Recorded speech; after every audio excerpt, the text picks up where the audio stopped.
Good morning once again. We are gonna get started now. At this point, I would like to call Dr. Magorokosho from Zimbabwe, who is our node coordinator for Fanrpan from Zimbabwe, to give us.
Okay, good morning, ladies and gentlemen. My name is Cosmos Magorokosho. I'm from the Agriculture Research Council in Zimbabwe. I will give a brief recap of what happened yesterday. It was a long day, and I don't have adequate time to go through everything in detail, but I hope the summary will be adequate. Okay, so our first session was session number 6 on climate action pathways to unlock food systems transformation. We had the first presentation from IITA by Dr. Sika on climate models, projections, predictions, and production scenarios. And the key message that I got from there was that for Southern Africa here, what we call food is maize. Maize is equivalent to food. Food is equivalent to maize. And that is a big challenge. According to the climate predictions, maize is going to be more vulnerable to climate change as we go into the future, and that change is going to affect food security. There is also an opportunity to take advantage of other crops which are less vulnerable to climate variability. Examples were given for groundnuts, soybeans, sorghums, and millets, and the like. So there is need to change crops and diets. We had a panel discussion after that, very lively discussions. One of the key outcomes from there was that our food systems need to be inclusive. A lot of the discussions we had were on crops. We had forgotten about livestock, which is very important. And here in Malawi, we also know that fisheries are very important. So the food systems need to be very inclusive, and they are also impacted very, very drastically by changes in climate change. We had examples there of the advantages, the relevancies, and the local adaptation of indigenous animal breeds from South Africa, as well as the preferences of urbanites in South Africa wanting meat from indigenous breeds. We also had discussions around policy developments being complicated due to power imbalances. I think here what they were talking about was that the people who decide on policies are usually the people on the top. They don't involve the people at the bottom. So there's need to democratize the process of policy development. In Malawi, I think we are told that there's what they call Vision 2030. The policies are there, and they include a balance between climate resilience and food security. So that was good. Also, we are told that in Malawi, the country is not short of policies and strategies, but there is need to properly package research outputs to positively impact on those policy actions. Community engagement, it was talked a lot about. We need to involve the people on the ground, the communities, the farmers, the extension agents, and all the other stakeholders to make sure that whatever research is done is relevant to those communities and also to the government policies. There's also discussions about outsourcing our development. Africa relies a lot on development aid coming from outside the continent, but we really need to shift, and African governments need to invest more of our own resources into our development. There are issues to do with capacitating African institutes, human resources, funding bases, as well as any other things that were highlighted regarding our capacity building. During the Q&A session for that particular session,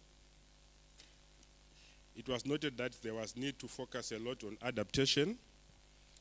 It was also noted that soil health is really missing from these discussions and needs to be integrated into whatever policies are being made.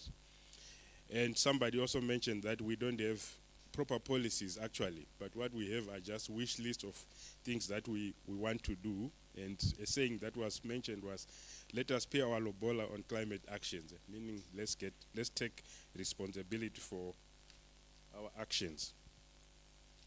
Policy reflections, the idea was, how do we take these conversations forward? Laws of average do not work. We really need to have site-specific solutions to all the things we want to address through the policies.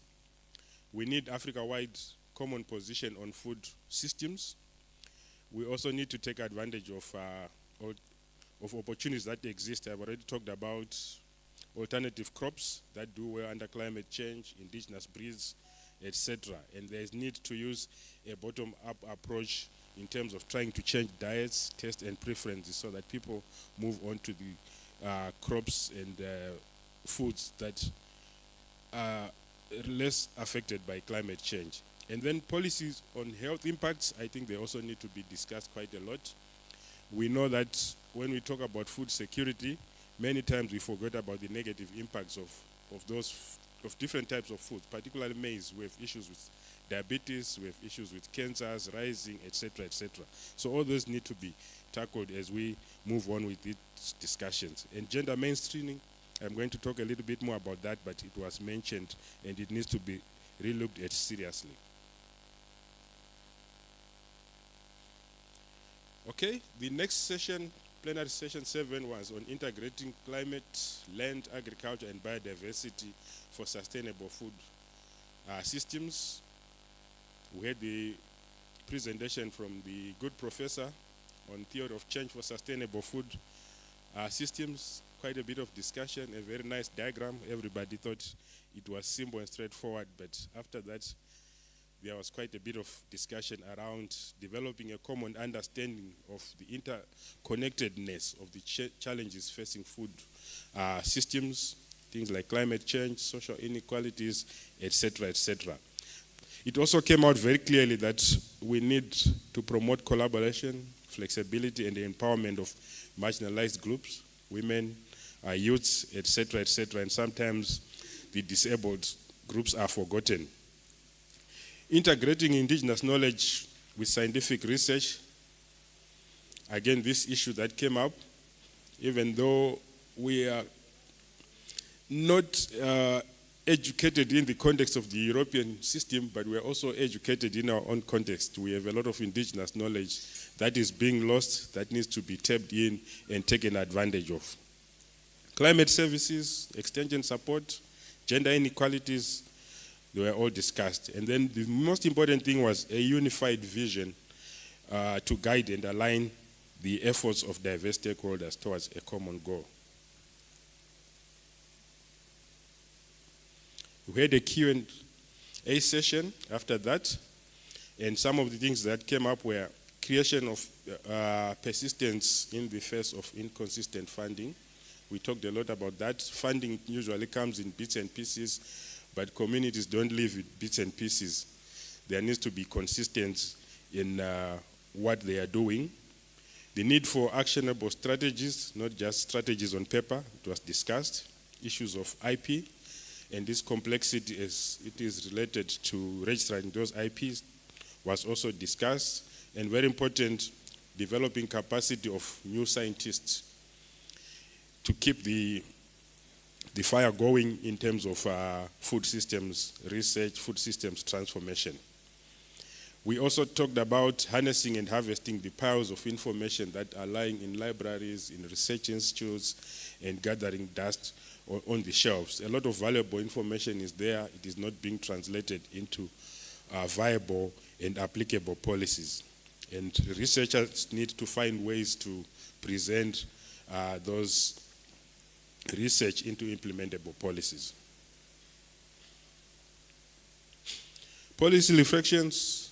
We need to listen to understand, not just to listen for the sake of listening.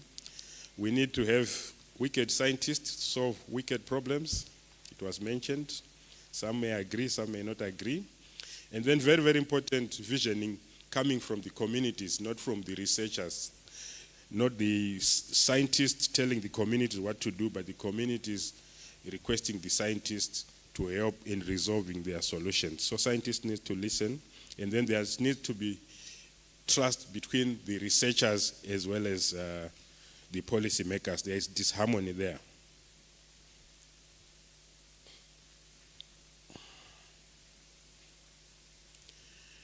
Okay, plenary session number 8. Very vibrant discussions on biotech. We had some presentations from ATF, which focused on the benefits of GMOs and other relevant technologies. They talked a lot about the GMOs, but they didn't talk a lot about gene editing and many other new technologies that are coming up. There was a focus on the levels of adoption in the different countries, from all the way from development of the technology up to commercialization of the technologies. And it was actually noted that only 13 out of about 54, 55 countries on the continent are kind of moving positively in line of GMOs. And the main crops were cotton, maize, cowpea. And we got an example of pod borer resistance engineered into cowpeas in West Africa.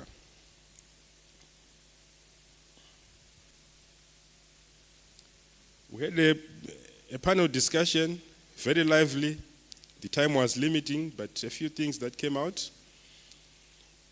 Number one, there are countries that are actually regressing in terms of GMOs. Countries move forward, they try to adopt, and then somehow they realize that maybe they are not doing the right thing or they are not doing it properly, and then they kind of regress in terms of GMOs. I think somebody during the break also mentioned the issue of Kenya. At one time they approved the legislation, and then something happened a few months later, things changed. So those are the realities on the African continent.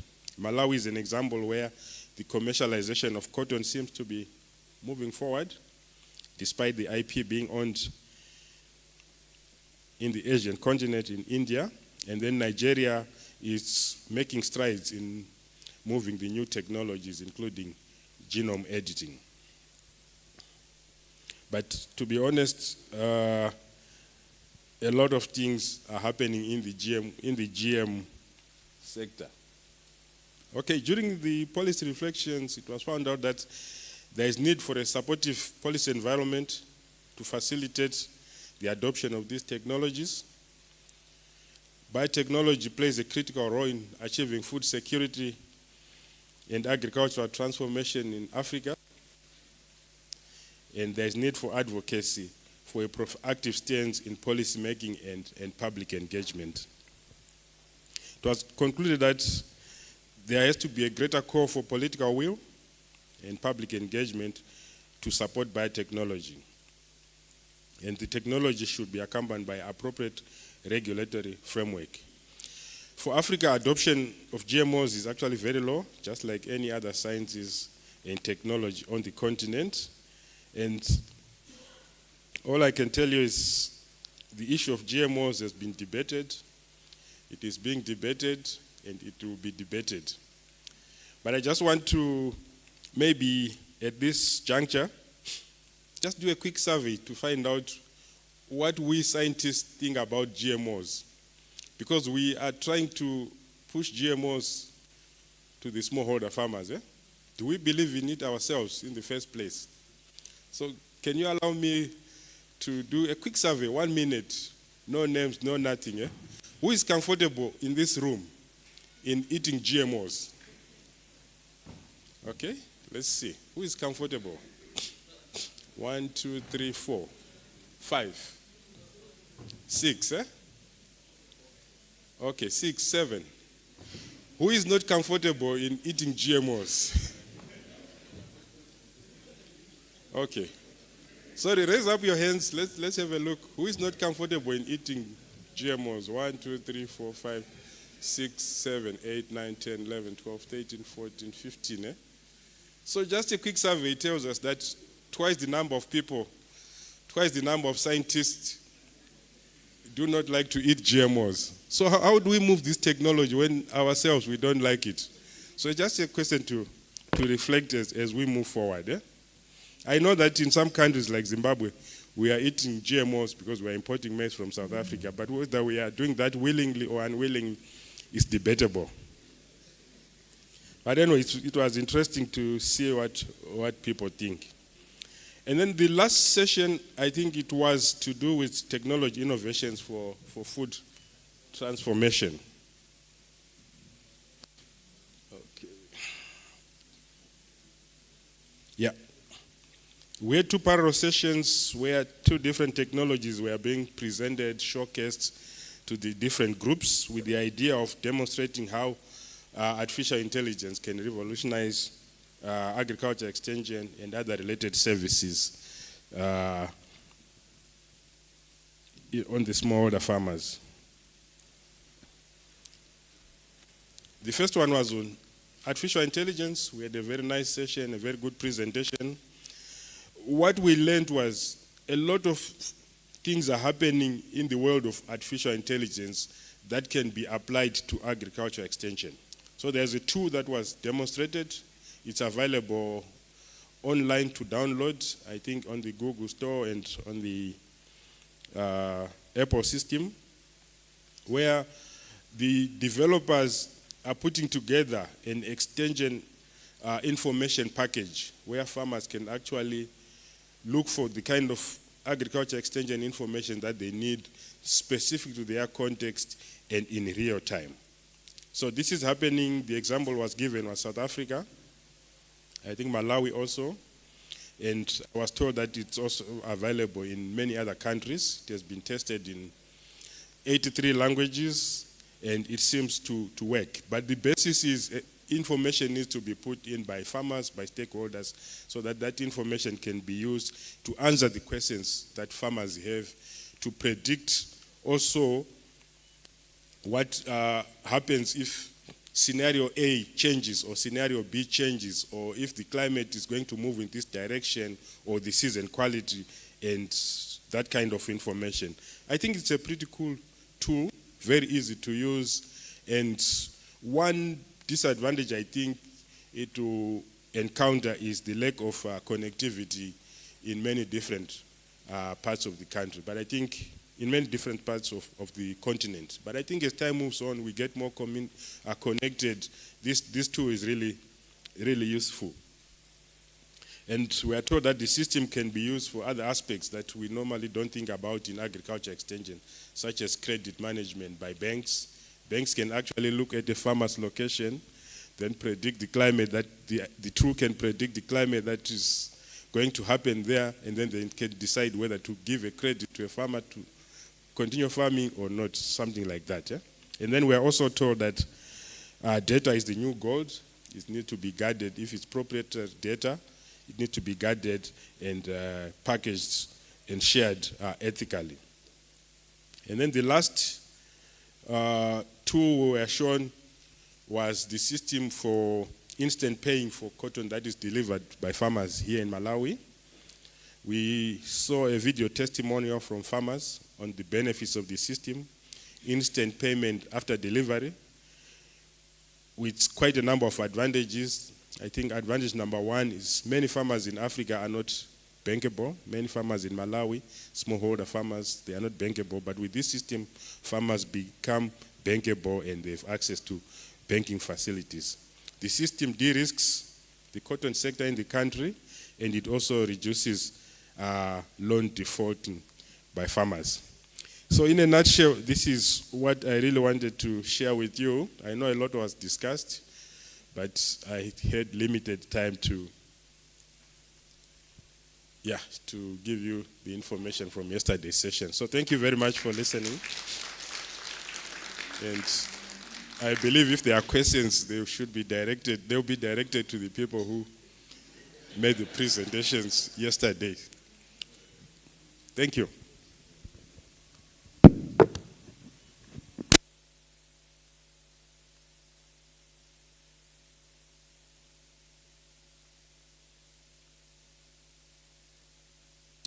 Thank you very much, Dr. Magorokosho, for the wonderful recap.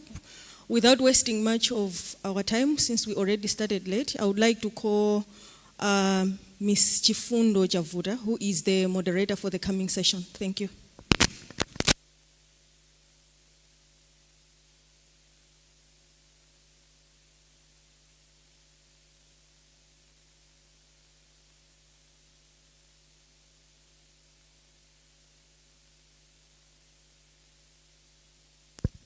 All right. Good morning. So welcome to day 3. And as we start our session this morning, I would like to give you a brief of what this session will be about. Today, we will be going through food and nutrition security actions throughout the day. And for the next 90 minutes, we are having a session on how shocks impact and how impact food and nutrition security, and some of the solutions that have been identified by our able panelists that I'll be calling to the front shortly. So Africa is increasingly vulnerable to various shocks, including climate change, economic fluctuations, and health crisis, which are significantly threatening food and nutrition security. Even the plenary recap has just highlighted those issues with the introduction of technologies as some of the solutions. So in these 90 minutes, we will explore the multifaceted impacts of these shocks on our food system, emphasizing the need for resilience and also for adaptive strategies. As participants, we'll listen in, but we'll also engage in a discussion to understand the challenges, but also identify actionable solutions to enhance food and nutrition security in the region. We will have our keynote presentation delivered by Mr. Duncan Samikwa from SADC.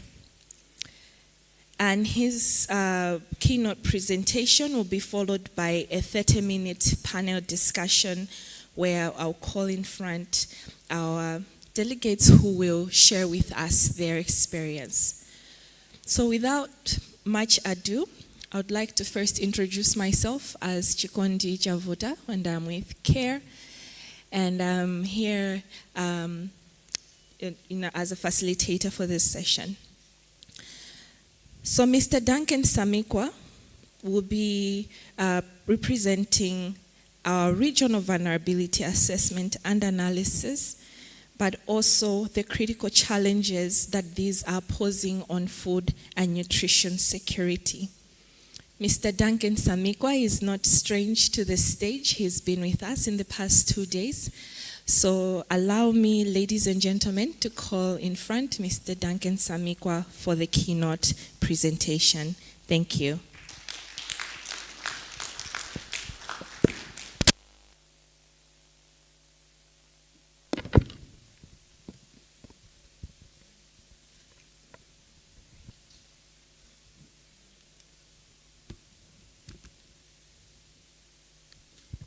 Thank you, Chikondi. As I've been introduced, I'm going to talk about the impact of shocks on food and nutrition security.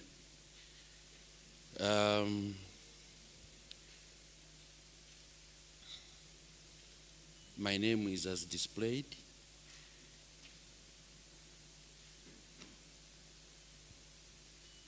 Where should I be pointing with this to move this? Like this? Okay. All right.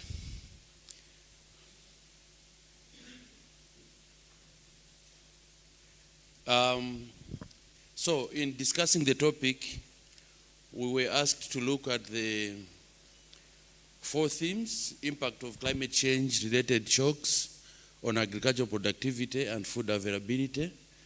And then we're also requested to look at economic shocks and how they affect food prices, then the health crisis, including pandemics and the implications on nutrition security. We also requested to speak a bit on the SADC vulnerability assessment and analysis and how it program and how it works. Then I'll conclude by talking a bit on recommendations that we are putting forth. So when I first made this presentation, I also had very complicated diagrams. But when I saw the diagrams yesterday, I knew I was very far, so I removed them.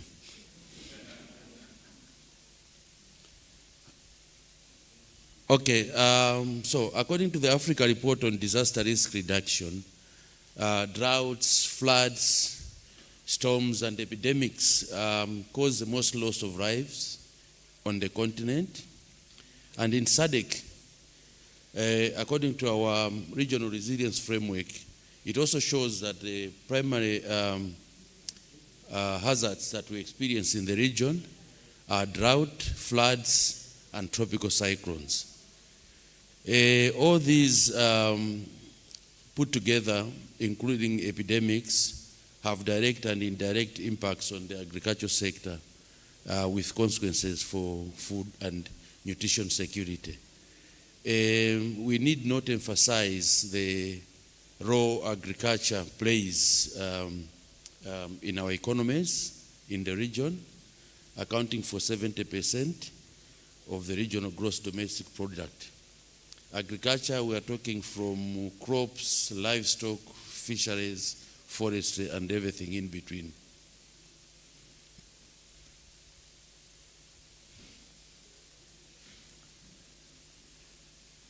So I'll first talk about the impact of climate change-related shocks on agricultural productivity. Southern Africa has been classified. I know we are more than Southern Africa here, but most of my examples are going to come from Southern Africa for obvious reasons. It's been classified as a hotspot for climate. The region is prone to recurrent extreme climatic shocks and has experienced no more rainfall in only one of at least 5 cropping seasons. So every 5 years, you know that you're going to have an extreme year where you're going to have a drought. One of it is the one that we've just come from now. So how does a climate shock manifest mostly in Southern Africa? We normally have increased temperature, which lead to heat stress and reduced crop yields. Yesterday there was a very good presentation from ICRISATS, which showed the impacts of the climate on the crops, especially our major staple in the region, maize. It also engenders changes in rainfall pattern. Our rainfall is increasingly becoming erratic, either comes too late or doesn't come at all, or too early, and tails off area as well. There's also normally a delayed onset of rainfall, and then there's impacts of human health. The past year, most of the region, I think Zambia, Mozambique, Zimbabwe, a bit of Malawi, suffered a lot from the cholera outbreak, and this is on top of the COVID that everyone suffered the past 2.5 years. And then we also have a prevalence of crops and livestock diseases and other pests of economic importance that we are grappling with, mostly brought about by climate change. According to FAO, drought is the biggest shock that affects our agriculture. I think it's followed by storms and heavy rains. We have very little volcanic activities and a bit on earthquakes and others.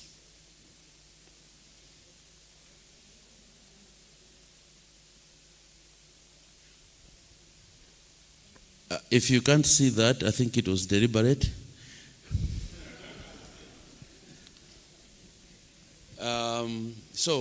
What are the impacts of drought on agricultural productivity? We've got impacts both at the social, environmental, and economic levels. We've got primary as well as secondary impacts. So under social, drought disrupts water resources,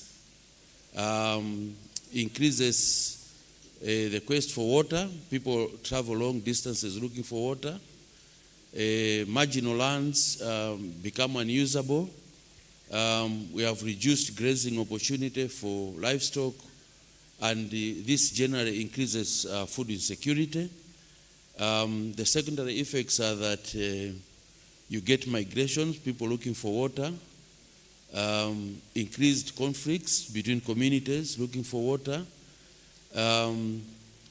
Normally we request people in livestock to destock because they can't get water for their livestock. And this is a very challenging issue for someone who is keeping livestock. Many of them would rather the cattle or the animals die by themselves instead of killing just because they don't have water. And then drought also brings environmental challenges like increased damage to environment. It reduces the forest and the crop cover. It increases daytime temperatures. It also increases the evapotranspiration. At the end of the day, there's generally decreased productivity. At the economic front, we have reduced business all across. We all see the challenges of food insecurity that it brings. And it also brings in water scarcity. Many of our cities will start water rationing, where you go through the whole day without water.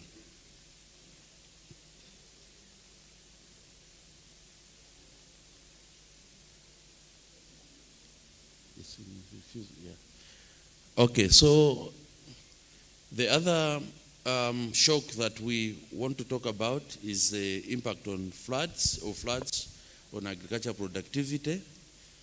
There's normally a disruption of water resources, layoffs because of a lack of productivity, increased food insecurity. The secondary effects include migration, malnutrition, and public health challenges like the cholera we spoke about. And then there's normally social pressure and reduced safety. At the environment level, we experienced, because of floods, increased damage to natural habitats. We get loss of biodiversity.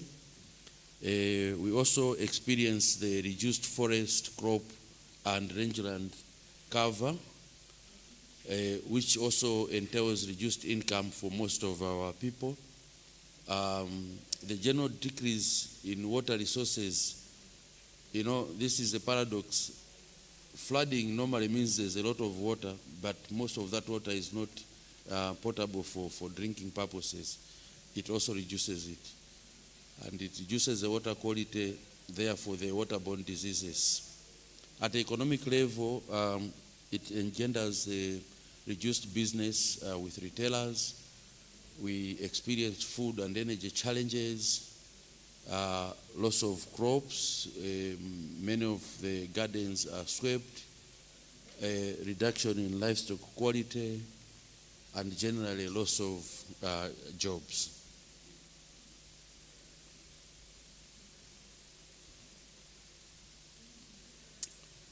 The other environmental challenge that we experience is storms and cyclones.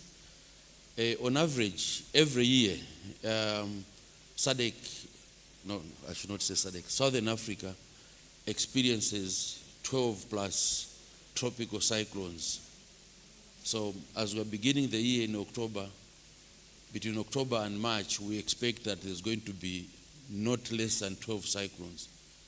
What we pray for is that the magnitude is not as heavy as some of them like Idai and others have been.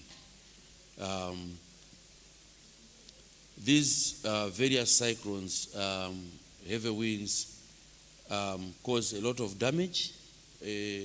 Many countries, Malawi, Zimbabwe, a bit of Mozambique, are still suffering from the effects of some of the major tropical cyclones that we experience, like tropical cyclone Idai.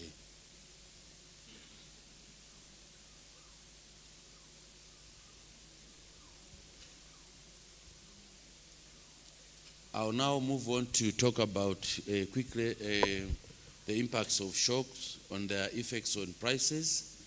According to the World Economic Outlook, Southern Africa is still grappling with economic impacts of extreme weather and, of course, conflict in the Ukraine, as well as the after effects of COVID-19. Because of these challenges, most of the economies have adopted what is called a tight monetary supply policy, which has also meant the withdrawal of the stimulus packages that were there because of COVID. Our economic growth has generally been sluggish. The projections is going to be forecasted at 4% for the region.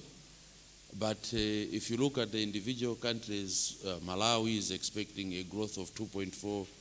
So with that kind of growth, it means governments are not going to have enough resources to respond to the various needs, including of agriculture and food security.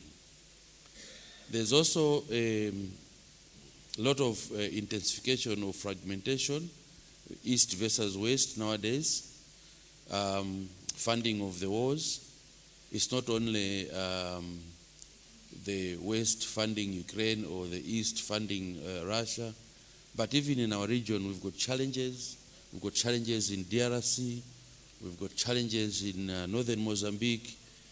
Governments are spending a lot of resources to make sure there's peace in this area, and those resources are being taken away from some of the social and economic issues where it could have been spent on. Because of that, inflation, although it slowed down in 2022, is projected to increase to 27%. And the most important thing is to note that it's going to be largely driven by anticipated increase in commodity prices. I'm sure in many places you're already seeing the increase in commodity prices. This is being driven by crude oil and food, increased freight challenges and supply chain issues. Many sub-Saharan African countries have now very short import covers, which means they're not able to import on essential commodities that they are because of the reduction of overseas development assistance, as well as inflation And for Southern Africa, it's also because of increased debt burden.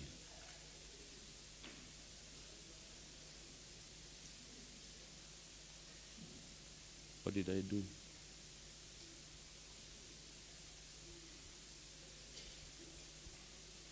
Okay.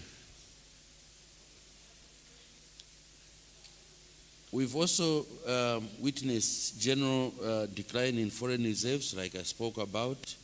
A good example is Malawi. It's not only Malawi, but it's many countries. Last year, for someone who lives in Botswana, we were changing the dollar to pula at around 10, but now it's gone to 13. I'm sure the same is happening in Malawi and other countries. And for the region's net importing countries like Angola, Eswatini, Lesotho, Mozambique, Namibia, and Zimbabwe, these currency depreciations mean that they are going to have higher food import bills. And when we import more expensively, obviously you are going to pass that to the consumers, and the food on the local market is going to become expensive and generally inaccessible for the people that need to access the food. Quickly, let me talk about the impact of shocks now on health. Our region is not doing very well in terms of malnutrition. Southern Africa is one of the regions where stunting is the highest. Their nutrition is in here. I can see my friend Ponto. Nutritionists say that stunting normally has got long-term effects on the development of children. If you are stunting, I'm not stunting. I'm the tallest in our family. If you are stunted, you are generally unproductive, and it passes on to generations. So the recommended level is about 20%, but you can see in our region, it's probably Zimbabwe, which is closer to 20% stunting. This is reflective of the recurrent shocks and generally poor access to and availability to food in the region.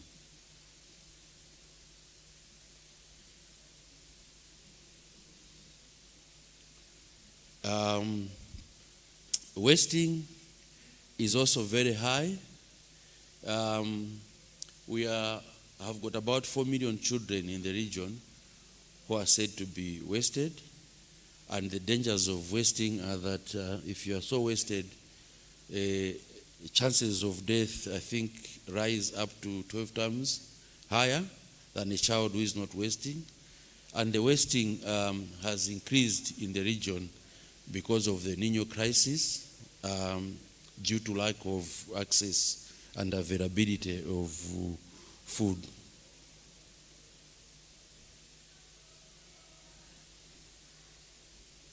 The other impacts that Southern Africa in general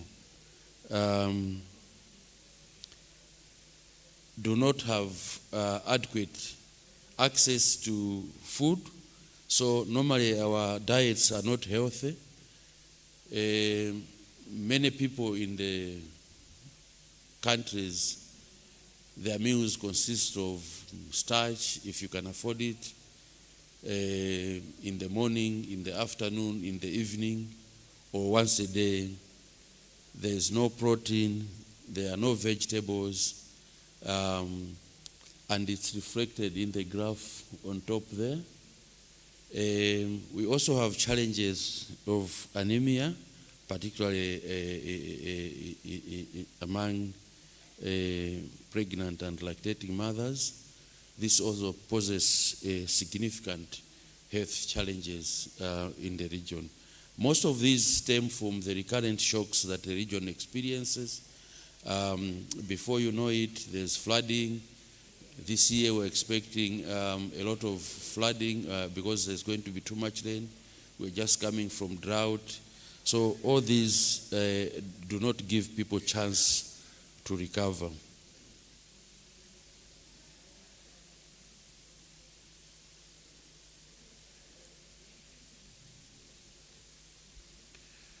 Okay, let me now conclude by speaking about the region of inhabit assessment.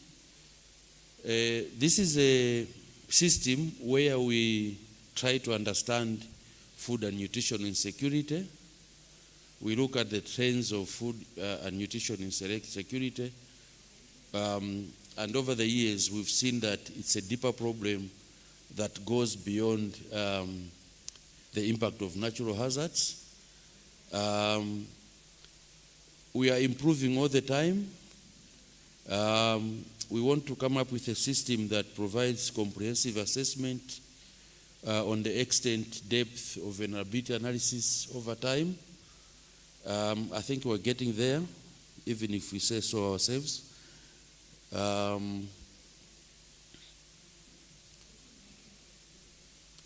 Like I said at the beginning, these are the shocks that we follow. We had drought in 2014, 2016, and this year we've even launched a humanitarian appeal because of that. And the humanitarian appeal for the region was informed by the vulnerability assessment system. So how is the system structured? Our mandate is to strengthen national and regional vulnerability analysis systems in order to inform policy formulation, development programs, and emergency interventions. So at the regional level, we've got what we call the Regional Vulnerability Assessment and Analysis Program. This is made up of national vulnerability committees. So each of our member states, the 16 member states, has a committee, which is a multi-sectoral committee, normally led by government, and has got membership from a wide selection of sectors, government ministries, NGOs, and other interest groups, even universities. At the regional level, we have membership from the regional bodies that represent UN bodies, civil society, and other ICPs.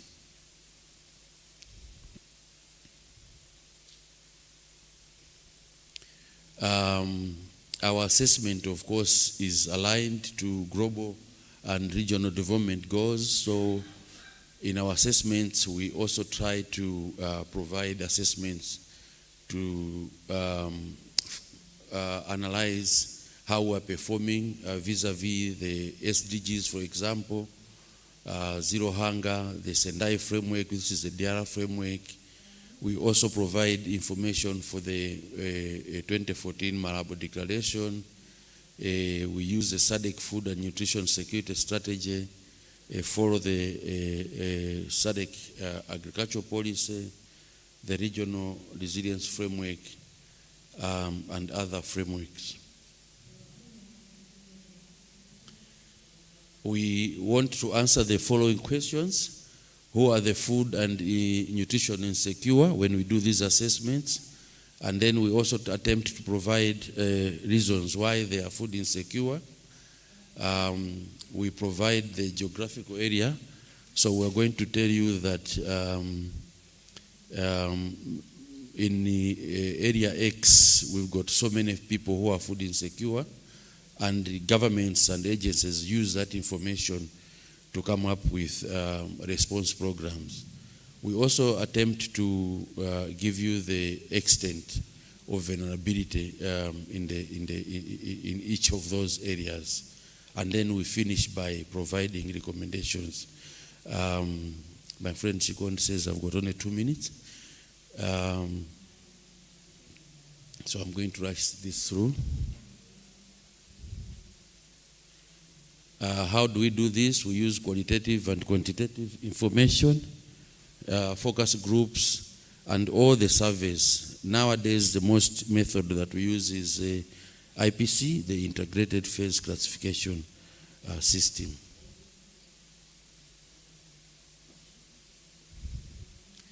I will skip this.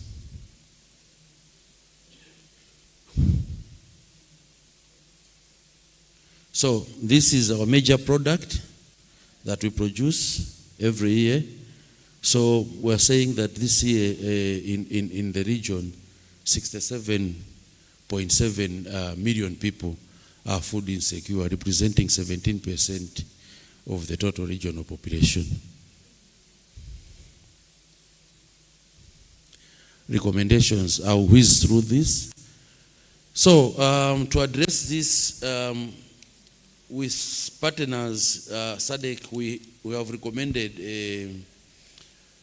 that the best way to address this thing is to mainstream DRR in agriculture, and we've come up with 4 recommendations. The first one is to understand disaster risk in agriculture, food security, and we've got several actions, including identifying and documenting risk and hazard. We'll share this to make sure that I don't fall foul of Chikondi. I'll go to the next. The second one is to strengthen risk governance in the agriculture sector and food and nutrition security. These include reviewing sectoral policies and framework to ensure that they adopt the provision of DRR through disaster management cycles. We go into detailed guidance on how each of the sectors in agriculture can do that. The third one is to request that we invest in disaster risk reduction for resilience. Here we are trying to promote, for example, harmonization and alignment between land use planning, regulations, agriculture and food production, etc.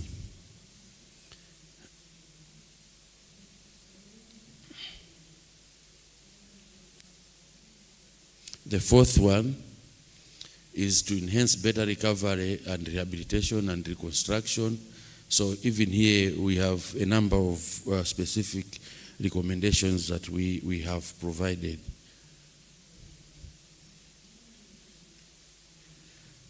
Chair, I think I'll stop here and thank you very much for the opportunity.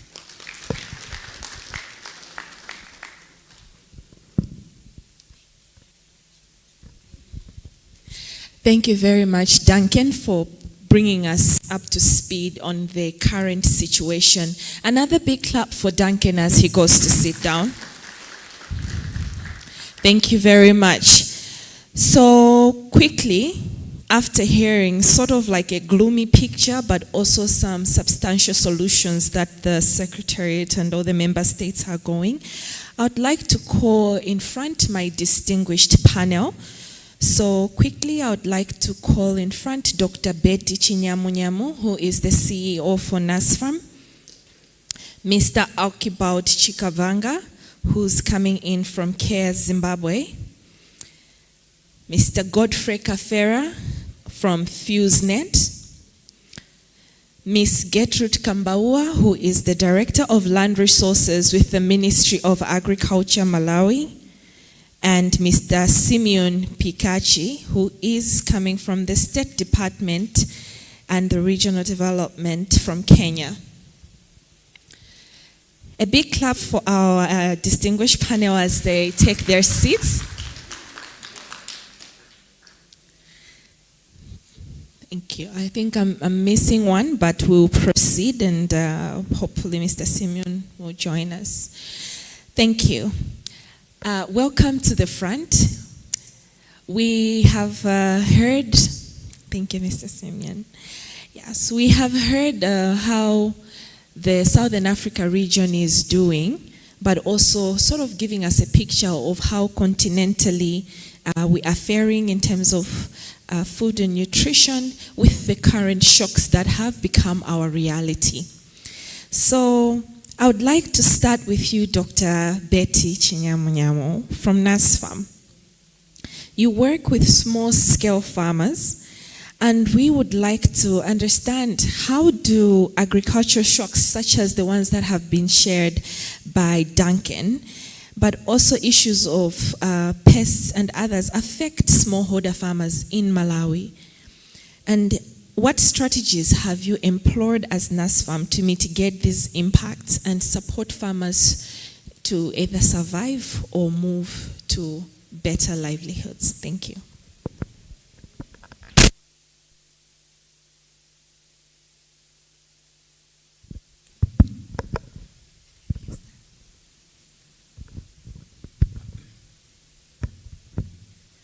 Thank you very much, Chikondi. And thank you to the organizers for asking me to be part of this panel. I'll start, Chikondi, where you stopped, where you said that shocks are becoming our reality or have already become our reality. And I want to agree with that we are in this space where shocks are no longer something that we should be shocked about, because they have become something that is more certain than before. So when we are doing our planning, it's something that we should already be thinking about how best to integrate in our programming. And I think for farm organizations, that's typically what farm organizations are supposed to be. A farmer or an individual should join an association or a cooperative because there's something that they think that they can get from being with others that they couldn't get being alone. So by the very nature, farmer organizations should help farmers deal with the issues that they face, the basic needs that they face on a daily basis.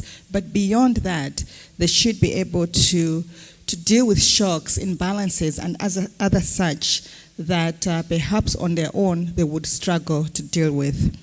As NASFAM, I'd like to quickly go to what we are doing, and perhaps I'll not dwell too much on the impacts because I think Duncan has done a really good job at doing that. But just to say that for most smallholder farmers in Malawi and within the region, we know that they are already in a vulnerable state. So the shocks are only adding to that vulnerability, increasing their poverty, reducing their ability to thrive. So as NASFAM, what we're doing is providing services that would help the farmers not only survive in the face of these shocks, but also to thrive. And I think that's really what we're looking at, so that the farmers are not barely surviving, but they're able to improve their livelihoods, they're able to grow, they're able to provide the needs that their families and future generations have. So in terms of resilience building, the first thing that we're doing is helping them access better markets so that they can have higher incomes, incomes that would help them to meet their needs, not only for the season. We've seen that in most cases we have farmers that are really living from season to season. In other words, they produce their crops or animals for that season just to get enough for that season. So we're looking at how can they build on that so that it's not just season to season, because there are going to be seasons where they will lose either all their crops or lose their livestock. So how can they build on if they do not have savings or if they do not have other activities that they're doing that can generate them some income? So we are promoting crop as well as income diversification. And for income diversification, we're looking at both off-farm and in-farm initiatives so that they can generate money beyond what they're generating on their farm. In addition, we're also looking at climate smart agriculture initiatives, and I think many here are familiar, so I'll not go into the details of that. But I want to move on to some work that we're doing with the Department of Disaster Management, which is weather forecasting and advisory. So that has become something that the farmers more and more are finding important. So previously, the farmers were, it was easier for them to decide which crop they want to grow because everything was certain. Things were not changing. But now you find that the farmers are coming to the association and saying, what crops should we grow this year? What kind of weather are we going to have this season? So with our partnership, we're able to look at the forecast, we're able to interpret them, and they have the expertise. We as an association do not have the expertise, but they're able to break it down for us, and with that we can do advisories that would help the farmers decide which crops they should do, which varieties they should do for that particular season. And then we take that further to now link with seed and input suppliers so that those companies can then provide the right seeds and the right varieties and the right inputs that would be required for that season. So in that way you find that the farmers are able to mitigate. They're able, even in an environment where others do not know how to deal with these issues, the farmers are better empowered and they can have that confidence that there's something that they can deal about that. And lastly, is the issue of weather risk insurance. So again, this is one area where I must say that it has not been easy because, insurance companies also are saying, floods and droughts and all those things are becoming more and more certain. So they were not so keen at the beginning to include that in the packages, but with a lot of lobbying and advocacy and negotiations, we've come to this space that now they're able to bring in tailored services on weather risk that actually benefit the farmers. Let me stop there for now.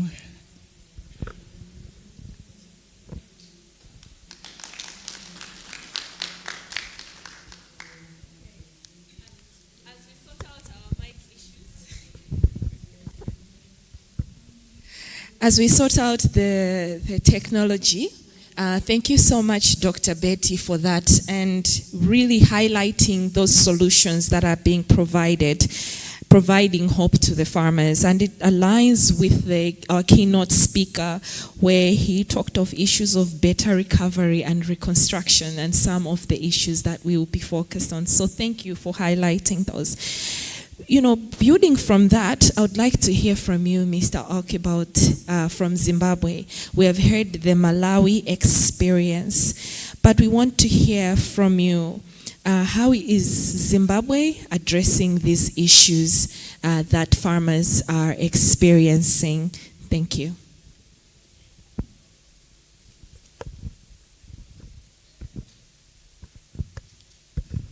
Thank you very much. My name is Archibald Chikavanga. I work for CARE in Zimbabwe as a technical coordinator food security.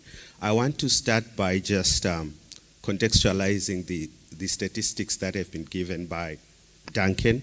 So in Zimbabwe, about 70% of our farmers are smallholder farmers, and they rely on agriculture for their livelihoods. That's one.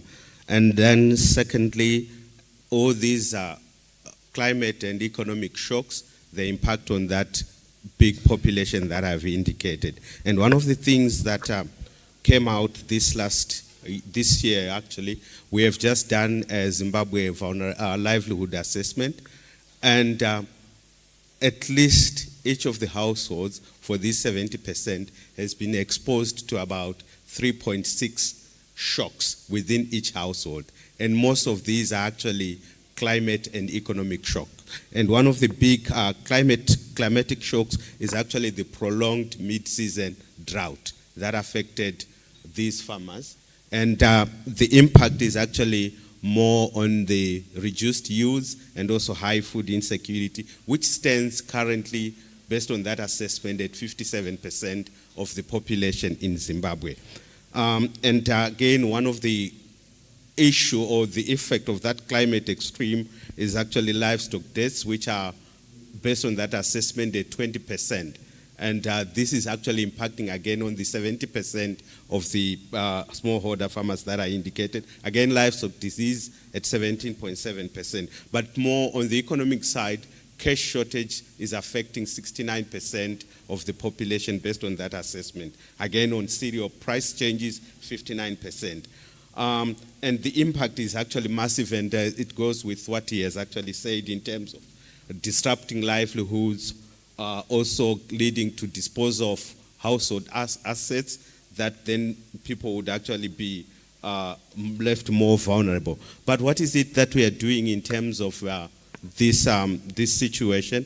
I think one of the things that, based on the presentation that was done by Dr. Kuchkwayo, our permanent secretary, in Zimbabwe, we have what we call the agriculture food systems and rural transformation policy. In this policy, it clearly articulates what needs to be done by all development partners, inclusive of the government. So one of the things that we do is alignment to that. And one key aspect that they indicated in that is, based on these climate issues, we need to develop irrigation infrastructure. But again, there are challenges that have been presented as we're here that we'll also talk about. So we come in as development partners in that continuum of research, policy, and practice. So we are on the practice part of the continuum. So we are more into resourcing of these initiatives. So what we have done as an organization, complementing that, in alignment with that policy and also complementing government, is to delve much into irrigation systems development, which we are doing in some pockets of the country. And what it has done is actually to offer an alternative production system to reliance on rain-fed agriculture. That's one. So in addition to that, looking at these climate impacts, we are now also promoting climate-proofing technologies. And this has been highlighted before. So one key aspect that I want to highlight that we have seen as a promising practice is actually resilience designs for smallholder farming systems. And this is a suite of technologies that includes water harvesting at farm level, and some of the technologies are actually including dead level contours. And we have tested, and we are now at scaling out and up. I will talk about the up component side of things. So what we have seen, again, it's actually prolonged moisture availability within these plots that they would have initiated these technologies. That's one. And then secondly, in terms of soil health, at farm level again, is we have worked with ICRISAT on a research, and the research results pointed out actually an improvement in yields. We implemented what we call mobile crows. This is in situ soil fertility improvement, especially with farmers who have livestock. So what we have done is we are actually now scaling out and up, because there are policy conversations that are happening in terms of how do we add this to the agriculture, food systems, and rural transformation policy. Then I think the other ones have been highlighted in terms of production or promotion of traditional grains. Again, in terms of climate change, one of the issues that we are realizing, especially in this season, people go beyond to actually consume the seed that they are supposed to then utilize in the next season. But then we are also establishing linkages around seed systems with ICRISAT. I think you had the presentation that they did in terms of the seed bank that they have. So we are collaborating in that aspect to say how do we then avail should the season be conducive for production. And again, some of the things that we're dealing with are actually food loss and waste, which is a key component. And secondly, that's on the technology side. But it's more on collaboration. We are collaborating with the private sector, especially on availing inputs, as well as research in terms of the tried and tested technologies, and also lobbying the Ministry of Agriculture, Fisheries, and Rural Development in terms of inclusive incorporation of some of the technologies that we have tried and tested. Livelihood diversification, I won't emphasize, but one of the things that I want to emphasize is the power of social cohesion within these communities that we are working with. And one of the things that was highlighted here was trust. And within this livelihood, we are promoting village savings and loans. And one of these things that we have seen is actually psychological safety that comes to build resilience, especially if you look at social capital in terms of bonding, bridging, and linking components. The other element that I want to point out is more looking at the broader sustainability. How do we sustain what we have seen to be working beyond approaches. What is it that we want to deal with? One thing that the farmers that we are working with require at the end of the day, they want to have access to extension services. They want to have access to inputs and output markets. They want to have diversified livelihoods. So what is it that we are doing? We are actually, I was reminded in one session to say we are promoting last mile extension service, and it was corrected to say this is not last mile, but this is first mile, because the person that you want to impact is the first line of defense when it comes to these issues of shocks. So we are actually working on models that facilitate that at any point in time, the farmer has access to extension services that will then allow that farmer to have knowledge and skills to continue, especially around these technologies, around where to get inputs, around where to get advisories in terms of when it comes to the emerging diseases and pests. Last but not least, it's also, we are strengthening early warning systems platforms. How are we doing that? We actually sit in the National Civil Protection Unit, and we have brought in Meteorological Service Department. They come in with the scientific projection, but also we have set up in terms of the indigenous knowledge systems to come up with a hybrid kind of early warning system that is contextual to specific areas. So this has actually helped in terms of farmers using that information to make decisions on when and what to grow at any point in time. I have not talked about one thing that we are integrating in all these initiatives. This is gender integration, where in every aspect that we deal with, as I have alluded to, we include and we have very strong gender approaches that are inclusive of either youth, women, girls, and men. I will stop here for now.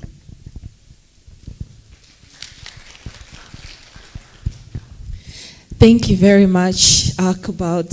And listening to Betty, listening to Alkibald, it seems that the solutions are there, coming from issues of weather risk insurance to last mile delivery of interventions. The solutions are really there. I would really like to now move to you, Mr. Godfrey Kafera, before I come back to Dr. Betty and Alkibald. Mr. Godfrey, I would like to find out, how is data helping us in responding to these shocks? And how is data also helping organizations that are working with farmers in such a way to provide sort of the significant decisions, something that Betty also mentioned, to have weather forecasting advisories that determine what farmers, what's the role that FuseNet is playing and what trends are you seeing? Thank you. Okay, thank you. First, I would like to thank the organizers of this policy dialogue platform for inviting FuseNet. And I stand in there as the regional representative for Southern Africa for the Feminine Early Warning Systems Network.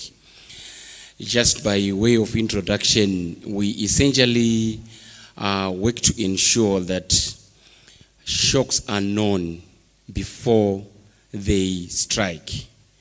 So our strength is in providing early warning information that helps decision makers to take adequate actions to reduce the impacts of those shocks.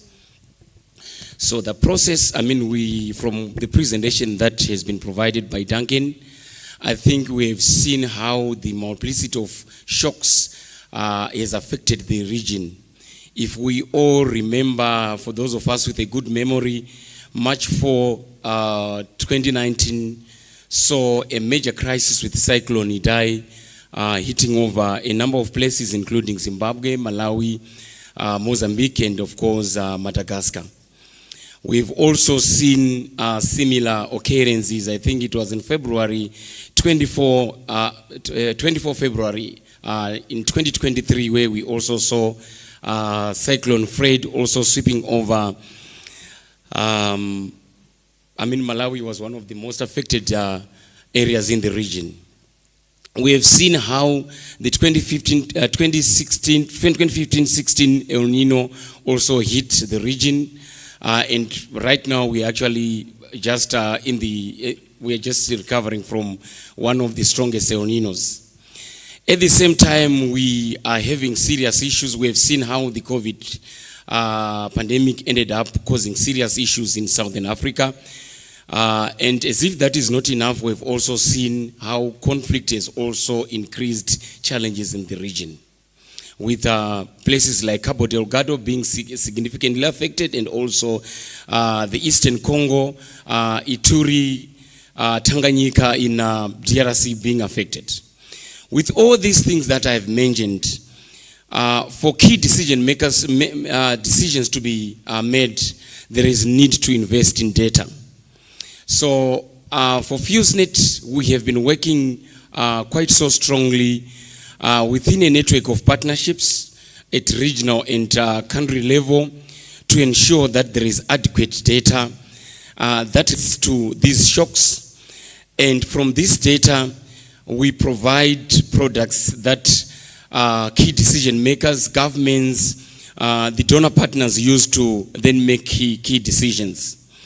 So I'll just highlight some of the data that we have been investing in. From the presentation that Duncan provided, there has been a realization that as these shocks strike several places, number one to be affected is production, which has been the main source of food and income to Southern Africa. And when that happens, when production is affected, the next way for households to survive is market purchases. And so for FuseNet, we've invested so much in trying to understand market performance, to do projections, to provide data on how prices are likely to evolve whenever there is a shock. Because we know that when production fails, then households are likely to then survive more on market purchases. And so we have done lots of projections, we've done lots of data gathering and analysis on market on prices and market performance. We've also harnessed on science and ensure that there is data that can be used by decision makers to ensure that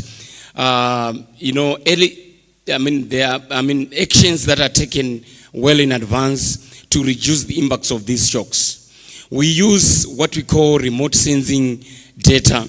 We've invested in building remote sensing data, and this is particularly important during the course of the agricultural season, during the rain season. We do invest in providing information on products such as rainfall estimates, soil water index. We also look at other indicators like the water requirement satisfaction index. This index helps to actually project, looking at the moisture that is available. If the conditions are going to continue like the same, how are crops going to be to vary given the conditions that we have? With that information, we are able then to provide a projection of the likely production for different areas. So by around probably December, January, we are able to give indications of what production is likely to look like for respective areas that are going to be affected by droughts and some of these shocks. So for how does that cascade down to farmers? This information is available. We've invested in making sure that this data that we generate and the reports that we generate are actually posted online. We also work through several networks and partnerships at regional and country level where this data is available. And so at any given time, you can actually go on our website, including farmers, they can go on our website, try to look at what is the likely projections in terms of harvest for a specific area. How is rainfall likely to perform in given areas? How are markets likely to function within selected areas?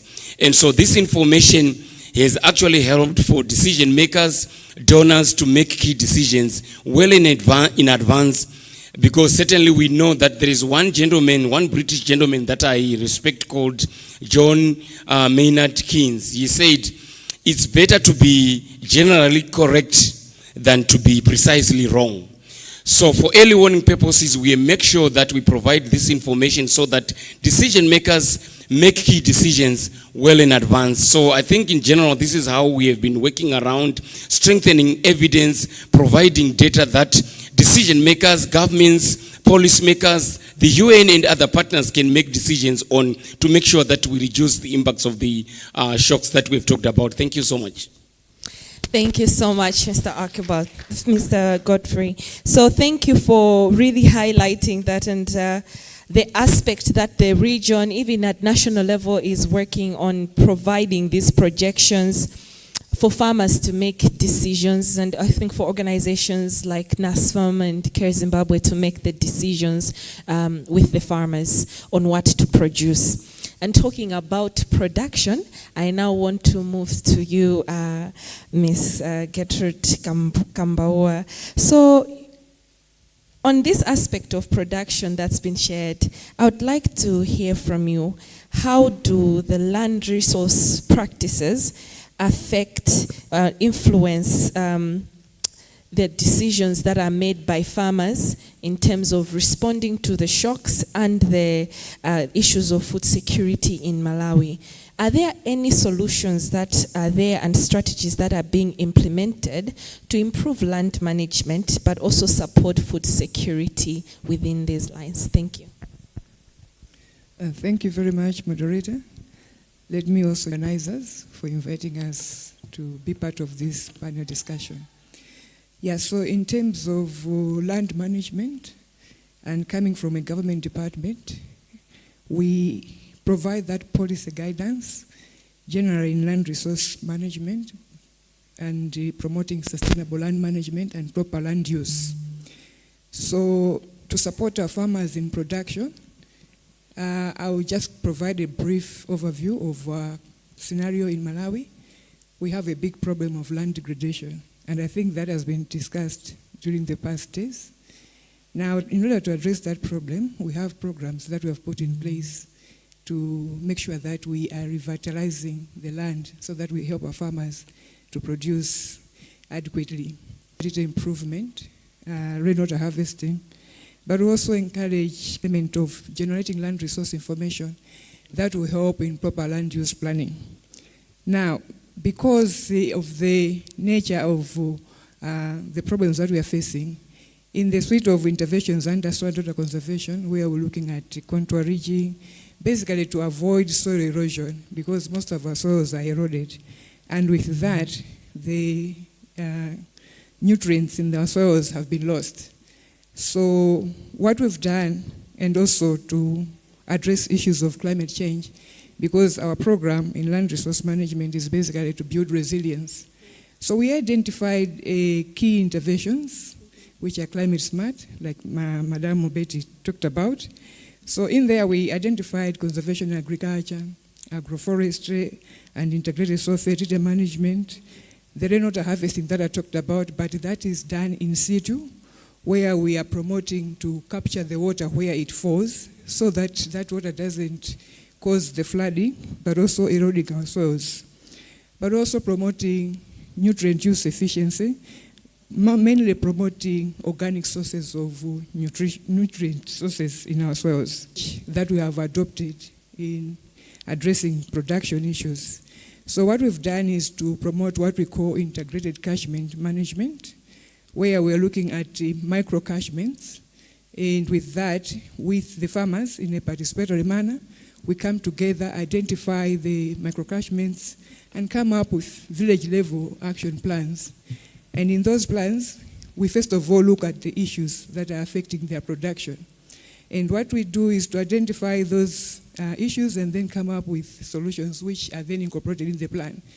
Now, we've embraced the integration in the sense that although our interest is in agricultural production, we also realize that there are other issues from other sectors. And for our farmers to perform, if we don't meet their other needs, which are not necessarily coming from the agriculture sector, we still need to address them. So in the integrated approach, what we have done is to ensure that if, for example, they will say they need water, we are not in water, we are in agriculture, but we put it in the plan so that it is embraced and integrated in the sense that all the issues that will come up, even related to health, maybe they need a clinic in the area. We take it together, but we bring that to the responsible sectors so that when we embrace their issues, we're also taking care of our needs, since we are saying let's work together to ensure that we're reducing the land degradation. And in that manner, then we bring in the integrated nature of the work that we're doing. Now, going forward, we now bring in together the interventions that will help us to rehabilitate the land. Mostly it's the soil fertility, which is a big problem. So with the suite of interventions that we have, the composting, the integrated soil fertility management, where we have the agroforestry, but also the use of fertilizers that we also bring to the farmers so that they will be able to boost their production. So in order to also enhance that production, we realize that our soils, they need to have the adequate nutrients. And currently we have a blanket recommendation on fertilizers. So we worked to look at the deficiencies that are across the country in terms of the nutrients that we need.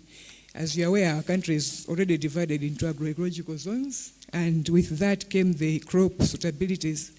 But apparently that what is happening at the moment is we have crops that are grown in areas that are not suitable. So that's a problem because that also affects production. So with the soil fertility mapping that we've done, we've been able to come up with fertilizer blends that we are now working towards production. We have 5 at the moment.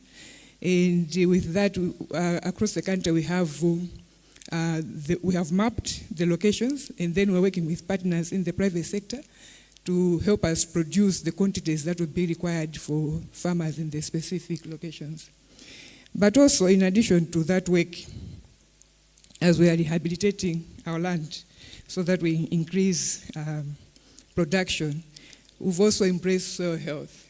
Yeah, because we've noted that in addition to just looking at the nutrients, but we also just want to restore our ecosystems, because we see that there are synergies across the various subsectors in water, in forestry, and therefore we need to undertake that in a holistic manner.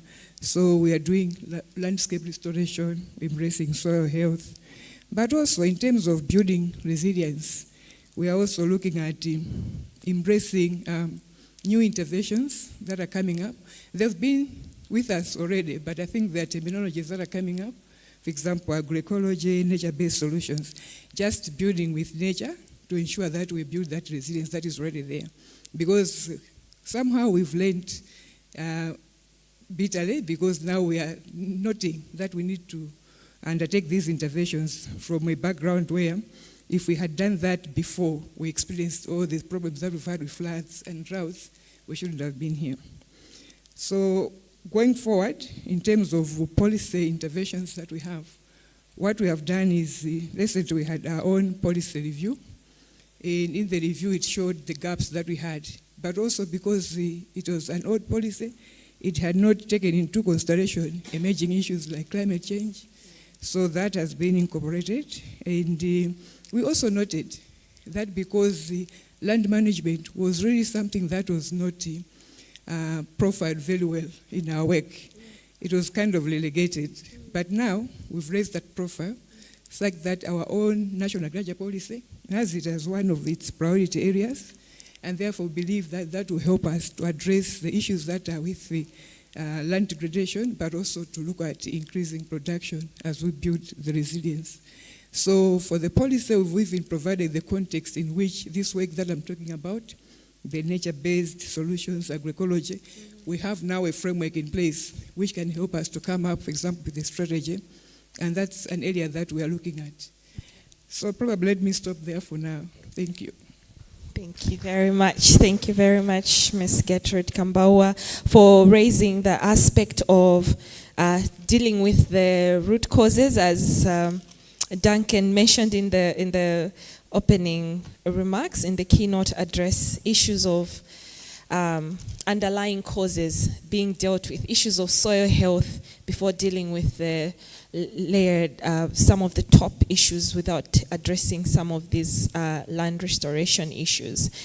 Thank you very much for bringing these aspects up, and it really ties with what was shared by Betty and also Archibald in terms of having the village plans inform farmers' decisions, but also using the information shared by Godfrey in terms of data being a key in supporting this aspect. So before I go on, this aspect of data, Mr. Simeon, I would like to hear from you. What role does crop climate modeling play in enhancing how policy decisions are made, but also how investments in the agriculture sector are made? This is particularly important in this context of these issues that have been shared by Duncan, but also some of the solutions that have been shared by the practitioners, but also the government in terms of policy aspects. So what would you say to that? Thank you very much, moderator. My name is Simon from Kenya. And it's also interesting that being among the last in this panel, many things may have been said. But let me just narrow down to what you said about data. And data is a very critical issue in modeling the agriculture sector. For example, when we look at what we do in the rainfall data, which is very critical, and today's, especially in Kenya, our meteorological department is no longer generally correct, as according to my colleague, but it's almost prescriptively correct. What I mean is that the data they give to us as farmers and practitioners of agriculture is almost to the point that when they tell you it's going to rain, you'll better take your umbrella. So that has also enabled us to plan on what we do with our agricultural sector, especially on food production.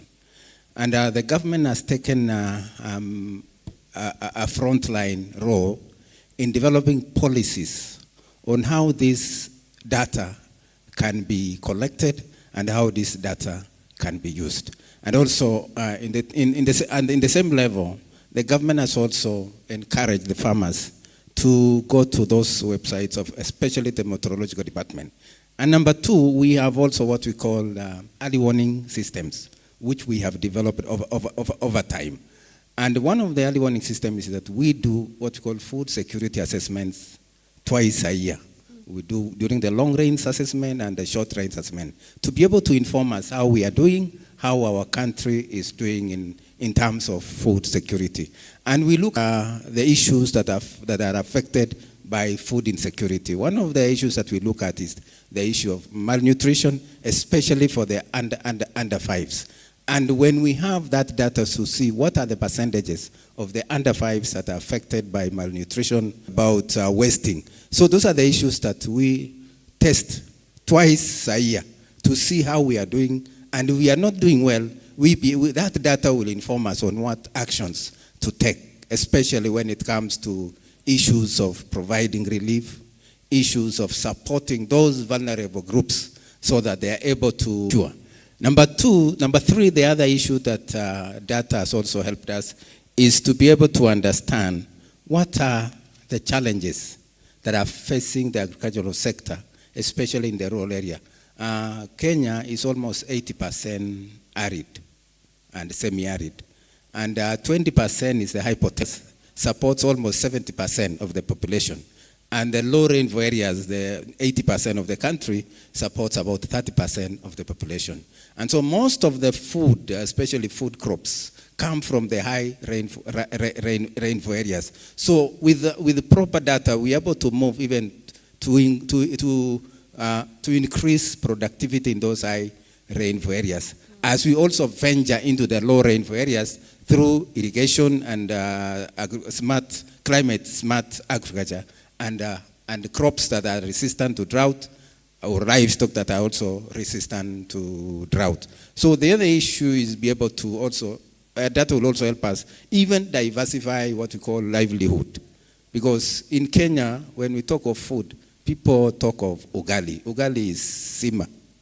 So if you don't have ugali in your house, or you don't have food, you eat rice, you've gone hungry.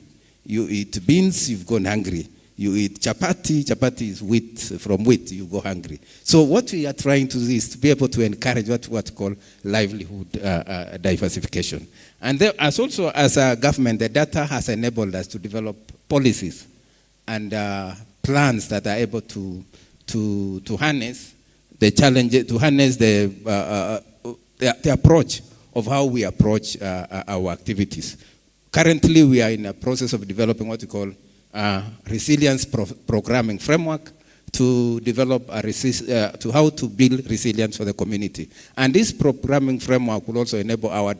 Number 3, we have also what we call, because of the data that we have collected in terms of food vulnerability, the government has ventured into supporting those vulnerable groups through what we call social protection funding. We have also what we call hunger safety net that is also involved by the data, and vulnerable. The government has also, because of that data, told us how much feed do we keep in our stores. We have what we call strategic grain research, economic transformation. The one is also similarly. We are now venturing into what we call carbon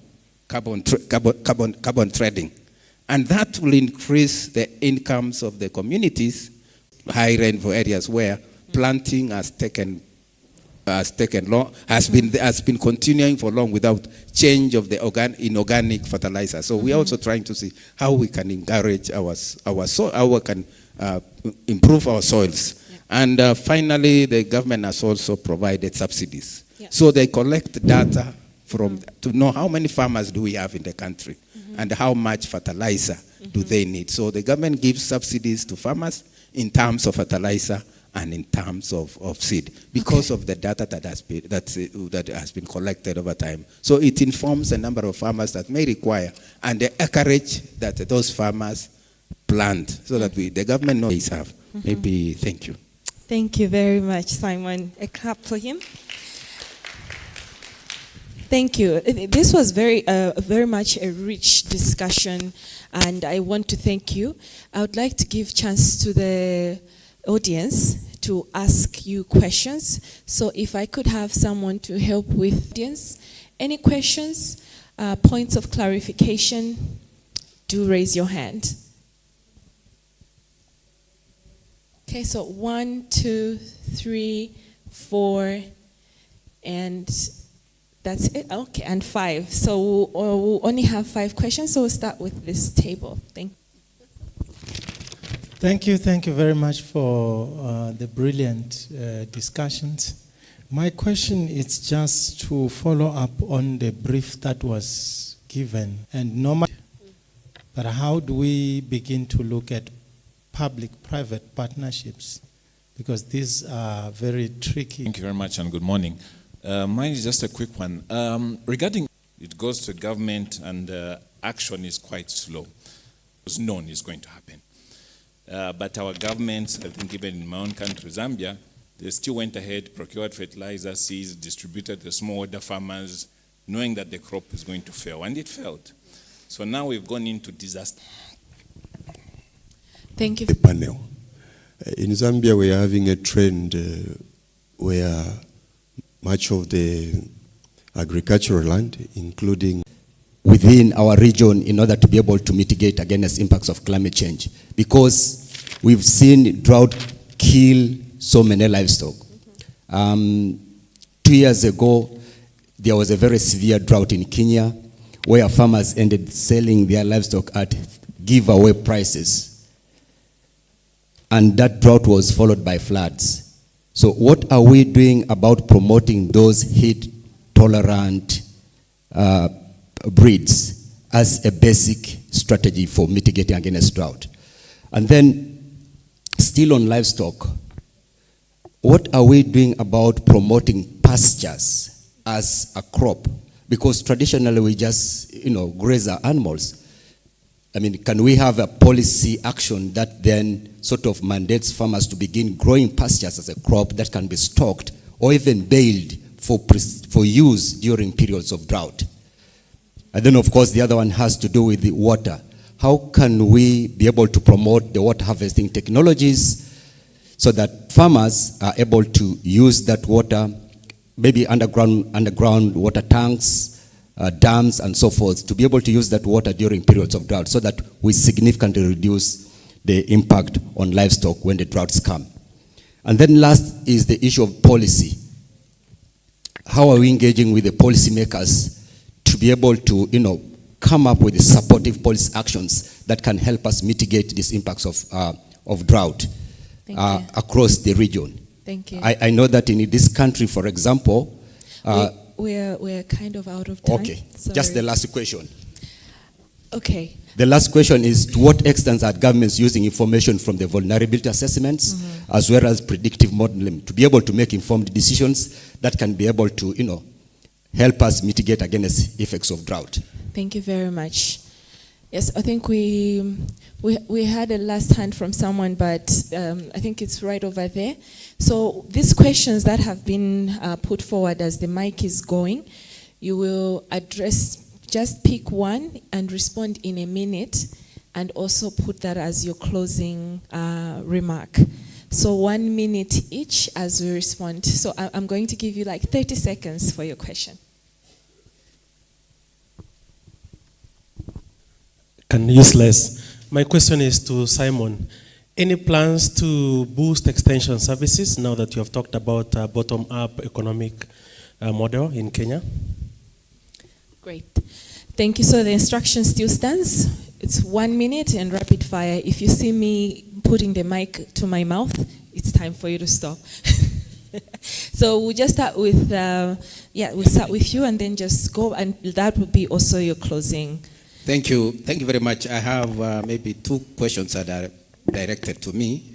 The first one was on the issue of livestock insurance that I talked about. That the government, we are doing what we call PPP, public-private partnership, whereby the government enables the farmers or the pastoralists to put and the support to pay the premium to the private insurance provider. So it is two-way. The farmer or the livestock farmer contributes maybe 30%. The government contributes 70% of the premium. At the end of it, to the private provider. So that's how it works. So that when you have your animals have lost, maybe through drought or floods, or natural phenomenon, that's when you'll be compensated by unit animal. Mm-hmm. The other one was on the issue of extension. Kenya is a majorly decentralized country where we have 2 levels of government. Mm-hmm. The national government and the county government. Extension generally was transferred to the county government. Yeah. But the policies for extension services are done by the national government. So we are developing policies at the national government so that they can be implemented by the county government. And the counties are encouraged to employ more extension workers. Mm-hmm. But also, there is what we call commodity extension approach, where the various private sectors get their own extension extension workers for the various commodities or what we call the value chain. Yes. Wrapping up. Okay. So thank you very much. And maybe one more is the issue of concrete in the agricultural land. That's a major problem that we have, especially in what we call high rainfall areas, the high densely populated areas. But the government is developing a policy such that you may not need to subdivide as agricultural land up to a certain level. I think up to almost 1 hectare or so, if it's an agricultural land. Thank you very much. Thank you very much, Simon. Oh, thank you very much. I just wanted to also respond to the issue about government using information from the vulnerability assessments I think in our case, yes, we are using that information in Malawi because it helps us to also assess the needs that would be required in terms of providing, for example, food, in terms of maize, maybe flour, to the affected households, but also planning for the future in terms of how probably those areas that have been affected, then we can respond better in terms of other interventions other than just looking at the addressing the problem because it came, but being anticipatory in terms of looking at what else can be done. For example, moving them from vulnerable areas to places where they could be safe. So yes, we are using the information from the vulnerability assessments. I wanted also to share that as the ministry, we also use the information that we get from our MATE services, and we also share the focus as early warning. So yes, in terms of action, maybe that's where we're not doing very well, but yes, we do get that information and we share with the nation. Yeah. And it's also downscaled to the district level and even at farm level where our farmers are guided in terms of what crops to grow. Yes, I think it's an area that we need to look into going forward. Thank you. Thank you very much, Gertrude. Thanks so much. I just want to speak into the contribution on the gap between the early warning systems and the actual movement in terms of preparing for what's to come. I must admit, I think that has been a weak point for Rio, but I guess from a humanitarian point of view, I think the early warning systems are working well because obviously with the multiplicity of emergencies across the globe, look at Gaza, look at Ukraine, if we don't speak on time, then in terms of resource allocation, it will be very difficult. So on that aspect, I think early warning has been working. But just to address that other aspect, I think there is, in the region, there is the regional anticipatory action group that is trying to work on reducing that gap to try and see how countries can be supported to make sure that there are specific actions that are taken on time. Understanding that if these shocks, if we know these shocks on time, and if we act on time, we actually reduce the chances of these shocks becoming, affecting other aspects of life. They tend to mutate. For instance, if we were to deal with El Nino on time, probably we had enough supplies, then staple prices would not increase because someone is already acted. But that aspect is not as great. But I think the anticipatory action group will definitely be handling that. Thank you. Yeah, thank you. Thank you very much. I think most of the questions have been responded to, so I'll just give my closing remarks. Yes. And which is that if you're familiar with Malawi and Malawian products, you were probably planning to buy some NASFAM rice as you go back to your countries. So just to remind you that when you do that, what you must remember is that you're not only going to enjoy that rice, but that it's going to improve the livelihood of Malawian smallholder farmers. It's going to build their resilience and all that. So if you're only planning to buy one bag, please buy 2 bags. Thank you. Thank you very much. Thank you. I think most of the questions have been responded to, but what I want to say is in terms of access and use of early warning information, what we have seen is more action at farmer level than at higher level. I think most of the farmers are actually accessing and using that information for decisions at their level. But at higher level, yes, I agree with you, there's need for more action. In terms of livestock stress, for us, we are working closely with the research, ICRISAT, in terms of how best we can actually improve the breeds and those that are actually resistant to the issues that we talked about. And also in line with that, also promoting fodder production, hay baling for later use, especially at the lean season in terms of pastures. But what I want to say last but not least is to say as development partners, be it research, policy and practitioners, we should look at how best do we sustain the results, be it in crop yields, be it in environmental management, at community level as opposed to sustaining approaches. I think I'm very clear. Let's sustain results that speak to food systems as opposed to kind of this is the approach. If the approach is not working for the results, let's think further and innovate further around that. Thank you. Thank you very much. A big clap for the panel. Okay, so this marks the end of the session, and just to wrap up, we have talked on issues of data, how data is important, issues of governance and how policy is playing a role, issues of disaster risk reduction practices that are being shared, designed by the farmers for the farmers that have been shared, but also aspects of reconstruction that have been shared this morning. There is a lot, and I would ask the group, if you have any burning questions or issues not addressed, the team is here and they can address to you bilaterally. Thank you very much. I'll ask Duncan to come in front and then we'll take a group photo as we go. But before we do that, can we just do one last clap for this really distinguished panel? Thank you very much. I'll hand back the mic to Rachel as the photographers are taking the photo for the group.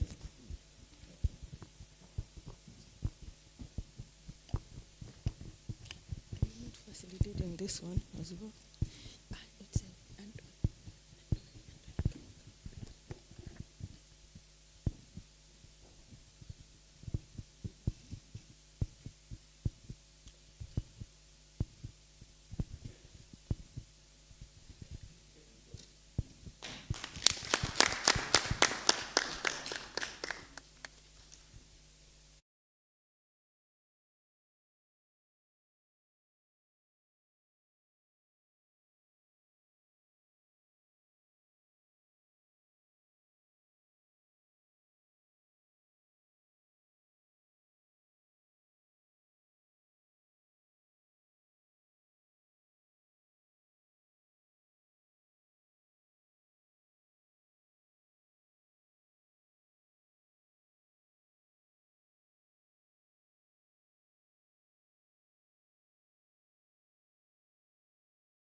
Fortunata Makene from the Economic and Social Research Foundation, Node Coordinator for Tanzania, to give us some policy reflections and policy implications and reflections.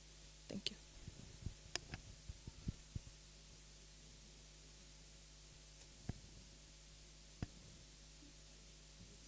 So what do I do?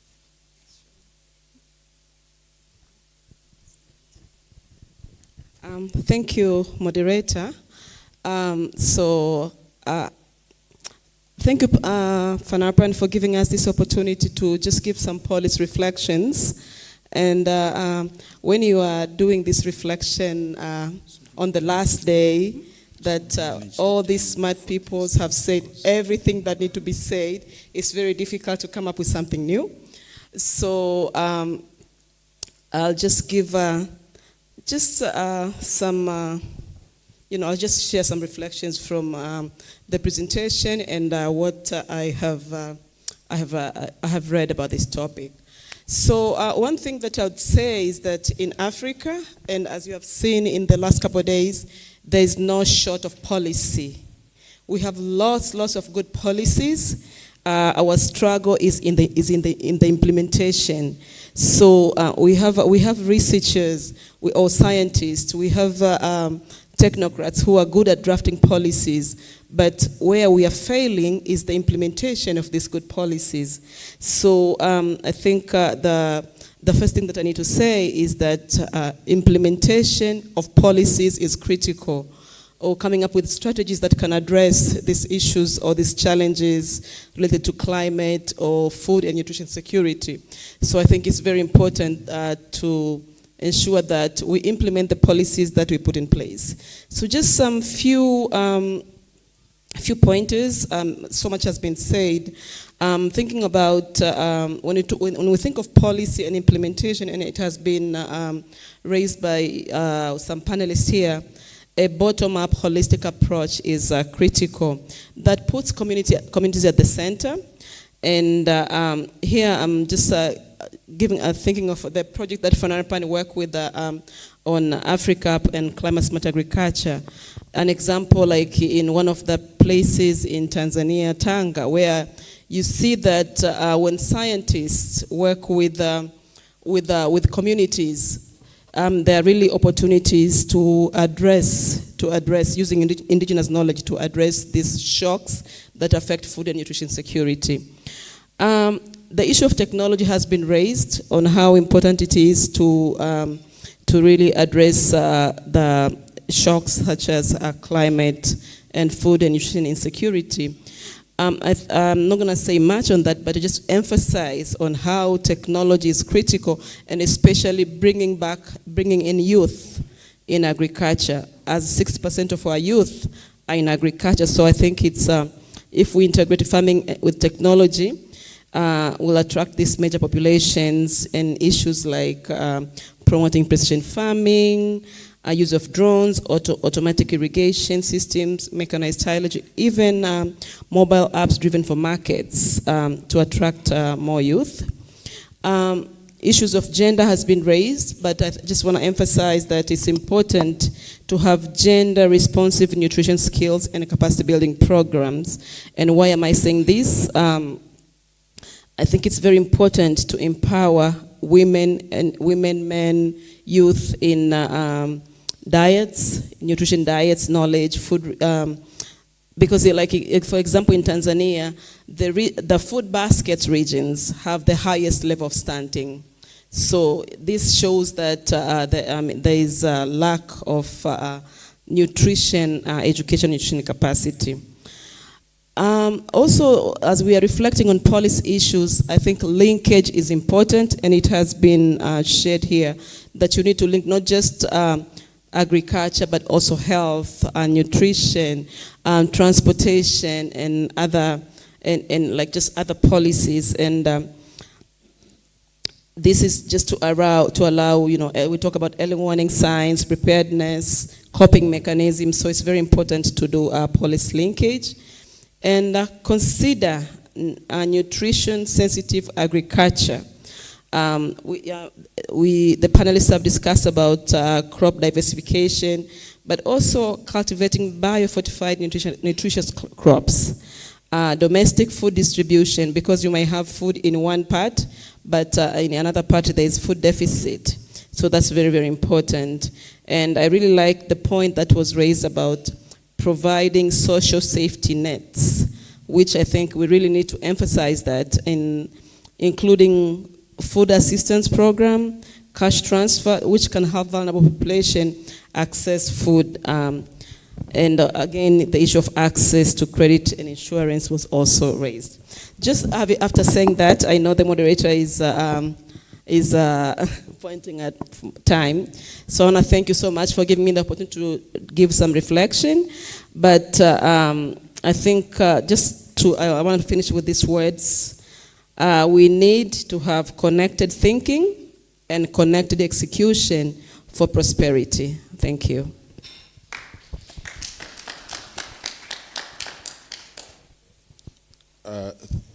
Thank you very much. And just picking it from where she left, I think I want to thank the presentation from the keynote presenter and also the panel discussion which we have had. I think the key issues which came out basically are that shocks as a result of climate change have impacted negatively on food security, and also the frequency of these shocks. In the yesteryears, I think we used to maybe stay for about 10 or so years before we could experience a drought or a flood. But this time around, I think within a period of just 2 years, every after 2 years, we have these shocks. And basically, these shocks, as a result of climate change, They have led to disease outbreaks, and also they have also led to diminishing nutrition value of crops and the livestock, and also they have reduced the income levels of our small-scale farmers. And the issue is, how do we tackle these severe and frequent climate-related disasters?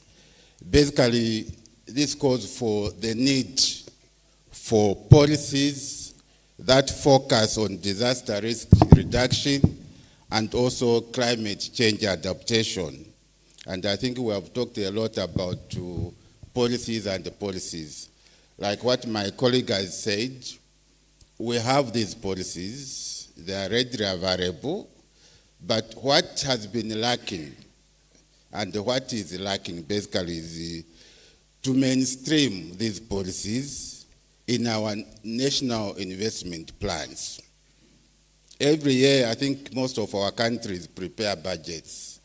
Do we make follow-ups to ensure that the policies which we claim to have been taken care of in the national budgets?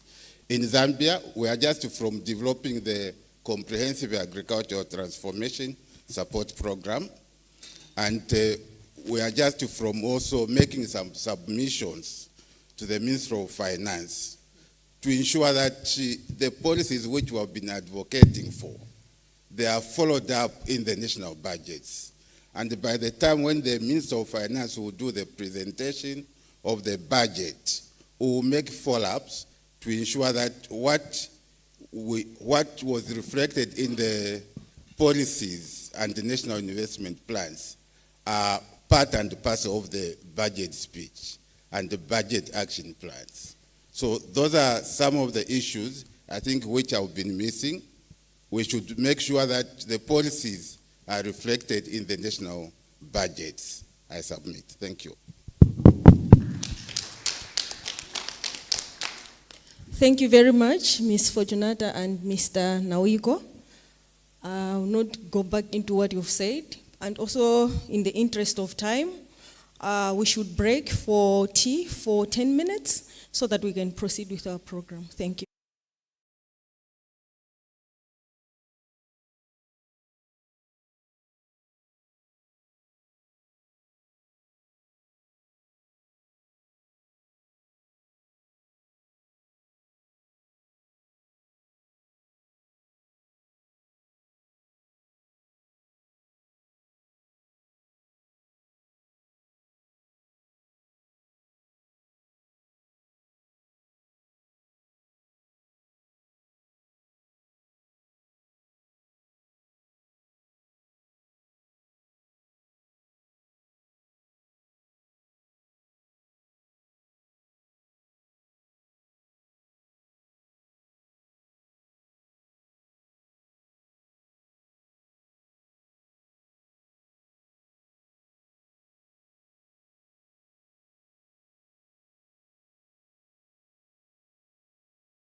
things they've decided to focus on is the affordability of healthy diets. So that's something that I think has come up and is, I know we normally talk about malnutrition and all that, and supply of food, and we're talking about food security, but the question is, the food may be there, but can the people afford it? So, ensuring safe and nutritious food for all is fundamental, as we all agree. And in the case of Malawi, we know Malawi is one of the countries that have declared a state of emergency within the region. So this is very topical. So we're going to explore various pathways to enhance food safety and nutrition. Should I also add affordability, focusing on collaborative efforts among stakeholders, what would be the innovative practices, and also would be about scaling up. So we need that. Otherwise, we just stay within the pilot studies. So let's see what's going to happen. So Ms. Gunda is going to give us this keynote, which really focuses on pathways to achieve safe, and I'm adding affordable and nutritious food for all in Africa. Ms. Gunda, you originally had 15 minutes. If you can save a few, then that will help us. Thank you very much. We should have a mic there, but maybe let me give you this one because I know it's working. Okay. Thank you. Thank you very much, moderator. Distinguished guests, Africa, I rise to the protocols already observed. And I thank you for giving me this opportunity to walk us through where we are in terms of nutrition and how we can leverage the food systems to enhance nutrition.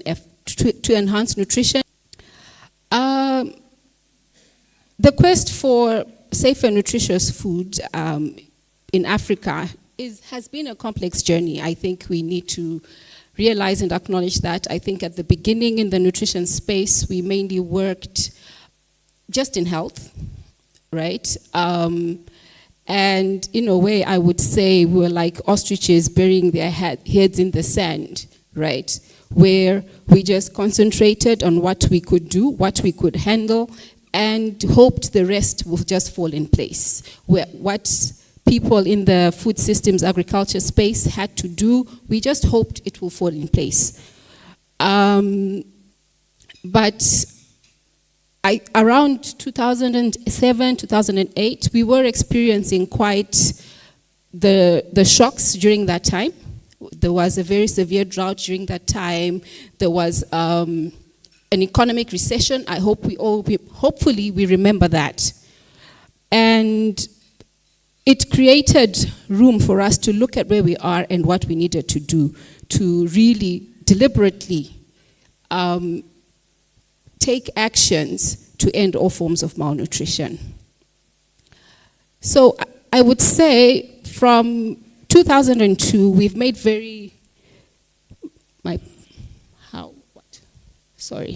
All right, so basically in terms of where we are right now, in terms of food and nutrition security in Africa, this is the picture. We have 38% of our population who are going hungry.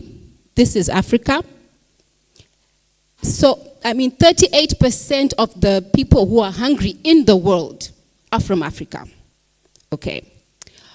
And then 77.5%, guys, this is close to 80%, of our populations cannot afford a healthy diet. This is where we are. So what this basically means is even those who are not poor, according to our poverty indices, those people are struggling to purchase a healthy diet. Then we have been overwhelmed by foodborne diseases, particularly in Southern Africa. We'll talk about the recent cholera outbreaks and all the other outbreaks that we have experienced. Those have really drawn us back in terms of achieving our intended goals. You know, we plan to end all forms of malnutrition by 2030. In the Malawi targets, we actually hoped to achieve a whole lot more than what we'd committed to the WHO and the SDGs. We hope to have achieved that by next year, 2025. And then we move on to issues of all forms of malnutrition. We have progressed a little bit where, at least in some forms of malnutrition or indicators related to nutrition like early initiation of breastfeeding, exclusive breastfeeding, etc., we've made some marginal progress, but we are really struggling. I think the previous presenter from SADC did mention that, you know, stunting is still a challenge, right? We have 1 in 3 children too short for their age, which compromises their brain development and consequently their ability to learn and give back to society. So this is where we are with stunting. And we have wasting. This was 2022, wasting was at 6% average in Africa. But now in Southern Africa, for example, with the current shocks that Southern Africa is experiencing, this average is no longer true. What we experience is much higher than that. And as much, historically, we've always worked and talked about undernutrition, and unfortunately, by doing so, we ignored the other form of malnutrition, which is overnutrition. And in every single country in Africa, this is taking an upward trajectory. It is rising at an alarming rate, and no country at all 54 states, is on track to actually achieve our goals and targets around overweight, obesity, diabetes, and coronary heart diseases. And most recently, one of the most important things that actually came up a few days ago with the SOFI report, the State of Food and Nutrition, what we learned was that the money, we are not committing sufficient money to deliver on our policies, our strategic plans related to food and nutrition security. I'm failing to move this. Sorry. Help. Okay. So basically, this is just a quick run through. What I can just say, as you're looking at these indicators, don't worry too much about the text. These are our targets, right? This is what we set out to achieve by 2030. This is what we said we were going to do. And our countries, in this case, 53 out of the 54, have reported. Where you are not seeing that dark blue color, that means we are off course. That means we are not on track as a continent. Okay? And I think you can see we have how many? 1, 2, 3, 4 only. That have some bit of color, but even the color is not even getting halfway. So what this means is that most of our countries on this continent are not on track at all to achieve our SDG 2 targets and our World Health Assembly targets.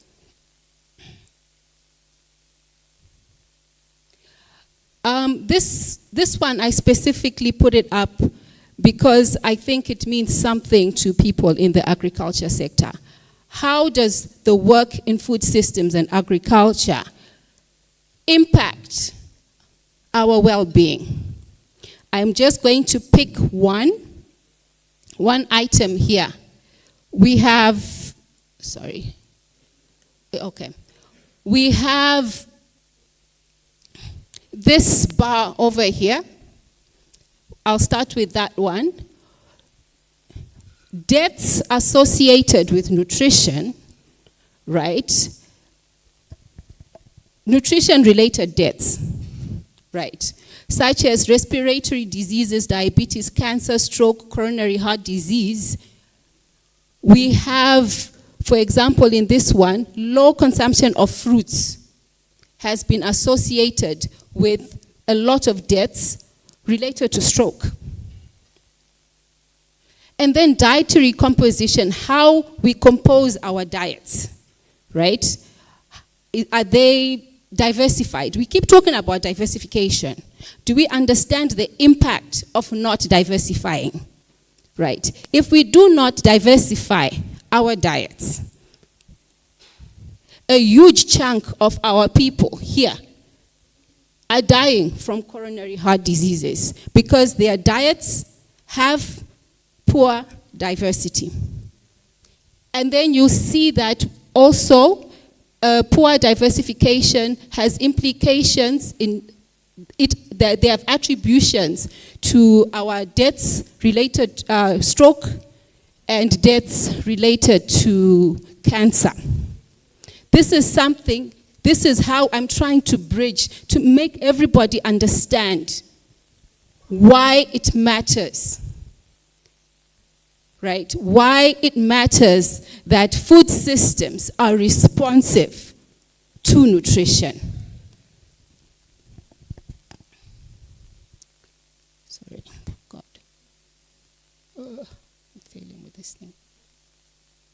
Help me. Sorry? Oh, it's this way, sorry. Thank you. So,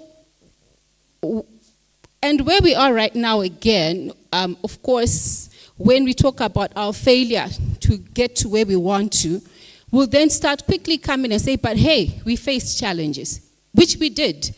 The COVID pandemic really derailed our progress. And it was not just the COVID pandemic, it was the COVID pandemic and then the multiple shocks that people were talking about today. And these multiple shocks were not even back to back. They were piling up on top of each other. So they have definitely contributed to the loss in the gains we'd actually initially achieved. And unfortunately for Africa, we've seen a lot of conflicts in the very recent past, and that has resulted in economic instability. And the infrastructure and our markets, there's still work that needs to be done there. And our regulatory systems are sometimes weak. If they are there, we've got the papers that everybody was talking about. We've got a document in place. Maybe the enforcement is not happening as we would like it to happen. So this is where we are. But we need to, all is not lost. This is important for us to understand. All is not lost. Because we have shown and demonstrated that we can do it. We have shown and demonstrated that it can be done. Since 2002 to date, we have reduced stunting by 25%. Granted, yes, by around 2019, 2020, during that time, our progress has decelerated. But we've done this. We've managed to actually reduce stunting by 25% on the continent. And we've also really significantly increased the coverage of essential nutrition services on the continent.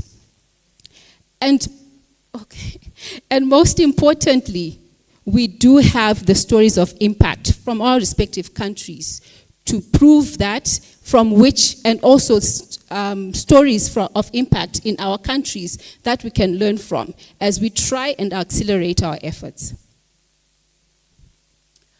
So basically now, moving forward, the question is, what do we do?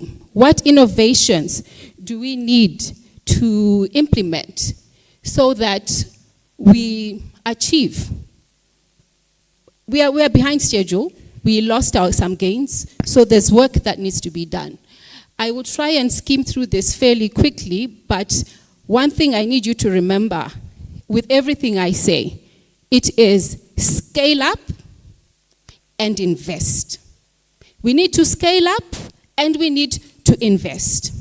So the first one is on innovative, there are innovative strategies what we've been working on, the great research and innovations that are out there around climate smart agriculture, agroecology and organic farming, etc. All those pieces, let us step out of the pilot phase and let us start scaling up. Let us invest in these processes and the scale up of these interventions. Sorry, where? Can't see, okay. So let us really, really work to diversify our production. This means making sure as we are working in our food systems, as we are looking at establishing our food systems, let us always have a nutrition lens as we do our work. Let nutrition be a guiding principle as you look at each and every food system and what needs to be done with that and how that system can be used to advance nutrition or achieve our intended nutrition goals. I think everybody here knows that the work in food systems, one of the goals is to address malnutrition. So you cannot think of nutrition as an afterthought. We cannot go back to that way of thinking way back when we put our heads in the sand and just hoped things would fall in place. Now we need to be very deliberate with our actions. So think about it. When we are thinking of what crops to grow, think which ones do we need to be picking and promoting that have a positive impact on nutrition. And basically that's looking at our nutrition-dense crops. That means really, really advancing and accelerating our efforts to commercialize and scale up biofortification. It's also looking at our indigenous food systems. Let us go back to those food systems and really work to nurture those food systems so that they actually become a source of nutrition for our people. We also need, a speaker talked about this, the research we need it. We really need it, but there's need for clear and good partnerships. We have our researchers, they've done their work. So we need to always pass on the baton stick to the next stakeholder who can translate that in partnership with the researcher, translate it to policy, to briefs, to guidance on how to move forward, engage your private sector to see how it can be commercialized, engage with your communities to create demand for those products. I'm already getting a warning that my time is running out.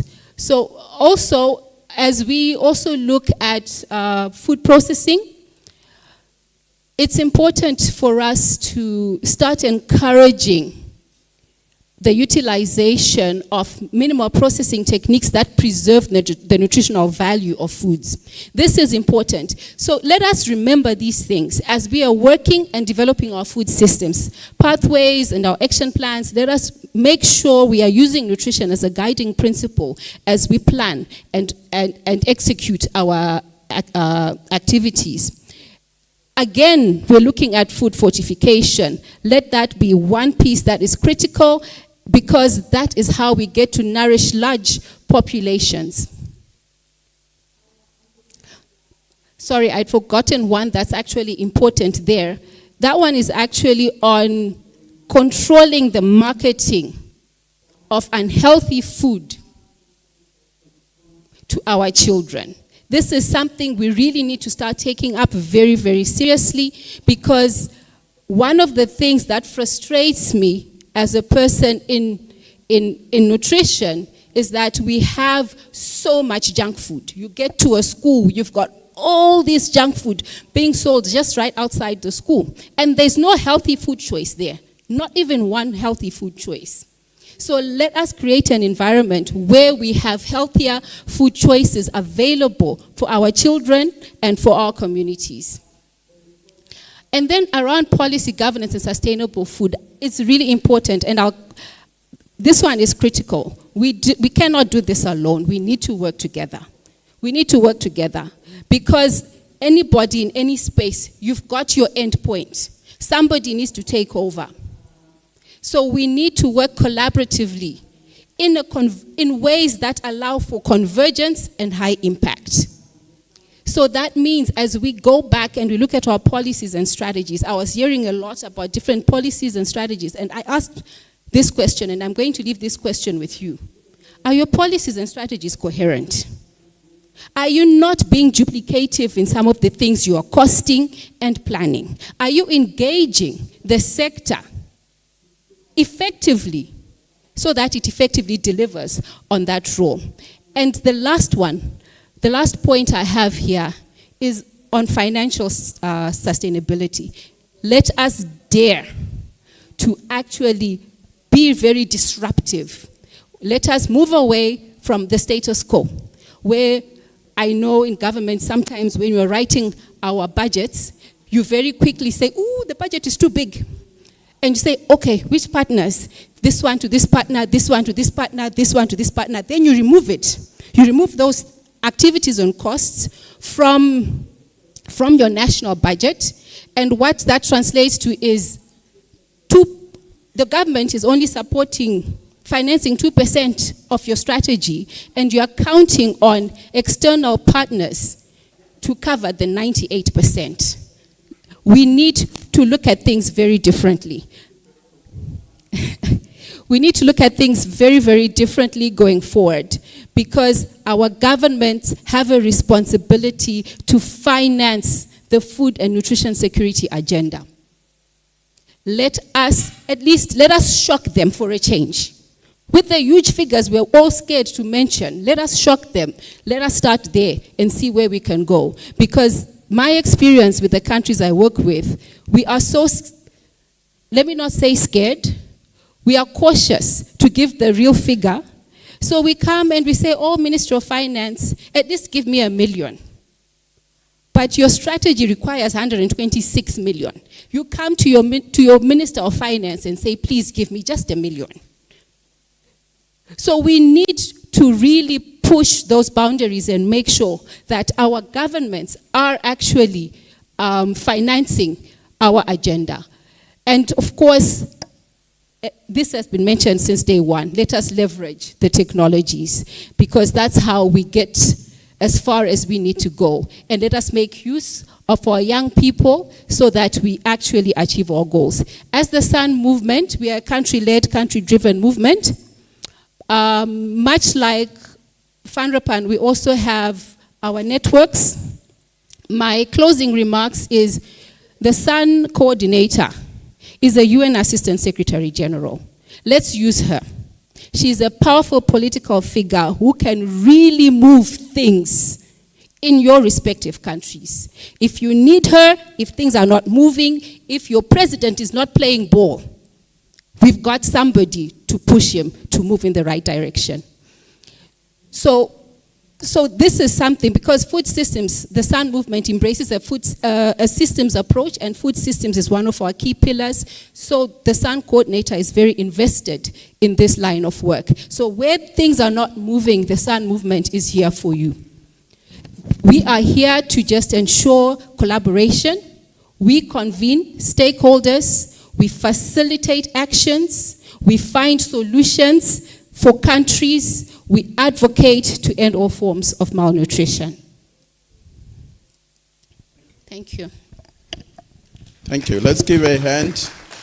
I know she would have needed more time, but that's life. Time is never enough. Maybe you can hang around up front. As I call on our panels, we really have squeezed time here, so if we can cooperate on that.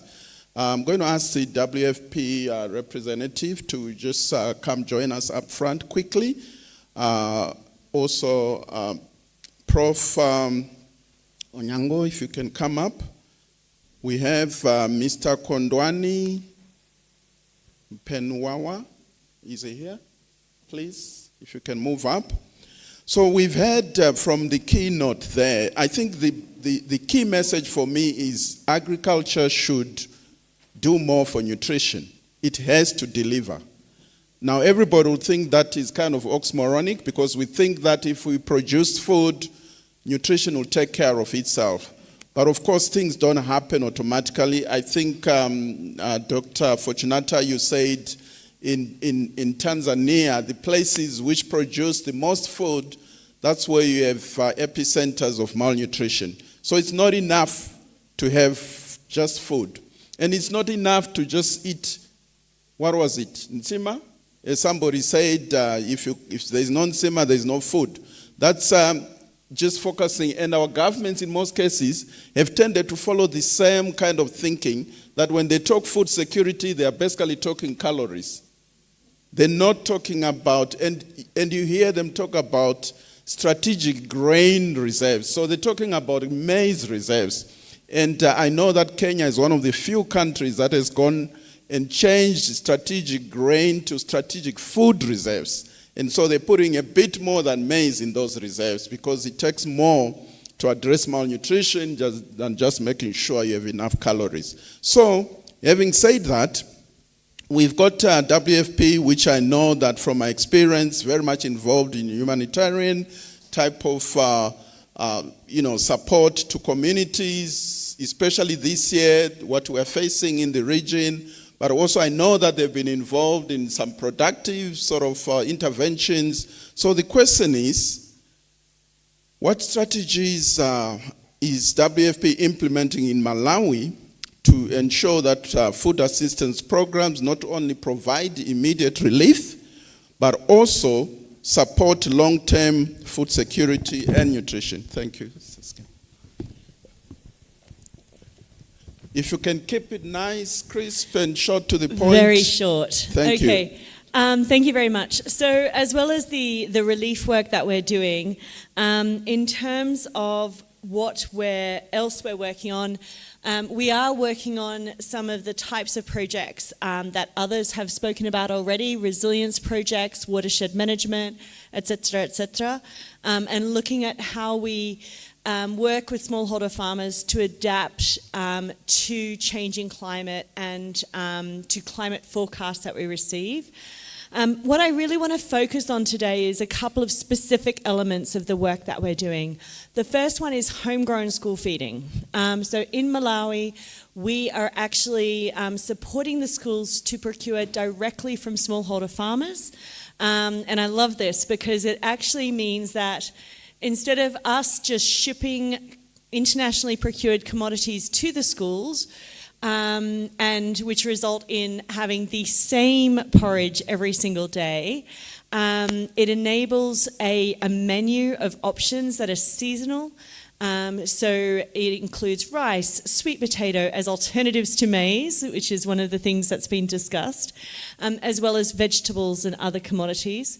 And then it's also working with the smallholder farmers because they're the source of these commodities. So we're sourcing more or less from within 20 kilometres of each of these schools. So this is a great project, and we're working with the government to look at how we can expand this project gradually over time in some form or other with government resources. So that's certainly one thing that we're doing that I just wanted to flag because of the how it's tackling the whole life cycle really there, and really trying to show what we can do in terms of behavioural change for diets. Okay, thank you very much. So this is institutional markets, making those available to farmers, but also you're targeting schools. And we were talking about the issue of indigenous foods, that the younger generation is really not aware of this, notwithstanding the goodness in these foods. They just haven't got a taste for it. They have not been exposed to that. And of course the parents are to blame. But we need the next generation to be exposed to these foods, and what a better place than a school to have this happen. So thanks very much. And providing markets for the local farmers. So that's a great initiative. So let's move to Prof. Celia. I know you are in the horticulture space within an academic sort of environment, As you noted from our keynote, not eating enough fruits and vegetables seems to be a risk in terms of, the global mortalities we saw up there. How would you see, from your experience in Kenya and also within the region, how you would promote and make fruits and vegetables affordable to those that probably would otherwise not be able to access them? Thank you very much for that question. When we look at the systems that we have of production and handling and marketing, food self-sufficiency, we have not gotten there. And so we need to increase production. But even with the production levels that we have, we are wasting all that because we do not have systems in place to ensure that what we produce, especially the fresh produce, is not lost after production. So strategies for post-harvest handling that ensure that we prolong the shelf life of what we have produced are important. And if you go to our domestic markets, you see that there's a lot of food that has come to our markets, but almost 30% has been lost because we do not have facilities that can ensure that we do not lose those products because they are very short shelf lives. Thank you. Thank you. Thank you very much. I know that for a lot of our biophysical scientists, we tend to focus a lot on production, productivity, and all that. But very little attention is paid to food waste and post-harvest management.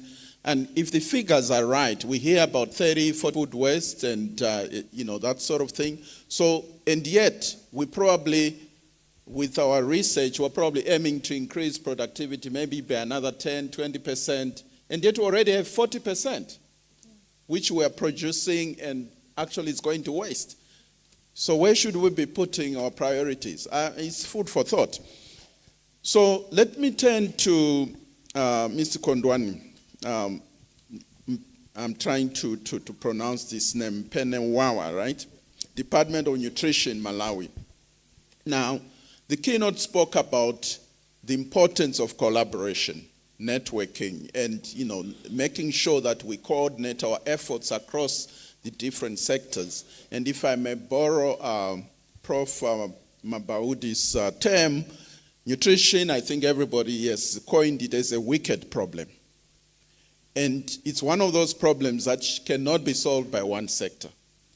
So how does your department coordinate the other sectors to ensure that food systems in Malawi deliver safe, affordable, and nutritious food, especially to the vulnerable?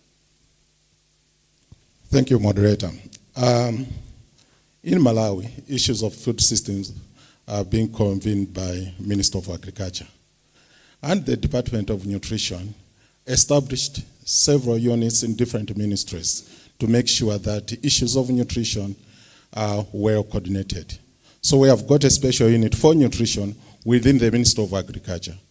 We have got other units in other critical ministries such as education, gender, and other ministries as well. And these, including the local government, which coordinates the districts. So these, they follow the policies and strategies that are developed by the Department of Nutrition, which is the overall coordinator for nutrition response in the country. Fortunately enough, this year we are also reviewing the National Nutrition Policy, which guides the National Nutrition Response. And we have included issues of food system as one of the priority area within the National Nutrition Multi-Sector Policy. And this is a priority area number 2. So within that, we look at issues of governance for the food system. How can we have a sustainable food system? Issues of food safety. reduction in food waste, as it has already been talked about, issues of food budgeting, value additions, and other things. So we also we have also prioritized the issues of climate change and nutrition, as well as social protection and nutrition. We thought that if we work together using the different platforms that have already been established in the nutritional sector, we can tackle issues of food system in the country. Thank you. Okay, thank you very much. I could have a lot more questions, but we don't have the time, unfortunately. I'll take a couple of questions. One man, one woman. Yeah? One man here. Let's start with my sister here. Quick one. One question. If you put end, then I'll stop. Okay, thank you very much. My question is on another, I think, silent killer that is emerging as people are trying to really make sure that there is nutrition in their homes, particularly relying on livestock products. There is also the issue of antibiotic resistance that is now emerging. So I wanted to know what efforts are being done to make sure that the children and even the adults also are protected. The last one is on school feeding programs. One. Okay, there's no second one. Seeing as you're at the same table, you'll be disqualified. So we'll take the gentleman in the white shirt. Yeah, I saw your hand first. I know this is a session we could have had more time on, but unfortunately, we have a force majeure there in terms of the other activities. Yes, please go ahead. Thank you so much, Peter Eger from University of Leeds. You talked about the food environment increasingly becoming obesogenic. Unfortunately, there are even no policies. It's not the implementation gaps, but there are even no policies to address this challenge. I'm asking the panelists what could be the strategies, especially with the private sector being strong in this kind of environment. Thank you. Okay, thank you. Sorry, colleagues, that we can't take more questions. So let me turn over to our keynote. If you want to respond to the antimicrobial issue or also the issue of obesity policies, but keep it real short. And then as we go down, we can, 30 seconds, just kind of give some parting shots with reference also to the two questions and anything else. Thank you very much for those important questions. So yes, indeed, the issue of antibiotics is something we really need to be looking at. When we're looking at livestock production and the impact of whatever actions we're doing, actually the impact on nutrition and the well-being and health of the consumers. So this is why I'm saying we need to be very deliberate in our efforts and have nutrition and health and well-being as your guiding principle. When you are thinking to increase livestock production, we need to be very careful in terms of our policies and guidance around use of antibiotics. With regard to the obesogenic food environment, this is one of the biggest pieces that we're really trying to push and work with countries to start working on policies and strategies around this. I think SADC has made great traction around this. So you're right, we don't have a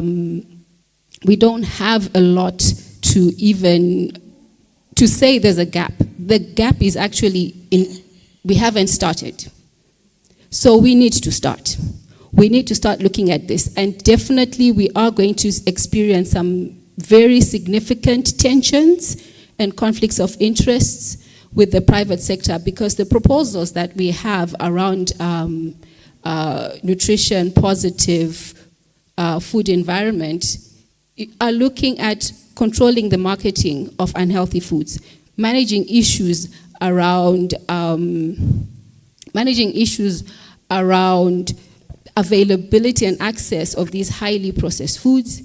We are also looking at issues around SSB taxation. We've got a few countries in the region that have actually moved ahead with this. We've got some, like my own, where we moved forward and then we were drawn back because of tensions with the private sector. So there are actions happening at small scale, but we as the Sun Movement can really facilitate a lot of cross-learning with countries in the north where some of these strategies have succeeded, but we'll need to adapt them to our own context in a way that makes sense to us. But at least we can have ideas of how to move forward. Now, you can go ahead. You have the mic already. Then we'll just change the order somewhat. Okay, thank you. Sorry, not Nawiko. It's Kondwani. I don't know why I have Nawiko on my mind. Okay, I just want to emphasize on the issues of coordination. As you have earlier said, issues of or problems of nutrition cannot be sorted by a single sector. That is why we have a standalone department that has to look at different issues from different sectors in order to sort out issues of malnutrition in the country. We should also not forget the private sector, which is also critical in terms of the national nutrition response, because they process our food. We have also to engage them. That is why we have got a Sun Business Network that is one of the platforms that we use to engage the private sector. Thank you. Thank you. Thank you. Great. So that's an omission we need to address in future dialogues. We definitely need somebody speaking for the private sector.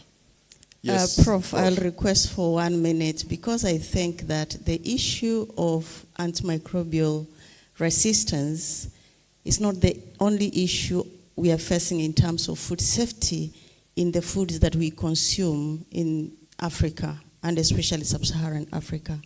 There are issues of pesticides, there are issues of pathogens, and what we are doing as countries is that we have standards for the export market, for everything that's being exported out of our countries, and we don't seem to care about standards of the food that we consume in our own countries. And that not only on the environment and all, but the health of the people, and that health impacts on development. And so I say that if it's not safe, it's not food. So we cannot be emphasizing that we are going forward, they are nutritious. You can produce your vegetables, your fruits, and feed your people, but if they are highly contaminated by pesticides, by pathogens, by heavy metals, we are not having a nutritious food, but poison. Thank you. Prof. Thank you. On that poisonous note, let's hear from WFP. I guess my closing point is looking at this multi-sectoral message that's coming out so strongly, and it's something I strongly believe in, and we're talking about the post-harvest losses in management and the environmental impact of having to need more land to then grow food because of the massive losses, and the kind of, it really hits on many things. One thing that we often kind of don't really talk about so much is in terms of logistics and transportation, warehousing, all of these pieces when we're talking about food systems. We often focus very much on the agriculture or focusing on the nutrition component, but this is a really critical piece and something that we work on very strongly when we're looking at system strengthening and how to maximize the food that we do have available. Okay. All right. Do you, you want to say anything else? All I can say is we need to reach out to each other because we need each other to achieve our goals. You cannot achieve goals in food systems and agriculture without other stakeholders, including people in nutrition. And the vice versa is true. We need to work together. We need to bring everybody on board. So please, let us work together, let's coordinate, collaborate, and the most important part is converge our interventions. If you are working there, and another one is working there, and another one is working there, and you say, oh, well, we are all in one district, that's not good enough. Thank you. So it's systems thinking. I think this theme came out yesterday when we had the theory of change. You saw how complex that diagram was. But the issue I think here is that agriculture needs to do better. We need to deliver more. I know that we think we're doing well. We've increased production. We have increased availability, but availability of what? So we need to look at the quality. And if we're talking about, there was the issue of scaling up, yeah? You said we need to choose, scaling. What is it? Is it out and then deep? I think the deep scaling is also the elephant in the room to some extent, because some of our cultures and the way we consider certain things as good attributes also plays right into the risk issues. If we're talking of obesity, growing up, I used to be told that if somebody looked they are, well endowed, then we had a saying in my language that said, oh, Makase, given this challenge that we have with obesity. So in terms of the culture and what we consider as normal, yeah, how does this work? So we have a lot of work to do. We need to think system-wide. Look at, yes, you can act within your discipline, but your analysis must be system-based. So you know exactly what contribution and what it is that you are making a difference to, especially transformation of agriculture and food systems. Because some people say, oh, food systems incorporates agriculture. Yes, maybe it does. But we deliberately chose that wording because agriculture delivers much more than food. So there are things that come from agriculture which are not food. But we want those things to also contribute to nutrition. Whether it's income, how is that income utilized? Whatever it is you're doing, food safety. If you are exporting, you already have standards. Why not spread those standards to the local, markets so that everybody enjoys the benefits? So thank you very much to my panel.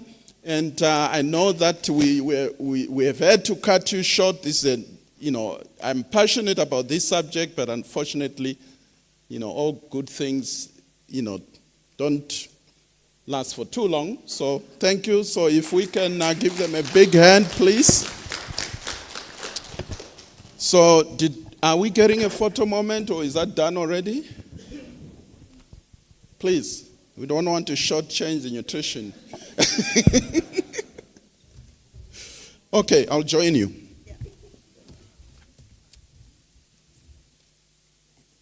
Are we done? Give us a signal.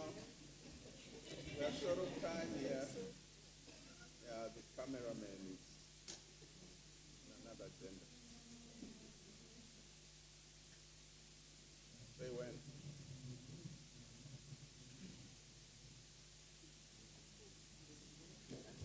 Are you done? Thank you. Oh, you need.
You standing between, these guys going to lunch. So that's pressure, but hopefully what they're going to have is nutritious, so they don't need to worry too much.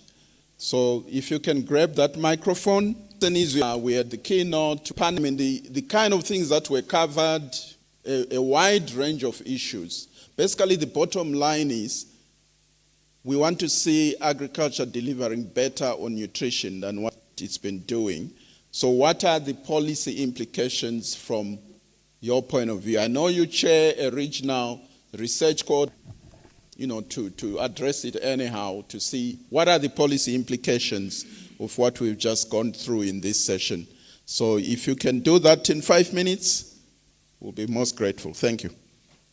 Thank you very much, Mr. Moderator. What more should I say?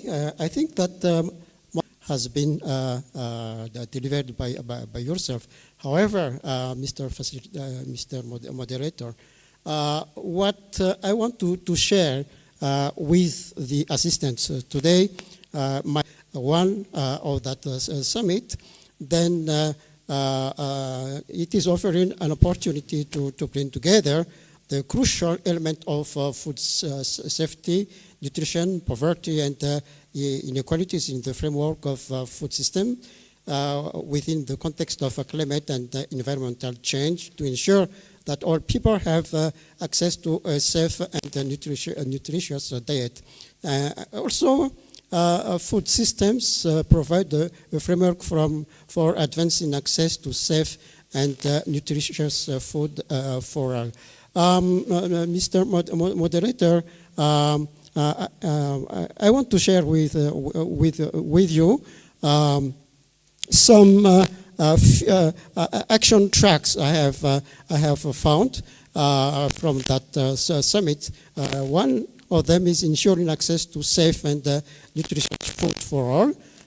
Another one is shifting to sustainable consumption patterns, and also another one is boosting natural positive production at sufficient scale.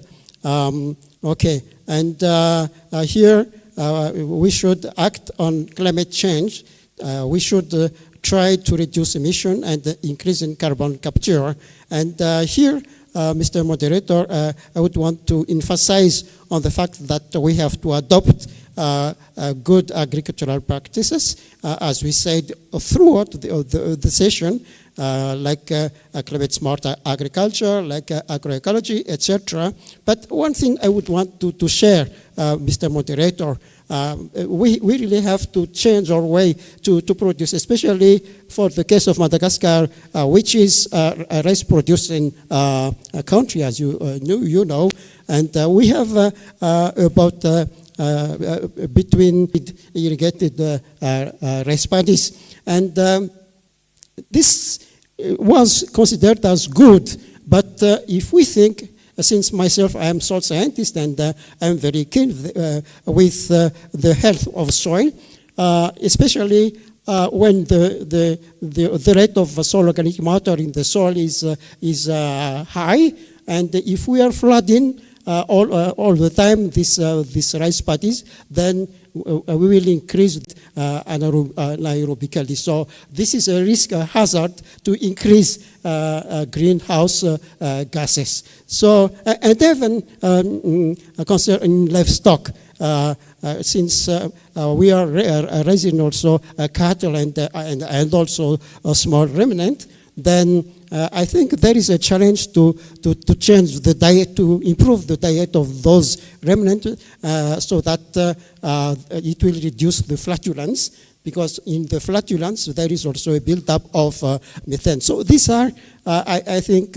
things we as scientists we have to think about. And maybe since my to go back, Mr. Moderator, on food, it was bring back to the table today.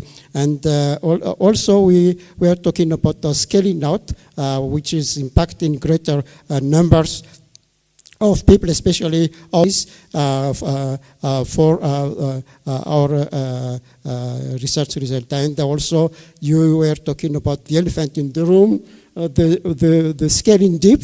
Of course, this is impacting cultural roots, so it is impacting at the very deep,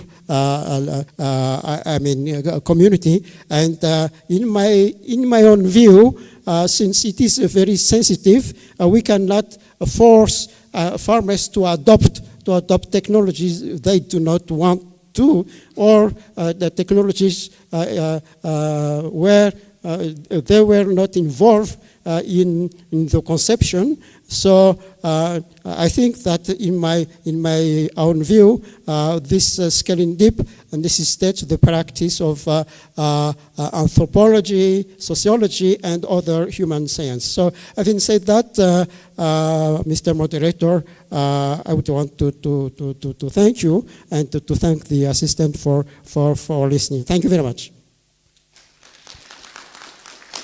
Thank you so much, Prof. You just reminded me of the fact that the UN Food System Summit came up with 5 tracks. And for those who may not be aware, you just need to Google that, and because those are recommendations on what we should be focusing on in terms of food systems transformation. But leading up to that, Africa also came up with a common position on food systems transformation. So those 2 documents would help us to, get the right direction as to which way we should be going. And so thank you, Prof. And I just want to thank Prof. and also our keynote and the panelists for what I think was an exciting session. Unfortunately, not enough time, but it's basically lunch. We've taken 15 minutes of your time, and if you can indulge with the organizers that we move quickly. Yeah, what we must do quickly, as Jesus said. But for this time, we're just going to get some food, right? So let's do that and come back quick.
Resilience, practical experience from food and livelihood security. It's within Africa. It's a long title. I think you will see it when we beam it. But the main issue is that gender transformative approaches are very, very important to resilience building.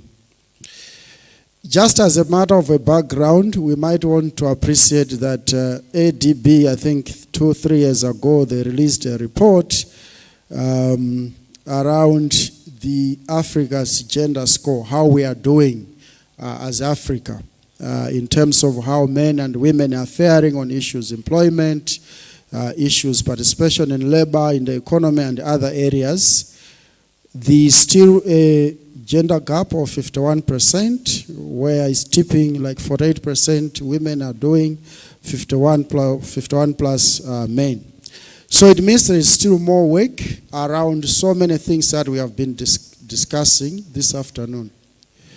So without much ado, I will be inviting our presenters. So the way this session will run, we may not have time for a panel there, but that as they present, make sure you take note of all the questions that you want to ask, because after they have presented, we'll go straight into tackling questions from the plenary. So take note that you will need to keep your questions and just after that. So maybe I want to invite my presenters possibly to come forward. Our presenters, you want to come forward? So you are there one, or you should be here. You want to be here, and you want to come one by one. So maybe just introduction. We have Stembile Mwanakamba, who is part of the presenters. And then we have Chikondi Chavuta, who is also part of the presenters. And then we have Patience Mgoli, who is also part of the presenters.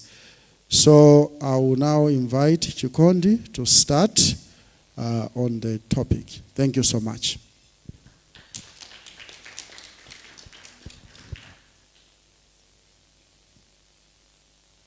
Okay. Thank you very much and welcome back from lunch. Thank you, Anthony, for the introduction.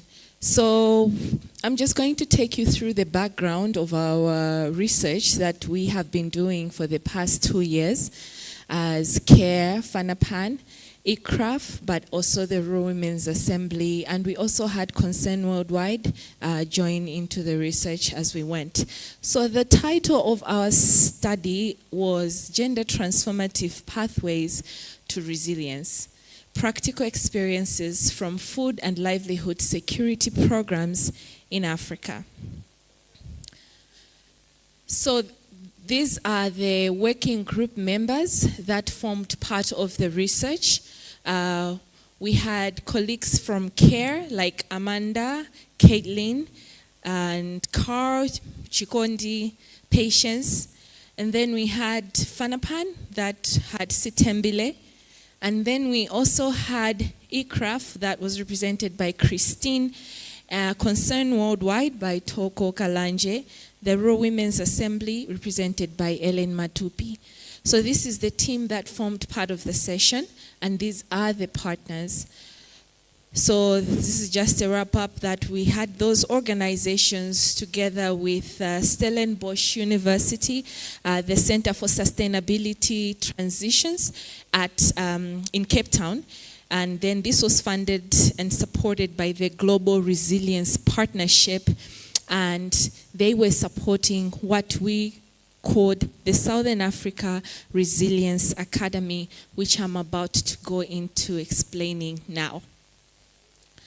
So as a bit of background, the Southern Africa Resilience Academy, which we called SARA, is an initiative of the Global Resilience Partnership.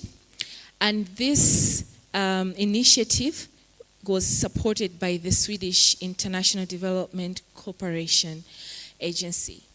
So the Global Resilience Partnership is really a network of organizations and institutes that work in building resilience across scales so that people can persist, adapt, and transform in the face of shocks, uncertainty, and change, as presented also early this morning. So a core strategy that they took was to strengthen Global South research. We have been hearing this thing for the past, and South America as well. So the aim of practitioners and researchers. So it was in 2021 that we came with this Southern Africa Resilience Academy, and it was coordinated within the University of Stellenbosch in South Africa. Its core role is to really have a convening and support space for that transdisciplinary research and also practitioners across Southern Africa to be engaging on resilience and development challenges in the region. So the whole goal was to really strengthen and expand collaboration, but also support and facilitate the co-production of policy and practice relevant knowledge. Sarah, as I've said, aims to directly and meaningfully lead into regional and global policy discussions, bringing in that evidence around resilience and development to really elevate the Southern African voice within the international fora, but also as policymakers are coming up with different policies, they don't go far, they go through what the Southern African researchers have done. So how it started is that there was a call for applications that was there, and we had a competition of practice research groups that had to come up with policy and practice outputs. So together with Fanrpan, ICRAF, the Women's Rural Assembly, and CARE, we submitted this application, and we were amongst the 7 successful that made it into the SARA first round of generation of knowledge products. So this partnership, as you will see, is approaches for equity and resilience in Southern Africa. So moving on, the key outcomes from this research were that we had research and learning partnership done between Fanrpan, the Fanrpan nodes, and also ICRAF and CARE, and also having a grassroots women organization, the Rural Women's Assembly, really be part of generating knowledge products. So we have developed 2 products. There are more actually, but we were supposed to develop 2. But because of the excitement, but also the amount of knowledge that we gathered, we've come up with an academic paper that is going to be published later in a journal, but also a non-academic product, which is a policy brief that talks of the existing policy. So we did a policy analysis of the policies on gender within the region and how those are impacting how resilience interventions are taken on board within different ministries across. So it really also helped us to strengthen our community, because then we worked with the Zambia Agriculture Research Institute. We also worked with WWF. We worked with James Cook University. We worked with Luana.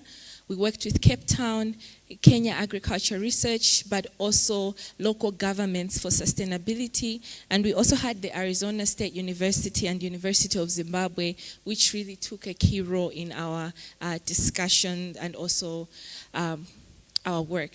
So that is just a brief of introducing to you the work and what SARA is, but also what its aim is.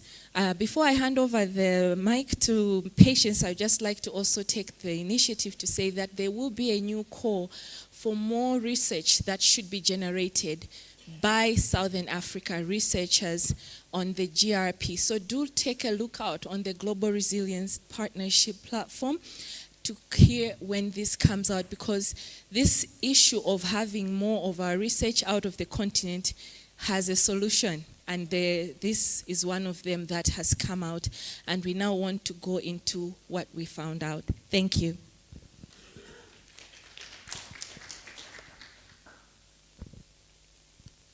Thank you, Chikondi, for setting the background. As said, my name is Patience Mgoli, part of the working team that worked on the paper. And I will take you through now the actual deep dive on how we did the research.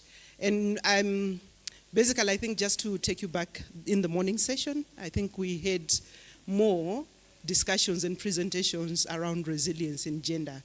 And basically, I think we wanted to we want to build on that. So the paper basically, I think, centered on these two terminologies, gender and resilience. And the premise basically is that you'd see that there is current multi-crisis around economic, food, and climate. And all these crises, they focus basically on building resilience as a critical focus on development, conservation, and humanitarian programming.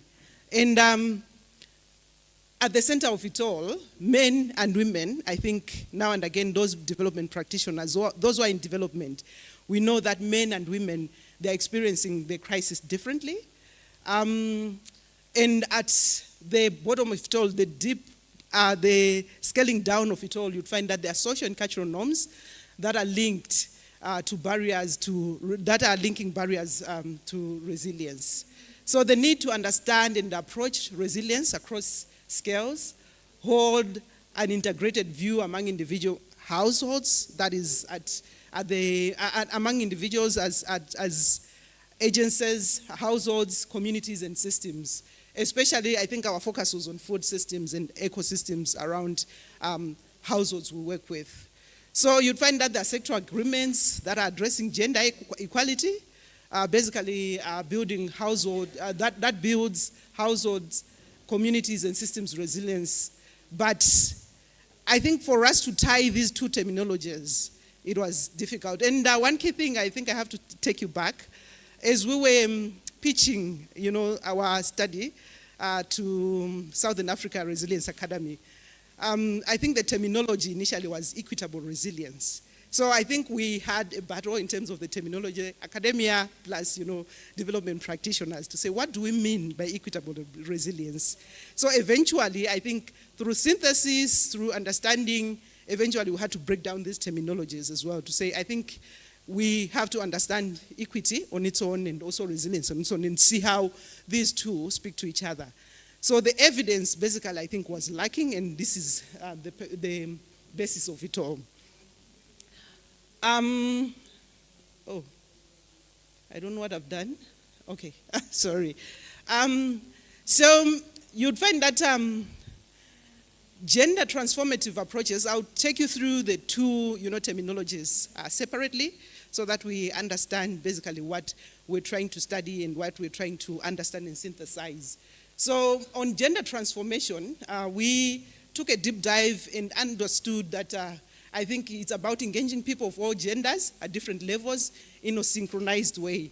So basically, you're looking at starting building and understanding nuances by creating awareness at individual level, that is building agency, which is conscientization, and also further building, taking that agency or that capacity to take it to your household, if you're an individual woman or a man, taking to your household, initiating dialogues within the household or within your community, and also further allowing, building the base, allowing people to step out and start building groups that different development practitioners are engaging in, basically. And then as empowerment occurs at different levels, you'd find that there is synchronization. People are now able to step out or stepping up to engage and form alliances and also engage in advocacy. But it's a synchronized process. It has to start at agency level.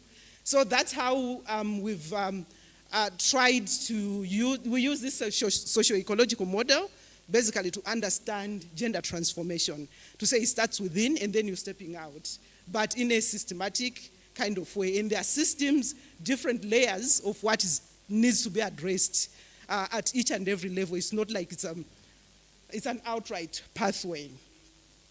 And under resilience, we adopted this model. I think it's a common model, basically trying to understand, define resilience based on capacities.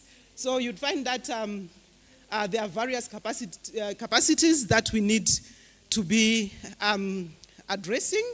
There is basically when you look at resilience, you are trying to understand it from the angle of where a crisis occurs or where there is a spectrum of what you need to address within that. But take it in a form of a crisis, and then from that, we are looking at to say, if there is a crisis, how do I anticipate, how do I foresee what capacities are needed within that to foresee what needs to be done, so that when that crisis occurs, I'm able to, to avert whatever dangers that are coming in. And then there is absorptive capacity, where you are able now to absorb, whenever a shock happens, you are quickly able to bounce back in that arena. So we are looking at different men and women, communities, are they able to absorb, the shocks that are happening to them? And then adaptive, are they able to move or to decide to say, I think now that a crisis has happened and I have this at hand, am I able to channel my capacities to something else or to adjust quickly and use my knowledges, my capacities to, to avert, the shocks or to manage the shocks so that they don't, last longer and they don't worsen the situation I'm in. And then overall, encompassing all of those capacities, the transformative, you'd understand that all these, the three capacities in the circle are basically trying to transform a system to say whenever there is a crisis, people are able to, foresee, they're able to absorb a shock quickly, and also, they're able to adapt within their capacities. So the transformation part of it is kind of a systematic, long term. We are dealing with short term, medium term, and then long term capacities. So that's how we understood the two terminologies. And then once we narrowed down to those terminologies, basically our research questions were focusing on trying to say, now what is a gender transformative program? What are we looking at? We did a synthesis on evidence of impact and change pathways of the programs that have been implemented. Our target basically was programs that are kind of have winded out for the past 5 years. Not beyond that. Of course, it was really difficult to find all that evidence, but we were focusing, as my colleagues said, sub-Saharan Africa, primarily in the Southern Africa region, and our partners contributed to the programs that they know were being implemented, either research programs or just implementation of programs. And we had questions, what does transforming gender relations mean, and what does resilience mean for people and to the people? And also we had to address the question on how we impact and sustain resilience across scales. What are the systems and the ecosystems, levers and barriers that we need to address? So we did a literature synthesis because it was, across countries. And we had 6 case studies, which we took a deep dive on. And also for kind of a refresh, we did an in-depth interview for lived experiences. And Malawi was privileged to have farmers being interviewed. So that's where Rural Women Assembly came in and supported with program participants to help us understand some of the questions. So as we did synthesis, so this is just a snippet, as my colleague said, we identified key barriers to resilience for small-scale farmers. Apologies, I think it's a little bit, tiny even for myself. I'm putting on glasses, but I can't. But Sorry, I have to take my laptop. I'm light phobia a little bit. So the background is not helping at all. Apologies.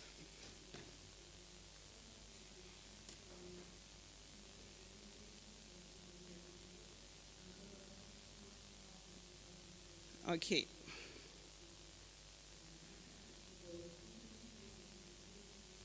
So some of the key barriers, as I said, that way, I'll just highlight a few. Of interest is around gender norms. I think when we're doing the lived experiences,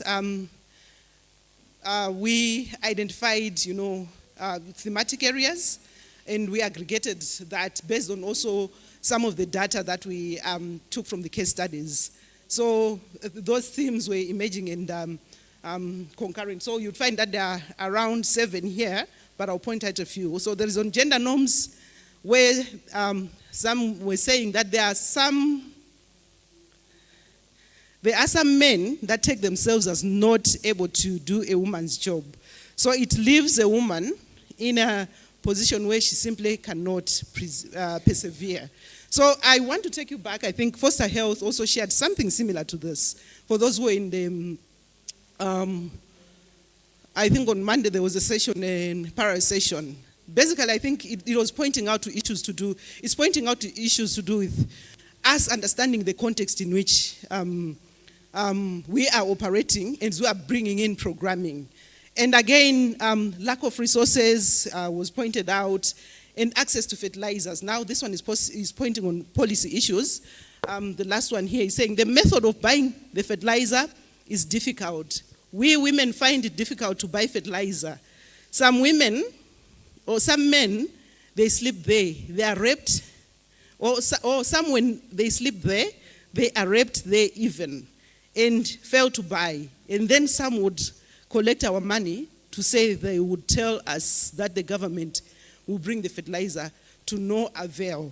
So you'd find that we are putting in, systems trying to address maybe issues to do with access, but now there are underlying gender norms, social issues that are hindering access as well. So those are the issues that some of the issues that we identified as barriers.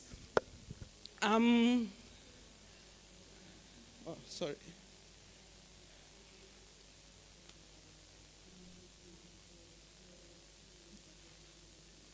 It's refusing to go back. Okay. So on the gender transformative approaches, one key adoption that we did, and this is where CARE adapted the socio-ecological model, and this CARE uses this framework, and this is what we also adopted in the research. So you'd see that it's speaking to three key issues when you're doing gender programming, addressing agency, relations, as well as structures. So within those, you'd find that there are strategic initiatives or activities or strategies that needs to be done. For example, I'll point out on relations, focusing on engaging men and boys as supporters and champions of gender equality. And you'd see that on structures. You'd find that there is need to challenge harmful social norms. It boils down to say, how are we working as different stakeholders in addressing some of the social norms? I'll move on quickly because there is a lot that needs to be shared.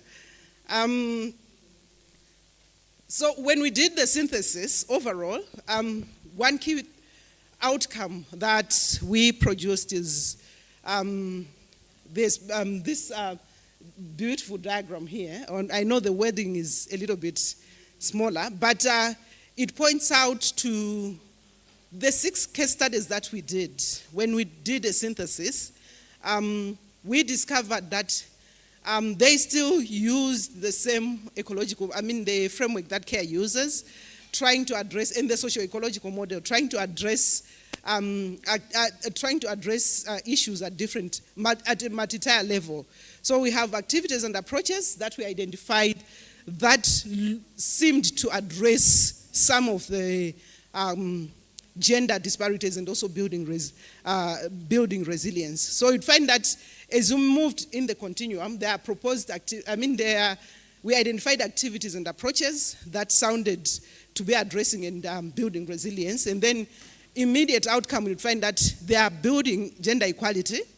And then that's when you'd see resilience at the end of it all.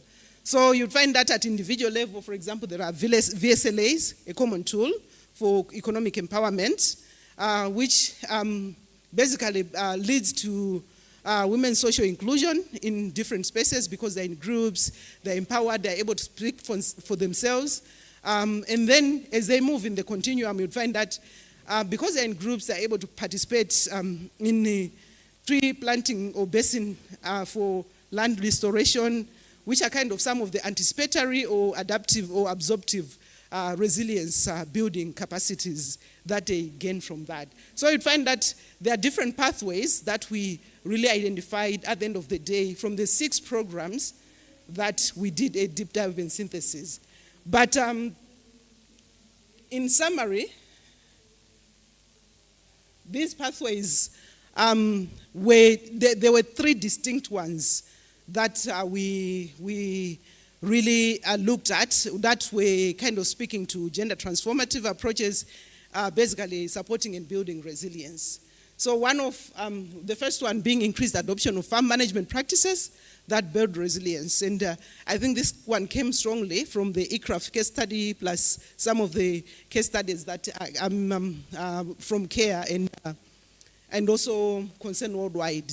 So basically, how that was done is basically including women in household decision making. They were able to contribute to decision making around farm management practices. Increased household ability to absorb shocks and adapt to stressors.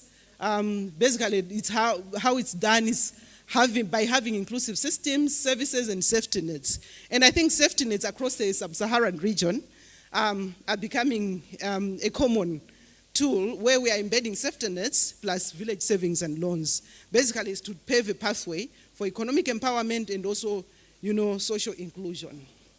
So this is one example of the case study that we did, Win-Win, that looks at integrated gender transformative. It was like a structured program. It was a research stroke program implementation kind of programming, and it deliberately used different strategies around gender equality to attain resilience. You can look it up online, it's available. I'm being told my time is up. But what does Win-Win says about gender and resilience is basically participation in gender transformative approaches resulted in greater gender equality and food security and wealth at household level, which basically you'd find that also gender equality was a key factor in food and livelihood security, suggesting essential role in strengthening resilience. And these are some of the examples, but I think you would have a privilege to, know more once the paper is out. So as we said, I initially identified about the barriers, but I think there were levers that enabled, resilience in gender transformation. So you'd find that there are some of the issues that I spoke about and they were being quoted. But what I wanted to point out is around locally led adaptation. I keep on pointing out issues to do with locally led because we had rural women's assembly, and they emphasized that I think in programming it's important for us to have a voice in design, in systems thinking when we are bringing in programs on the ground. So that locally led adaptation for rural women assembly has enabled them really to build their resilience because they're able to know what unlocks their potential and what unlocks, gender equality and resilience. I think I'll skip this slide and allow my colleague to come in and finish off.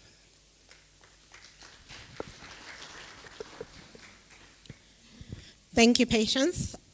So in in the previous slide before this one, I think she didn't touch on the barriers section, but one of the barriers that we had identified was the lack of support in enabling environments. And so we then decided to work on our non-academic paper as a policy brief, trying to understand what are the policy enablers and what are the barriers. So I'm going to just walk you through a couple of slides that look at policies and legal frameworks as enablers. When we started off the sort of policy analysis part of the study, we knew from the get-go that policies and legal frameworks would be the bedrock on which GTA approaches would then be scaled up. So we were trying to understand how these policy frameworks are providing that underpinning for gender equality, and also how they are guiding implementation and development of strategies within the broader regional and national development plans. So we started by looking at the global level. And at the global level, we do have the Convention on the Elimination of All Forms of Discrimination Against Women. I think some of you will recall the Beijing sort of conference back in 1995 that sort of set the standard for gender equality and sort of turned the world upside down on its head on what women can do and where women can lead. But since then, we have had the Sustainable Development Goals. And Sustainable Development Goal number 5 looks to achieve equality and to empower all women and girls.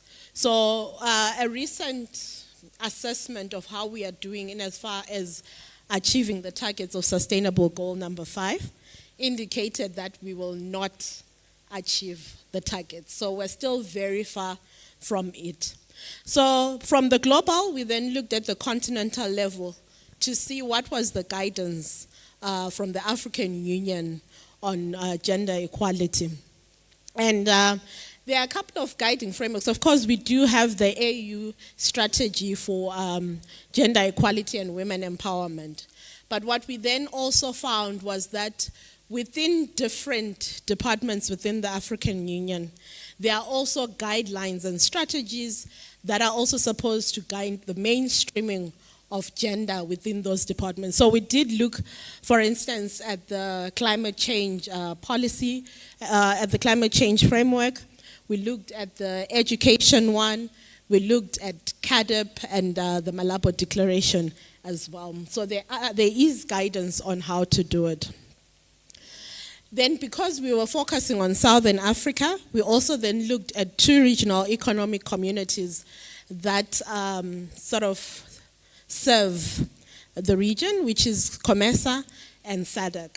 COMESA does have a gender strategy, but SADC has a whole lot of strategies, protocols, guidelines, policies, toolkits on how to do this.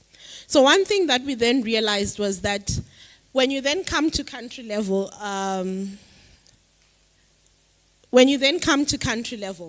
there's also a whole host of guiding documents on how to mainstream gender. My apologies, this is a bit hazy, but you have the national development plans, you have gender policies, you have agriculture policies, you have environment, climate change, a whole host which sometimes comes across as confusing and perhaps also is not assigned a desk, and so there's no one that takes that responsibility to actually make sure that gender is mainstreamed. So we had a couple of countries that we looked at in Southern Africa, Malawi, Mozambique, South Africa, Namibia, Zambia, and Zimbabwe. Those were the countries that we took a deep dive into them and discovered that, yes, the policies are all nice and good. There are some countries that have done exceedingly well in terms of actually making sure that gender is mainstreamed all through the different sectors, and that there are responsible desks and people that are actually driving that. But then there are some where it looks like it's just on paper and there are no real sort of implementation there are no programs that are being implemented or no efforts in that direction. What we concluded in as far as this analysis was concerned was that these policies and legal frameworks, they are a roadmap. And so with any roadmap, you need to take it, read it, and then follow the instructions for you to get to where you want to go. So if that is not done, they will just remain as we have had documents of good intention. But we then wanted to go a step further to then recommend how this can be done. So we looked at 7 areas that we thought we could mainstream gender transformative approaches. So we're looking at policies and programs. We were looking at governance and development issues, how they're handled. Then we also looked at disaster risk reduction. I think in the morning we had a lot about shocks, and we had a lot about, being proactive and addressing, challenges before they come full head on. And so we were looking at the integration of GTA approaches into the disaster risk reduction and climate adaptation strategies. We also say that as long as there are no resources allocated to ensuring that gender transformative approaches actually happen and are implemented, then it won't happen. So there needs to be resources allocated there. And then, of course, once that happens, we need to make sure that in our monitoring and evaluation systems, we have the right indicators that the responsible people can report against. And of course, partnerships. I think we cannot emphasize this enough. No one government department will be able to pull this off on their own. They need to be working together with stakeholders and making sure that we're bringing in the private sector, we're bringing in the civil society, and they're working together. And whilst we did have country case studies, we said there is strength in numbers. And so if we were to get leadership from a regional level, if SADC was to pull everybody together and say this is what we are doing, we would see more countries adopting and implementing gender transformative approaches. Thank you.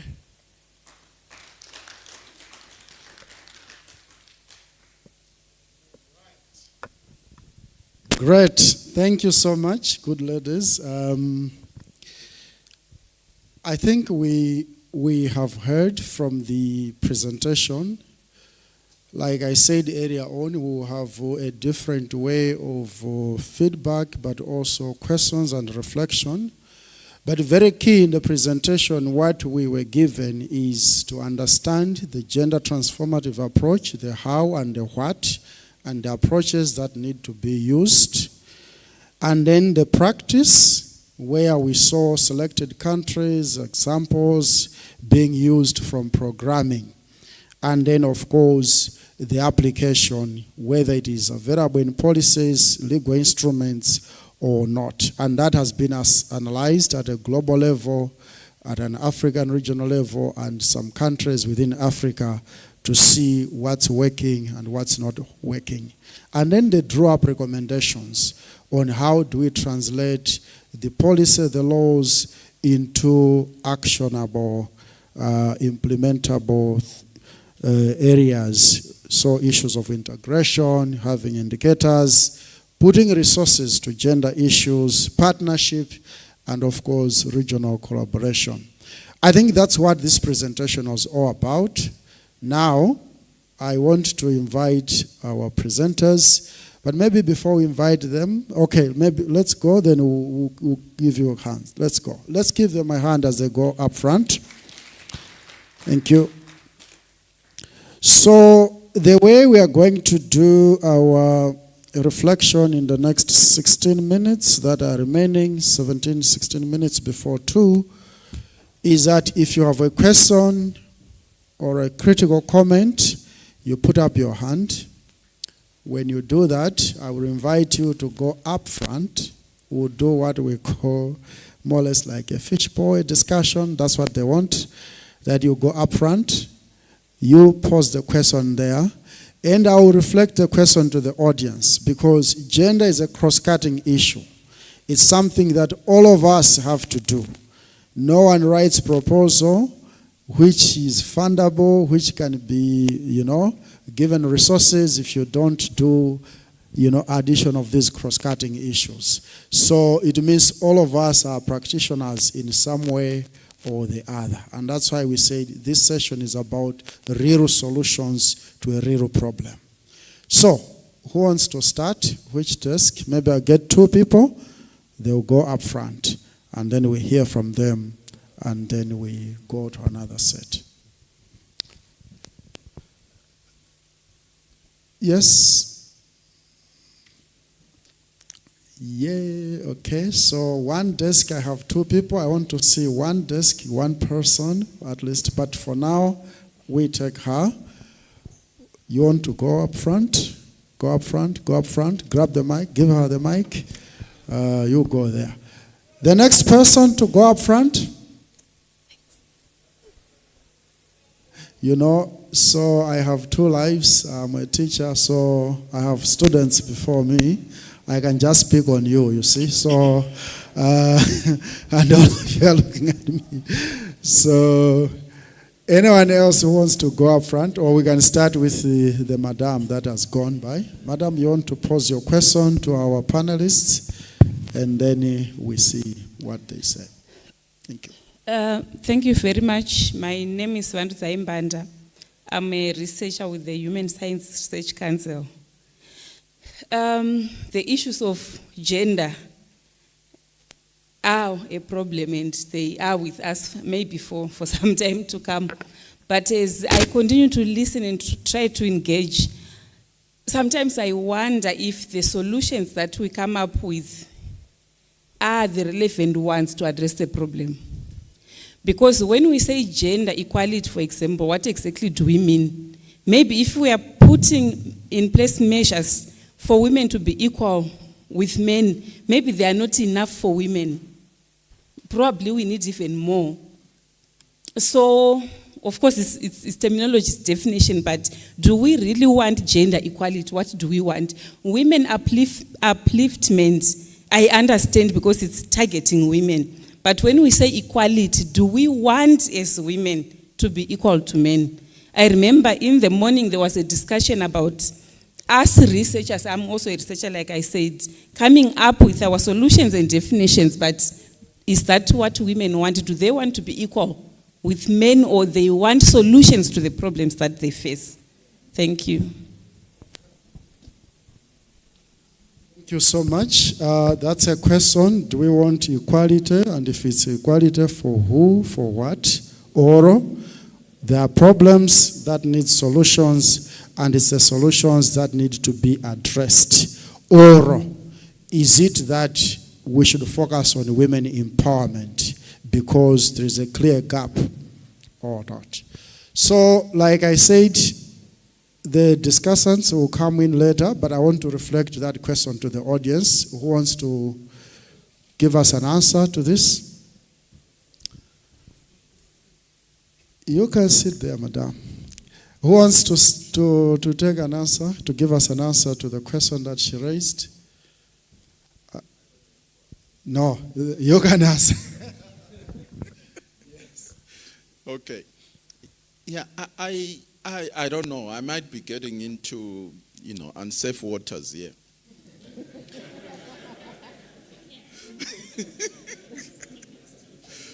But I've got some advisors who are in the right camp here. But yes, equality, I think if we take it literally, I don't know. I think we need to be really careful. What do we want exactly by equality? And the metrics, what are we looking at? But on the other hand, there is the word equity, which I believe may be more appropriate in the sense that it takes into account your circumstances and, as the questioner said, what it is that you want solved, and you deliver an appropriate solution. For me, that's equity. So it's not just a blanket equality, because what does blanket equality mean? Well, I think we had a recent incident at the Olympics. I don't want to get into another controversy, which was a boxing match. I don't know whether you'd call that equality. But those are the kind of things that can happen if we just take things literally and we say, yeah, I want to be equal.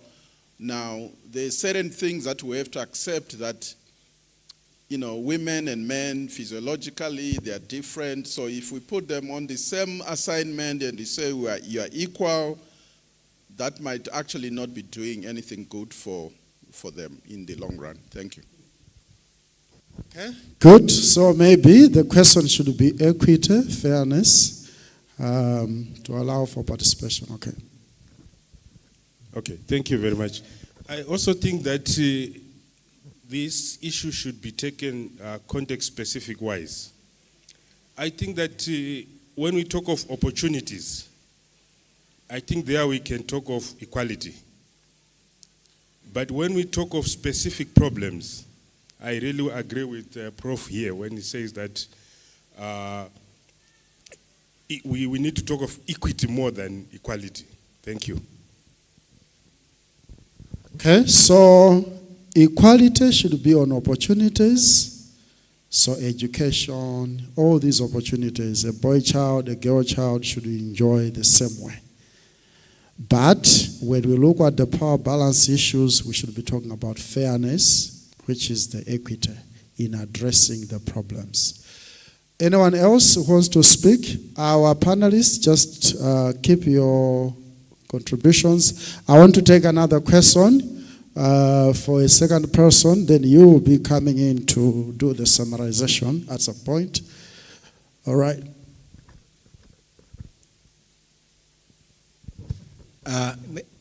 Apart from what came out of the research, I'm not even very sure whether we are still where we were, because we were talking about gender equality. I don't know. I didn't want to sit with them. We were, those are ladies, so I was looking at, just like Professor said, we no longer talk about equality, we talk about equity. And then number two, you realize that we have so much talked about girl child until we have forgotten the boy child. In some communities, the boy child has been relegated to the peripheral until he is suffering now identity crisis. And that's why we find our sons, they are now suffering identity crisis. They are behaving like ladies because that's what they want, so that they are fought for. So we need to relook at how we are moving, that we have so much concentrated on the female gender rather than looking at gender wholesomely, because gender is both male and female. Thank you. Good. So, yeah, is this a question? Because this looks like a comment. You want to make a comment? Okay. Let's take note of the comment. What he said is about the affirmative action measures that we are doing to focus more on women or girls. They are leading to an extent to the neglect of some of the boys, and they are complaining. Some of them have really given various reflections in certain projects. Yes, thank you to the team for the great work on gender transformative approaches. The name is Temikos Lamini from Eswatini, Coordinating Assembly of NGOs. My comment is simply that maybe in light of the comments that have been mentioned, we need to quickly transition beyond gender to diversity, equity, and inclusion framework. I say this because sometimes there is an intersection with gender and other dimensions, such as a woman who's part of the LGBTQI community, a rural-based woman, a woman with a disability, etc. So it becomes important that we have that framing as quickly as possible, so that we are able to not just see this as a women issue, but rather to say, let's look at all the conditions that bring about vulnerability or some form of marginalization, and we're able to address all of them as part of our tools. Thank you. Okay, so that's another contribution. We should move beyond gender to issues of social inclusion, diversity inclusion, and I think that too is a discussion that's coming out. I think those that are working in this sector know that the new positions are like gender and social inclusion expert, okay? Because there is a feeling that it's more than just gender, okay? While we are looking at giving people equal opportunities or equal chances, we also need to recognize that it goes beyond that. We need to recognize bias, the bias that some people have. For example, in a working institution, you'd find that a woman has to breastfeed their children, and then the same woman would be blamed for not performing. For example, in the village setting, you'd find that they are using the same, the men and the women are using the same sprayers for spraying crops. But at the same time, you are saying that you have given them the same opportunity for having access to sprayers. But here is a woman who has to breastfeed, who has to feed and take care of children. At the end of the day, if there are no safety concerns, there are no safety issues handled, she can kill the whole family because she is the one responsible for feeding and taking care of the children. So while we are looking at providing equal opportunities we also have to look at the bias and the privileges that come with the people that are the respective genders that have to perform certain functions within the spectrum. Yeah. So this speaks to the question of fairness, knowing the roles that each of the people play and how do we, support them to function and to deliver within their context. Now, I think at this stage, looks like, okay, please keep taking a note, because when I give you, I'll give you like each one summarize, say one or two things and conclude. Okay. I think as a frontline extension worker, my interest would be to understand which are these gender transformative approaches. So let's be exact so that I carry the right message to the farmer. Thank you. All right, so at this stage, this is a question. I want to invite some answers. What are some of the gender transformative approaches? So the next one, you would want to answer this question. There are some that were listed there. They will speak to it, but let's take, you wanted to add on the same observation. Okay. Thank you very much for the presentation. I wanted to ask on one of the pathways that were identified to support building resilience, the one on increased adoption of farm management practices. I was wondering if you're able to also check which ones in particular were the ones that were really supporting the resilience building, because I'm aware that there are others that may not be liked by the women because they are labor intensive, but there are other options, of course. Thank you. Okay, so I think at this stage, I now want to take it to our colleagues. So our presenters, I think what you might want to focus on, some questions. One question is, what are some of the gender transformative approaches? The question on pathways. The rest are just rising from comments, and you can make a comment as well as you conclude. So whoever speaks will also conclude in the same vein.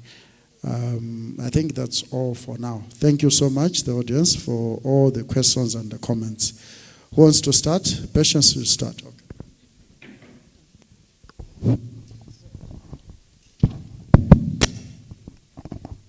Thank you for the input, basically to the whole discussion that we are having.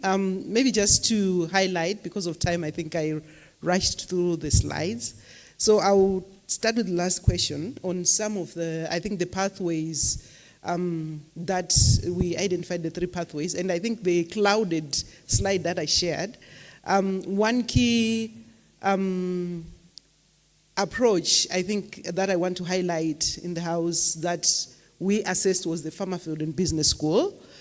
Within that, you'd find that there are nuances as well of approaches internally. So the Farmerfield and Business School is like a generic approach, but within that, I think it goes systematically to look at also social norms and cultural issues within that, about land holding, how women and men, understand land holding and how they hold land. So you'd find that the Farmerfield and Business School toolkit in general has a compendium of approaches. So from the case studies that we took a deep dive, most of them use the Farmerfield and Business School approach.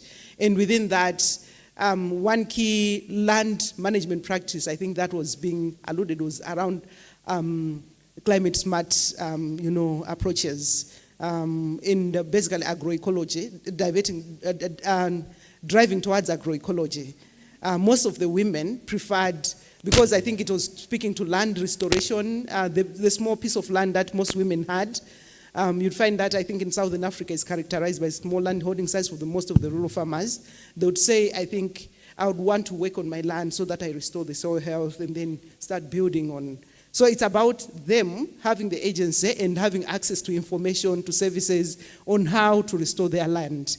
That was the first step. So you'd find that building their agency, as they joined, another approach was the village savings and loans. So it was more like an entry level of most of the programs, that the case studies that we analyzed. So village savings and loans accorded them a platform of getting access to, group extension services. Extension service providers who come because they are a group rather than finding them at home.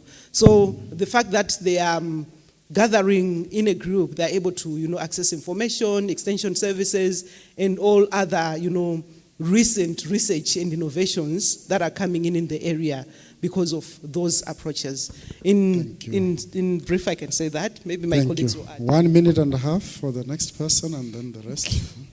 All right, we're available for a chat as well. Yeah. So just to say that one of the things that we were doing within the program is to answer the question, when we are doing different resilience projects, can we get to resilience by being gender neutral? So we know, like as practitioners, we know, we are already convinced, but when we are talking to policymakers, they need that evidence. So we were doing exactly that, trying to come up with that evidence to substantiate why we need to go beyond raising awareness on gender, but really taking it down to why we need to raise the confidence of the women, make sure men are engaged, make sure the policy discussion they're involved. I've just shared 3 examples of what summarizes a gender transformative approach.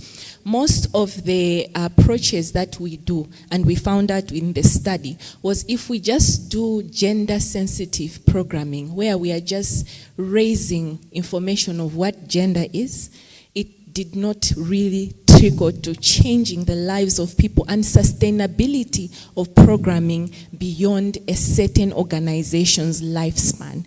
So going beyond that and having that as one, as Patience was saying, having that as one. So when we are going into the community and we want the policies to also take this up, to say policies should make sure when we are doing climate or food systems interventions, make sure you are not just raising the confidence of the women through women empowerment programs and stopping there. We are saying go beyond that. The women are not living in a vacuum. They have relations that they have with the community. So have men and boys engage and understand why there is need for fairness to reach resilience. Some of the women can even tell you, I don't want to be resilient, I want a soft life, okay? I don't want, why should I be resilient? So it goes back to that to say, for them, what do women want? Women want transformation in their lives. When we are doing farming practices, they want a better life. How do you get to that better life if there is no intentionality put behind an enabling environment that supports women to thrive beyond knowing what their role is and what they can do. So that's what gender transformative approaches is, and that is how it is different from the others. I think I'll stop there, but I'm available for questions. Thank you. Thank you. I think mine is just to maybe agree with the sort of question of equity versus equality. And also maybe just as an addition to what the prof said there, to say when it comes to access to opportunities, yes, I agree. When it comes to access to opportunities, equal education, job opportunities, and that sort of thing. But I think also when it comes to resources as well, access to resources, I think the issue of equality over equity sometimes needs to sort of reign. I also just wanted to point out that I think most gender experts or most gender social inclusion and equity experts, they understand the difference between women empowerment and gender equality. And it's unfortunate that in trying to address sins of the past, we probably have gone overboard, and now we have a crisis with the boy child. We are going to have another gender movement to address that in the coming years. But I want us to be also very honest with ourselves in this very room. I personally don't work with the farmers. These ladies work with the farmers. But I don't. I work with people in this room. And most often when I get into a room, it's either there's 2 or 3 women in that room and there's 7 men. You saw it in the opening plenary. It was an all-boys club. It's been said over and over. So I think let's not overthink that the problem is at farmer level. The problem is also at this level in this room. The problem is with researchers. The problem is with policymakers. The problem is with development practitioners. So let's address it as well. Thank you. Thank you so much. Let's give them a clap for big one, a big one, a big one. Good people. Okay, so thank you so much. Madam, I'm sure you are now convinced that more than empowerment, we need equity, but of course, equality of opportunities. Thank you. Let's go. So thank you so much. I think key is we need a holistic approach to the whole issue of a photo. Oh, madam, you want to, okay. All right, good. All right, so we're getting ready for the photo. So let's be holistic in the way we handle these issues. Yeah, I'm going to the photo. Thank you. So what they told me is that a male should come and moderate so that it doesn't appear women only, you see. So now here I am. Making the group gender equal.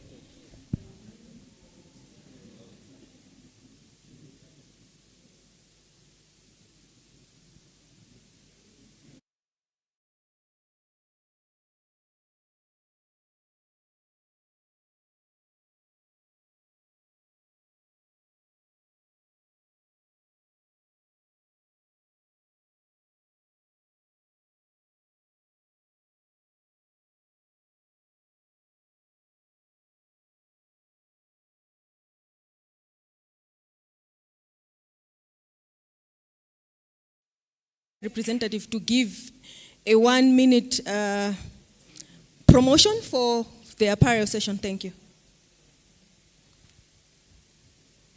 A representative from CARE and CADESA to give a 1-minute pitch for their apparel session. Thank you. Yeah, on the list is CARE. Oh, it's just CADESA. Ah, okay. I'm just being corrected here that it's only CADESA, so it's going to happen here in this room, so maybe they can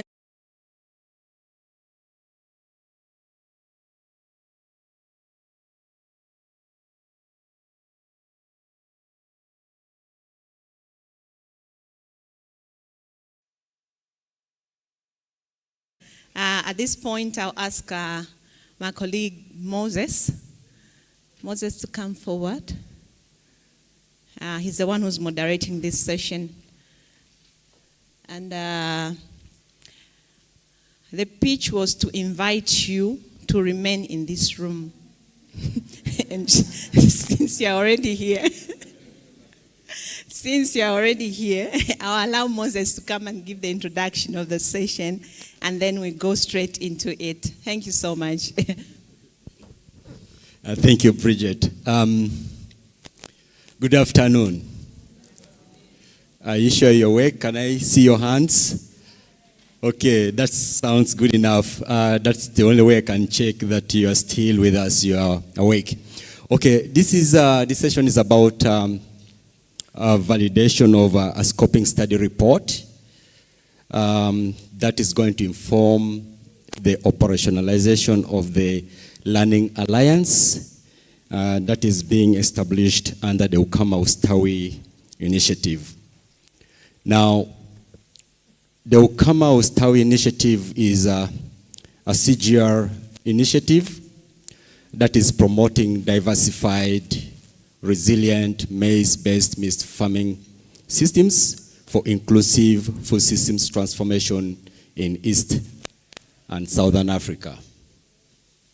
So the initiative is basically targeting 12 countries, starting with Eswatini, and then you have Malawi, Mozambique, South Africa, Kenya, Uganda, Tanzania, Rwanda, Ethiopia, and Madagascar, Zambia, and Zimbabwe. I hope those are 12 countries. And you may be wondering, what is this Ukama Ustawi? I think some of you may have heard about it, especially those from the CGR circles. Some of us may not have heard about it. So Ukama is basically a Shona word that stands for partnerships, basically trying to articulate how we engage with each other. And then Ustawi is a Swahili word that is talking about the well-being. So the Ukama Ustawi initiative is about creating partnerships that then support the implementation of strategic interventions for the improvement of livelihoods of the people in target communities. The initiative has about 6 work packages. The first one is to diversify and intensify maize-based mixed farming systems. And then the second one is about de-risking value chains and providing digital solutions for delivery of agro-advisory services. And then the third one is about supporting and accelerating agribusinesses. And then the fourth one is governance and enabling policy environment. And then the fifth one is basically on empowering women and youth. And then the last one is about scaling up strategic interventions. So CADESA and ASERECA and FARA and Academia 2063 are participating under Work Package 4, and specifically we are part of the Learning Alliance. Now, we understand that this particular initiative is aimed at contributing to the delivery of transformative food systems within the East and Southern Africa region. And that's why we are very passionate about the activities within this initiative. Now, under Work Package 4, like I've already alluded to, there is a proposal to establish a Learning Alliance. This Learning Alliance has the responsibility of transferring knowledge from the researchers' shelves to the last mile users. We've heard, I think, from day one that one of the challenges that we're facing is that we have technologies that are in the shelves of researchers, but these technologies are not being moved to the last mile users. So this Learning Alliance is coming in to see how can we be able to transfer these technologies to the last mile users so that we can be able to catalyze the adoption and scaling up of climate resilient technologies to support transformation of our livelihoods, or of livelihoods in the target countries. And so we engaged a consultant to do a scoping study and come up with findings and recommendations to inform the establishment of this Learning Alliance. Like I've already said, that Ukama Ustawi aims to contribute to food systems transformation agenda, mainly through promoting diversified and resilient maize-based farming systems within this region. We've heard yesterday that most of the time when we're talking about food here, it's about maize. So how can we change that? So we're talking about diversifying that, and then promoting supportive policies, and then also sharing knowledge widely within the target countries to support the adoption of these resilient technologies and innovations. Why knowledge sharing? Knowledge sharing is a very powerful in terms of catalyzing the adoption of technologies. It's powerful in terms of informing decisions. We've also heard yesterday that if you want to make policies that will deliver impact, then there must be evidence-based policies. And you cannot do evidence-based policies without knowledge and information. And so with that, I would like now to invite Dr. Hanok Kumwenda to basically give us a presentation on the findings of the scoping study. Our role here is basically to listen to him and then validate the findings of the study, identify where there are gaps, and probably provide a contribution in terms of recommendations and other additional input that will go into improving the report. So, Dr. Hanok Kumwenda, if you can just come over. Is the presentation ready? Yes, please come. And then after he has done the presentation, I will invite him together with Miss Bridget and probably myself to do some small reflection and then also answer a few questions from the plenary.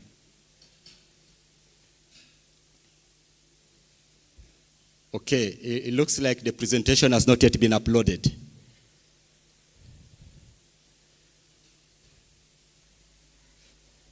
The presentation is still somewhere in the air. But as it comes is Dr. Hanok Kumwenda is based here in Malawi. We engaged him as the consultant to do this rather difficult task, but I'm happy to note that he was able to do it well. So today we have the opportunity to hear what came out of the study and probably provide additional input towards improving that particular study. Okay, can we have the presentation? Wow.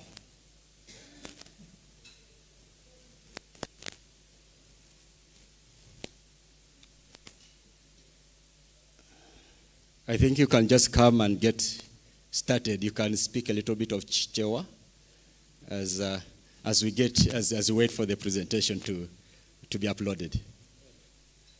You can welcome us to the warm heart of Africa. Yeah.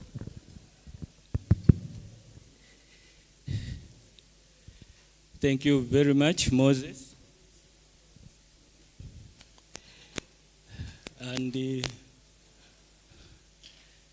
I thought I was misled by my picture. I thought the presentation has already started. So I am Hanok Kumwenda, as my colleague Moses has said. I am the one responsible for the scoping study. But before we do that, because I am a Malawian, let me join everybody from Malawi who has welcomed you to Malawi, though I am welcoming you very late. You are very welcome. Takulandirani. And let me also share with you that I expect you, once you finish tomorrow, to go and visit the lake. You cannot go back without visiting the lake. So do your best to visit the lake, but don't ask me to say, have you yourself visited the lake?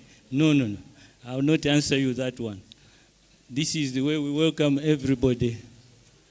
Oh, thanks. The presentation is already on its way. So, thank you very much. Let me go straight to the presentation. You will help me? Who will help me? Do you want me to? So I can point it anywhere?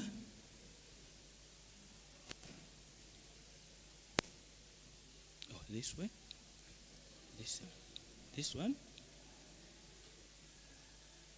Why is it not? Try yourself to go in front.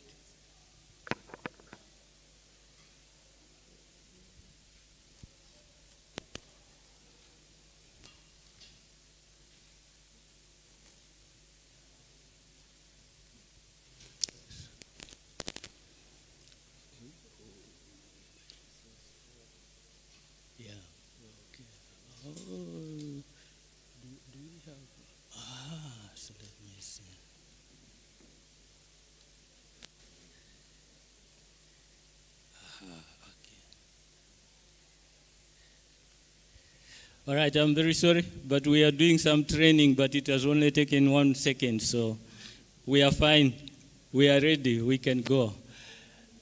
It's an honor for me to be before you and present this study. It's not a very easy study, and I think some of our colleagues in the room who have done knowledge management will probably find it very, very easy.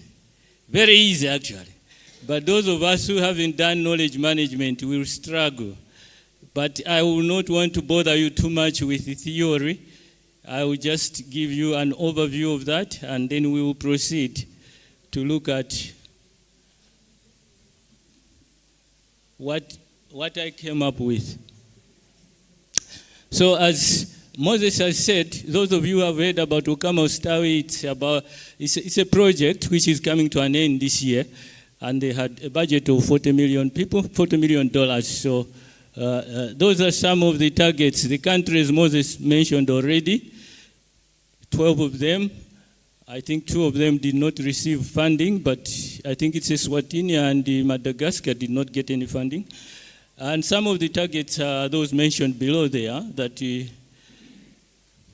they want to enable 50,000 value chain actors, including farmers. So these things about gender we were talking about are also included in this climate smart maize-based intensification and diversification. Now, when it comes to the Learning Alliance itself, it was designed to be a component of that initiative. And the partners are Afara, Cardesa Academia, and Azareka. The supporting partners are IWIMI, this is CGIAR, IWIMI, and IWIMI is International Water Management Institute, and IRL. You are in a better position to know these partners. And the framework is the CGIAR CADIP XP4 Knowledge Management Framework, in which this exercise is designed. And it's centered on building relationships, communication, trust, and mutual understanding with regional organizations. Right. So the objective of the study was simply to respond to the need for better collaboration and sharing of experiences between or among research providers to learn from each other, creating agricultural knowledge and disseminate to users. So simply, we are undertaking this scoping study to come up with recommendations to guide knowledge management in Eastern and Southern Africa. Right. Sorry, the technology. Right, this is the methodology that we use, but I don't think, again, I should belabor you with this one. It's if you will have questions about it, then I can take them. We used the theory of change, and we managed to come up with assumptions. And we did collect data using the management theory of LILONGWE and Tsang in 2013, in which the knowledge management is simply taken up in 5 stages.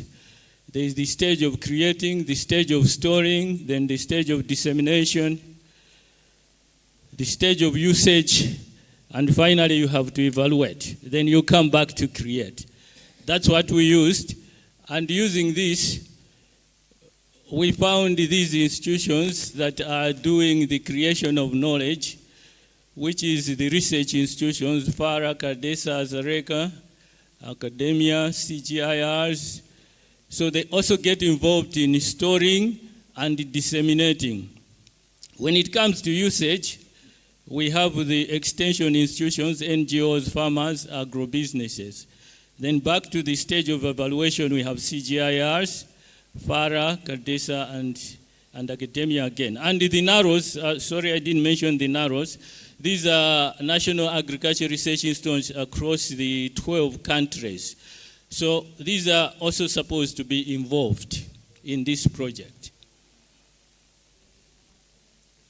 Sorry, yeah.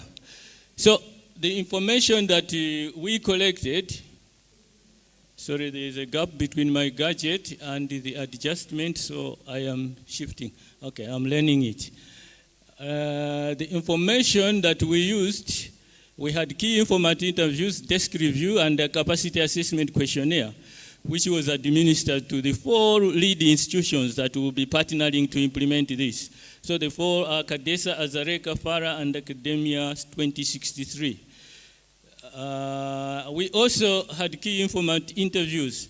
We only did for 3 ESA countries, Malawi, Uganda, and Zambia. Those are the ones that we are consulted for this. The only limitation we had is that Academia 2063 did not respond to our capacity assessment questionnaire, but since 3 of the 4 institutions answered, we think we have enough information to proceed.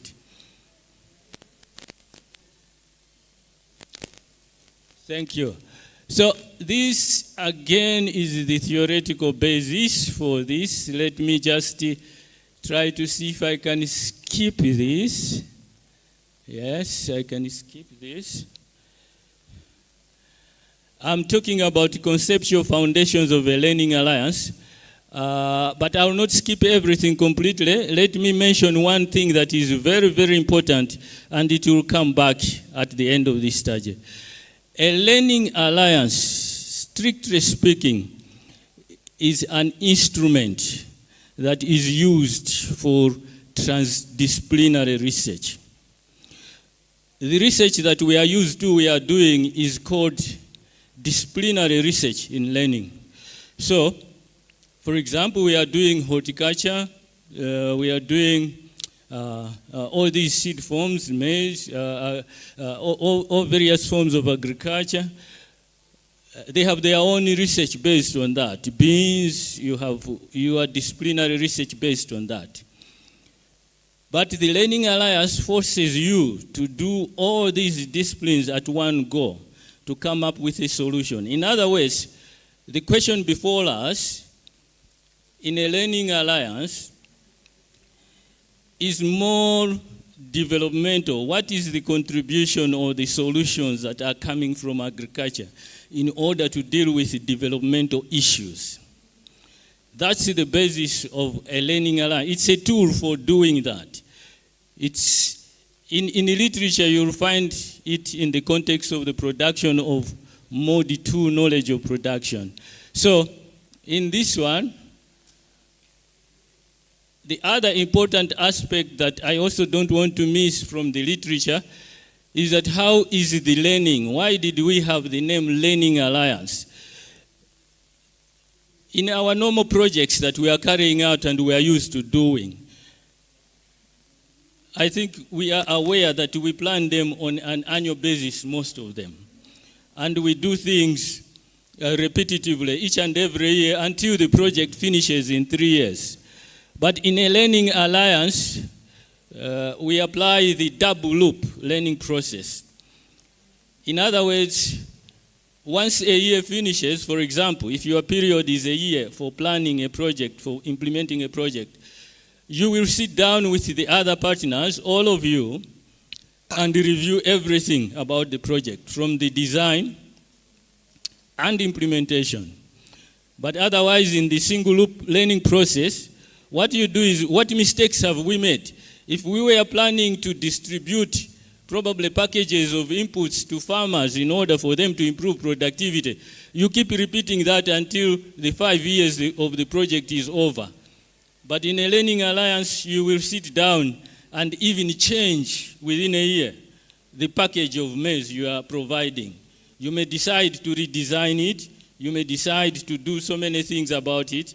Then you proceed. And you may change also the partners. If you were partnering with a few people, you may identify more partners with which you are going to work with the following year. So you keep doing that until you are at the end of your project.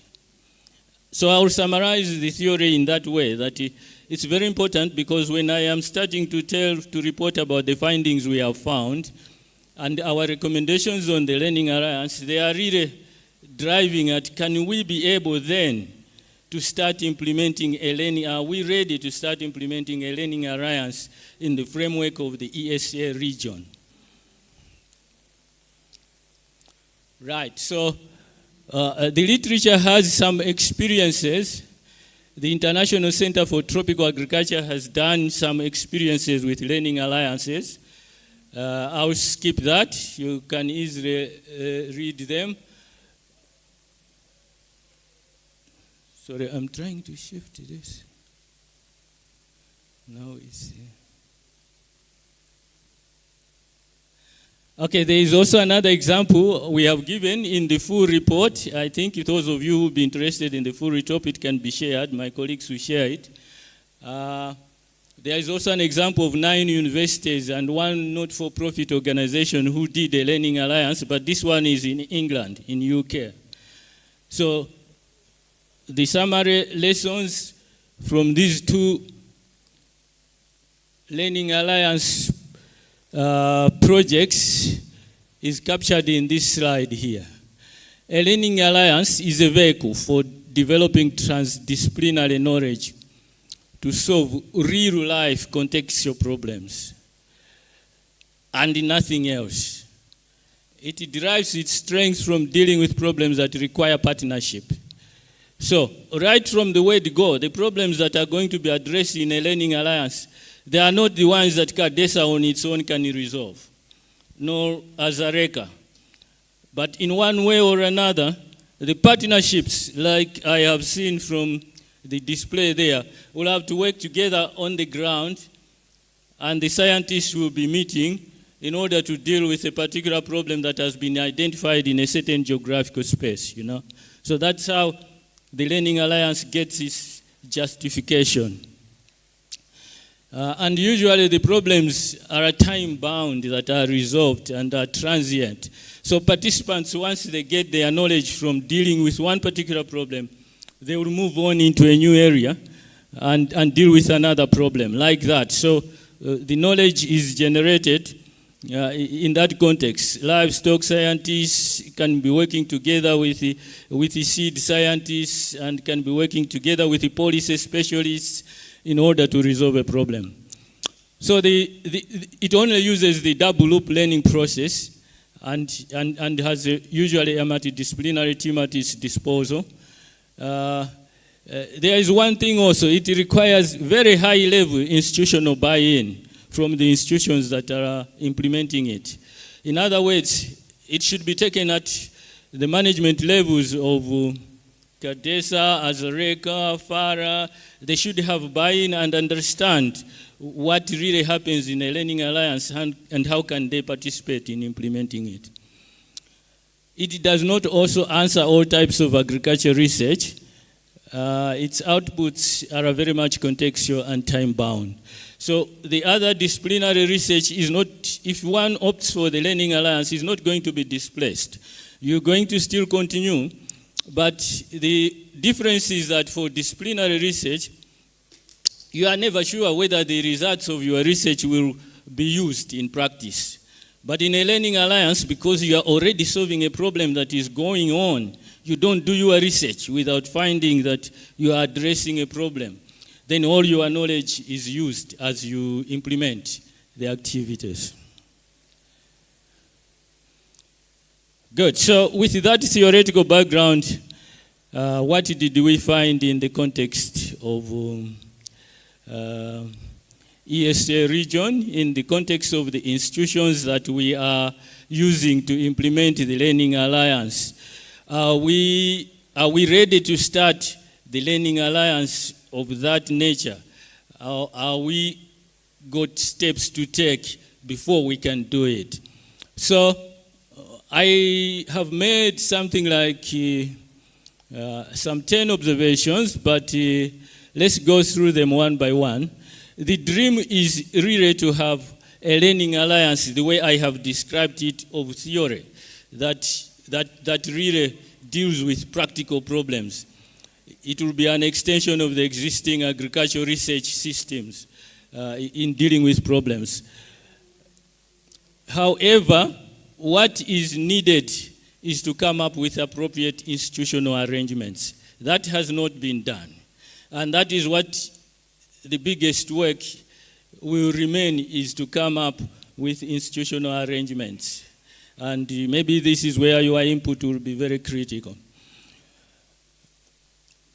The functions that have been done to date have mainly focused on knowledge exchange and not knowledge generation. And this would require some form of different partnership. So at the end, we'll also look at the recommendation that is dealing with some partnerships that we can be doing to address some of the things that will never be done under a Learning Alliance arrangement. Sorry, I escaped. Okay, value proposition. So in a Learning Alliance, each and every one of its partners will have to be bringing in resources and money. So why should you have a Learning Alliance should be the question. Why should you add on, would you appreciate a Learning Alliance? That is what we must capture.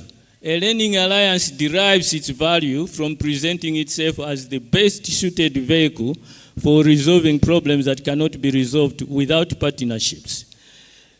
Even if it's at an individual level or an institutional level, its beauty is that scientists would like to see that their research doesn't just end up in journals or in seminars. It's time that your research really dealt with practical problems. So the framework of the Learning Alliance is very well suited to that. And the users also participate, because the knowledge generated in a Learning Alliance arrangement, users are the ones who shape it on the ground. So you don't have to worry about any extra extended efforts or new training for extension workers. They do participate in the process of generating knowledge.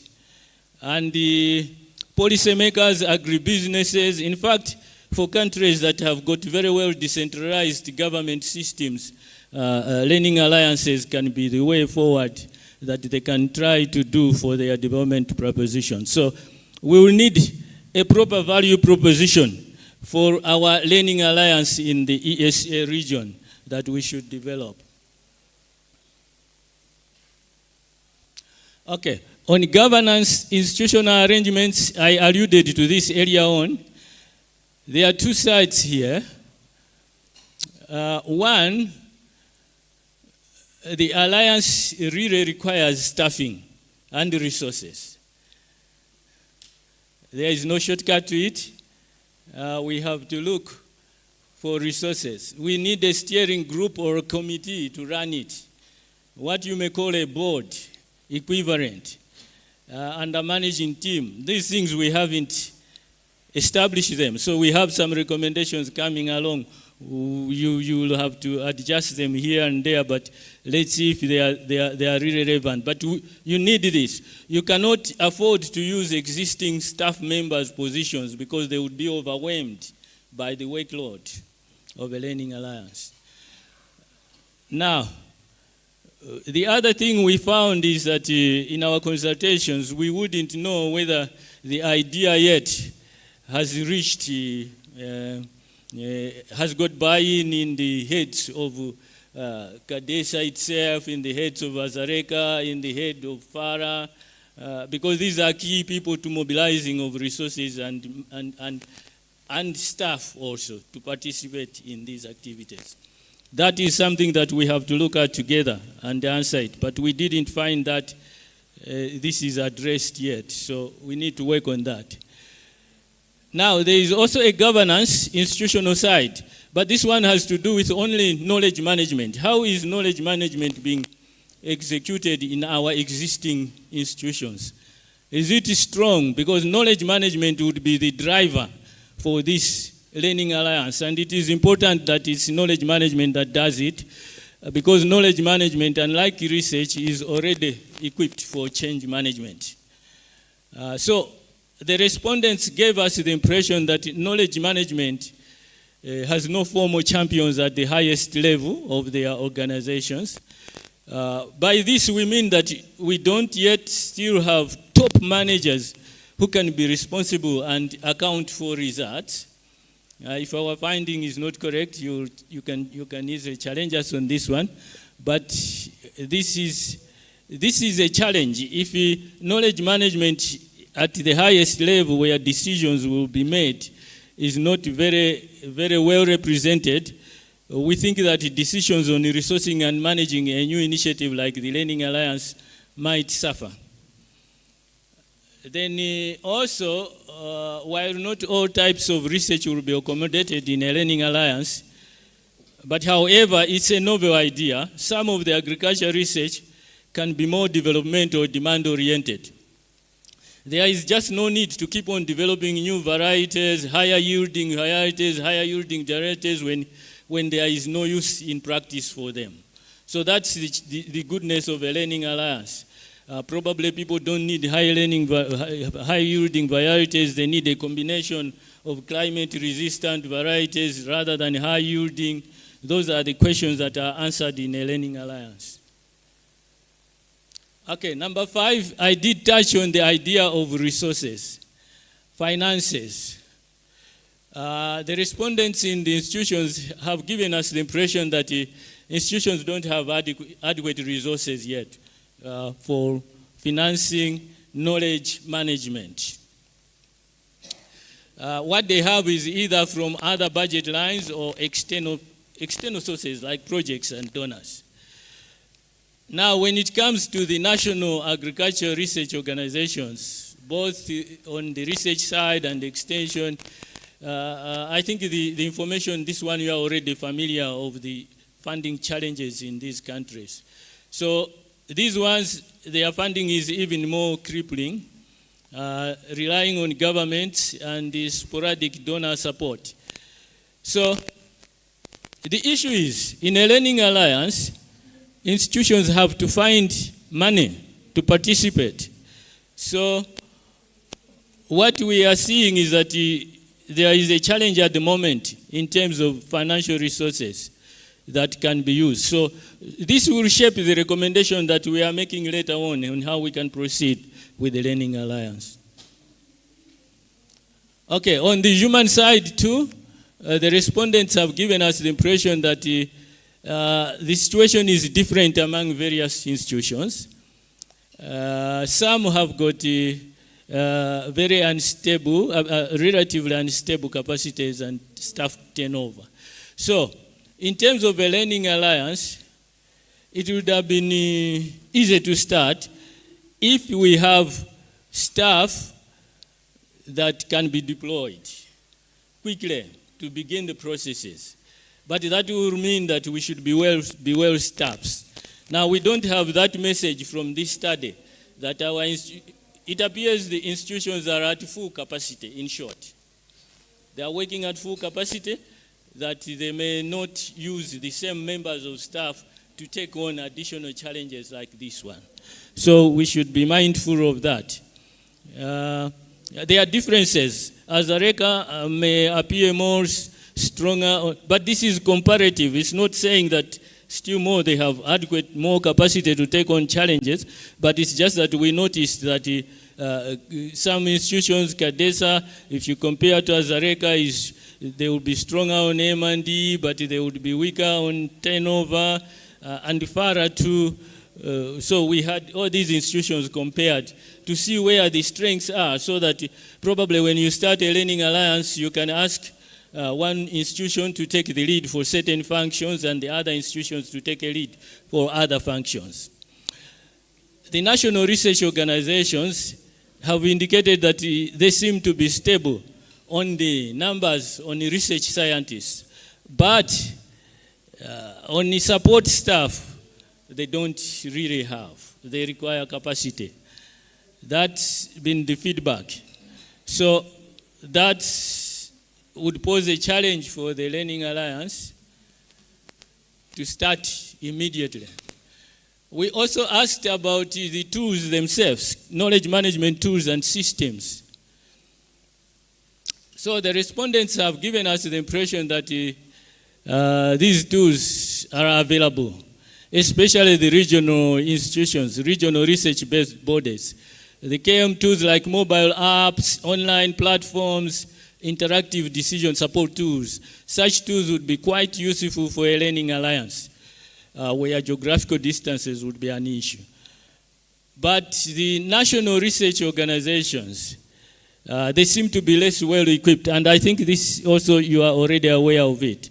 Many of them are turning to social media channels to support their dissemination activities, things like Facebook, YouTube, and the like. And some are struggling to sustain costs for hosting their websites and other tech platforms. So an alliance for the ESA region will require good investments, like your regional research bodies already may have. But the challenge is that you need these to be up to date, so you will need the resources to be keeping them up to date in order to cope with the demands of a learning alliance. Right, let's move to dissemination.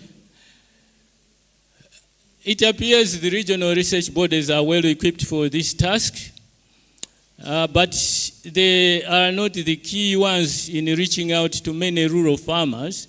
This is the main task for their national counterparts. So the NAROs that we consulted generally feel that the gap between the research technologies developed and those being used is widening. So either the dissemination efforts are not adequate or the technologies are probably not as demand responsive. So the challenge at the national level appears to be resources and the mechanisms for reaching out to the majority of farmers who are not literate and not connected to modern communication systems. They notice that pilot projects mostly work when they are still under implementation. When they close, farmers slow down the uptake because projects come with incentives like input packages, etc. So farmers are very, very well eager to participate in those projects, but when the project ends, that also disappears. So the NAROs are recommending dissemination tools that can be built around marketing information and the potential to attract illiterate farmers, like audiovisuals and animation technologies in local languages. Right, let's look at knowledge exchange. Knowledge exchange, this is among peers. This is now among yourselves as research bodies. The issue at the center of the Learning Alliance is that the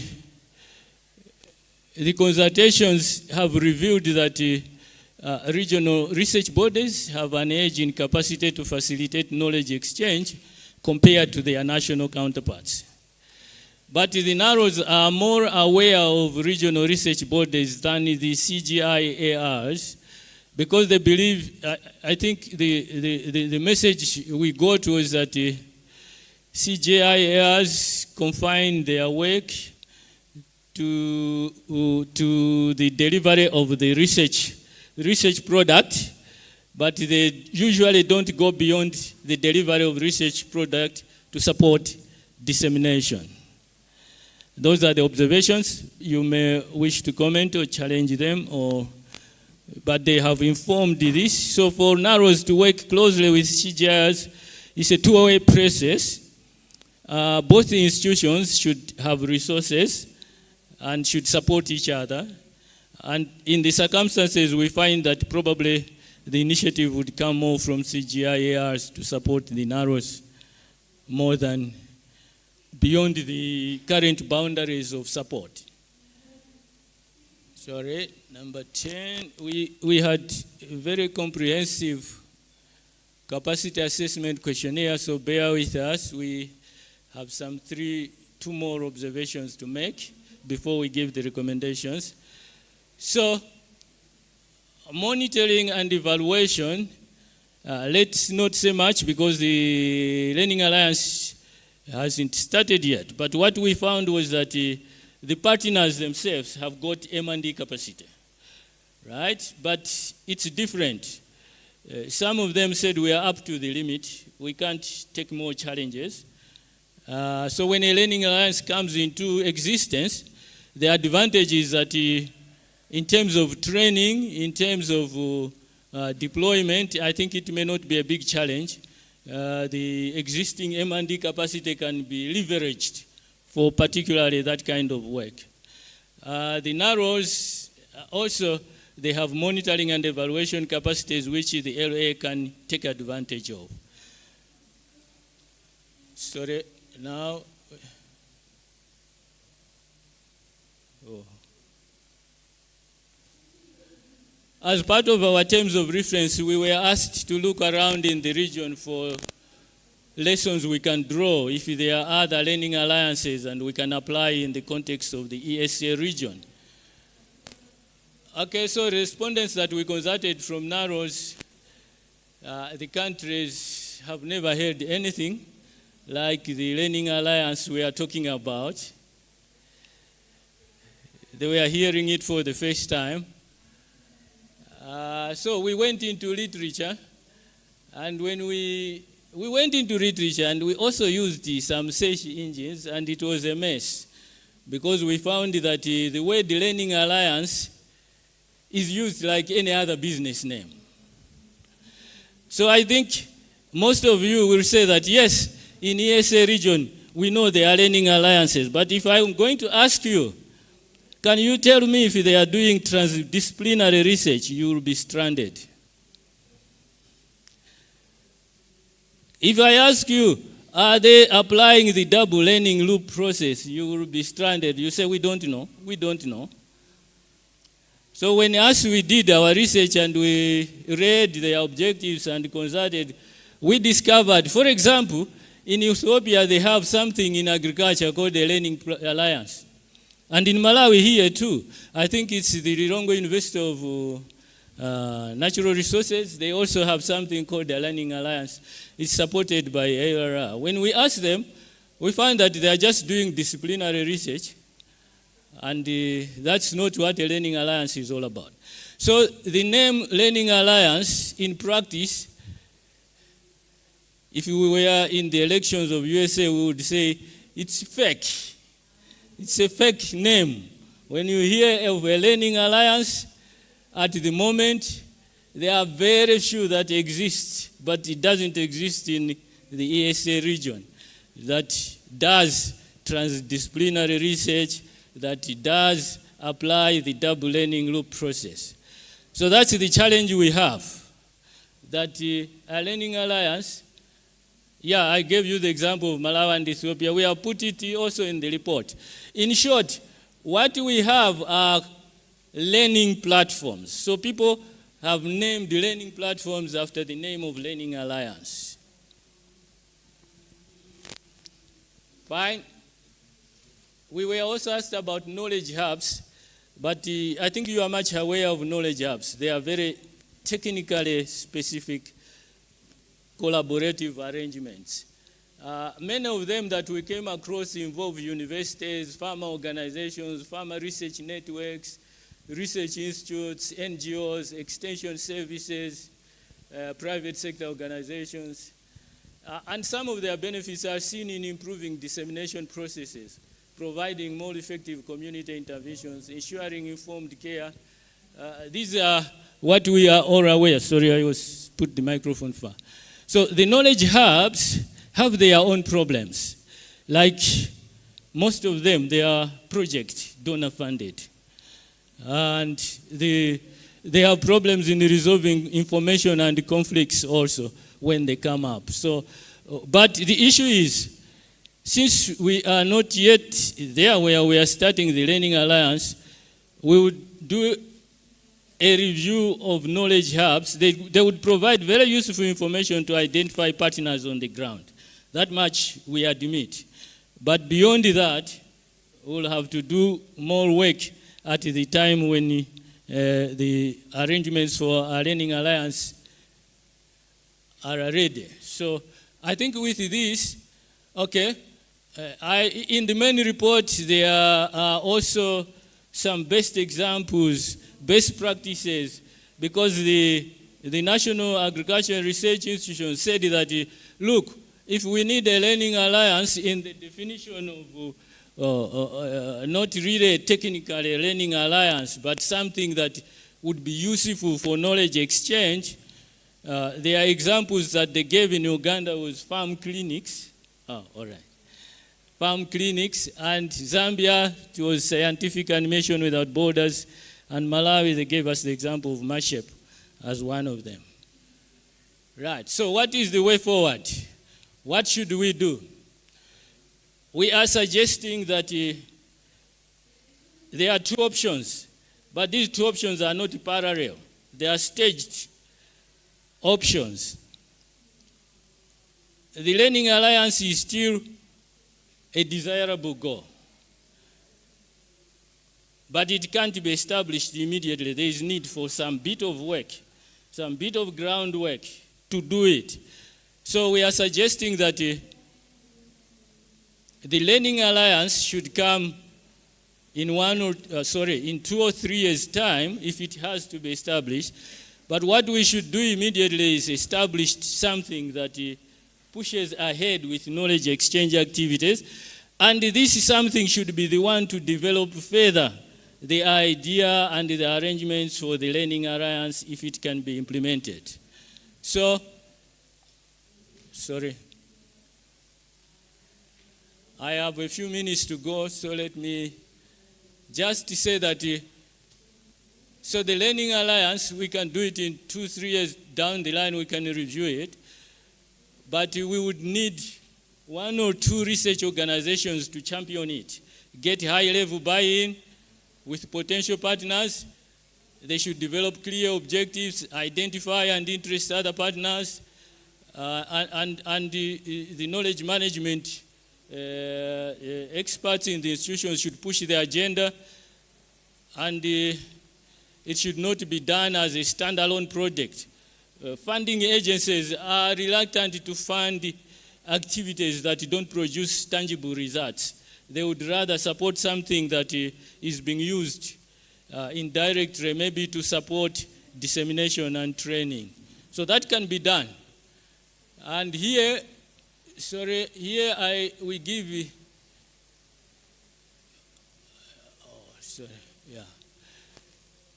we give an overview of what a Learning Alliance would look like for ESA region, right? So I think you should see it as this. It should have a board with 9 to 12 members participating, but probably if there are specific questions, we can come back to them. That will be responsible for overall management policy direction. Then at the national level or regional level, where countries are very big, they can have what we call a national regional board. There they will have narrows, but the board there will be bigger and responsible for national research agenda, logistics, etc. Then down below you have a secretariat, an initial one. We think that 5 people can suffice, but probably more and more people can be brought in, depending on the resources that are available. But since this will only probably take place, shape in 2 years' time, it may have to be reviewed. It is just like a blueprint that you can use as an entry point. Then what we feel can be done immediately is for regional research bodies, CGIRs and CGIRs, IWIMI and ARI, they have been already working together to implement knowledge exchange activities. The activities are very important to increase the uptake of knowledge, and they fall in the knowledge exchange sphere. So, because of that, we are suggesting that Why not institutionalize at the moment, even straight away, a knowledge exchange alliance? You may discuss the name. The name is up to us, but let's proceed on the basis of establishing an ESA knowledge exchange alliance, and we can follow the following steps.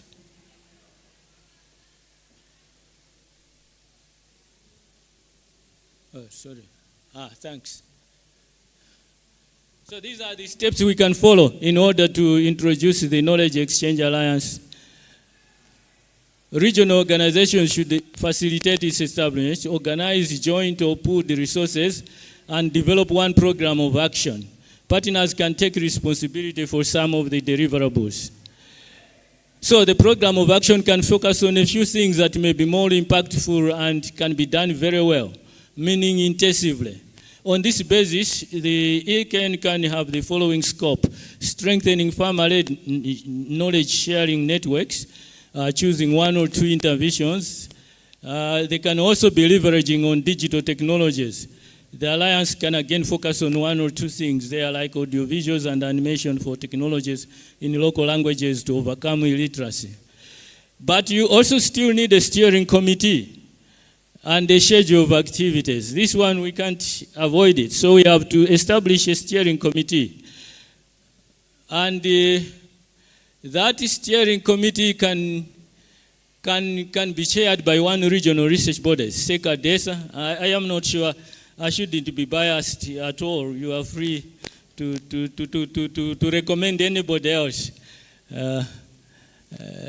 Leadership can be a contentious issue, and next door here, there is a contest already. You are here in Malawi, you might have heard that we are having a contest next door, a big one. So I think we don't want to introduce one here. You are here on purpose. So just have a look and share that CADESA, if not CADESA, as a RECA, then they can provide 2 representatives and their alternates. Para academia and the CGI centers should provide at least 1 representative, so the steering group can set its rules and procedures for meetings, and then you have guidance on and on for the steering committee. So thank you very much for this long presentation. Thank you for your attention. Thank you so much, Hanok. Yes, it was a rather long presentation. Please stay with us. We're just going to have a short reflection, and then we open the plenary. In this regard, I would like to invite my colleague, Ms. Bridget. You want to sit there? Yes. Yeah. We just want to reflect on these findings, and then we can open it for... So just the consultant has presented the report. He has come up with some findings and recommendations. And I just want to give your thoughts on how this resonates with the expectations and probably how we should move forward. Just 1 or 2 minutes. Okay, thank you. Thank you very much, Moses. Just maybe to give a little bit background of the Learning Alliance and the study, how it came about. So the CADIP XP4 Consortium, those are organizations including CADESA, AFAS, CORAF, ASARECA, with the CGAR, developed a framework, a knowledge management African framework, which things that the consortium needed to do to ensure that we have effective knowledge management in Africa. So it was during that time when they developed that, then they started working with the CGAR on the Ukama Ustawi. And after that, then we were assigned to develop, to do the scoping study. So giving my reflections on the findings that Dr. Hanok Mwenda has just said, I would say some of them well resonate with what we have in the African Knowledge Management Framework, especially the one that talks about the national hubs. you know that it is critical that, that countries have got national hubs or information platforms that houses the various research that they conduct. And that was one of the legs of the framework that we had. And the other thing that really stood out for me was the buy-in of knowledge management at institutional level. Not middle level, no lower level, but at top management level. I would agree with him because as you may well be aware, knowledge management is critical for an organization. And organizations that have mastered and used knowledge management well have had comparative advantage over others. And if at management level you have got a knowledge manager who sits there and supports the organization to make key critical decisions, then you will know that that organization is going to excel. Thereby, I agree with that finding that came out.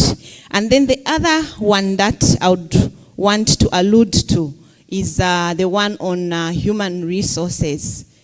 So for an effective learning alliance, clearly we need a human resource, and most of us always think that knowledge management is just one person, but knowledge management is all encompassing. You need IT people, you need graphic designers, you need communication people. So it's a whole wide myriad of people, hence the need for that human resource. Also, M&E was highlighted in his findings.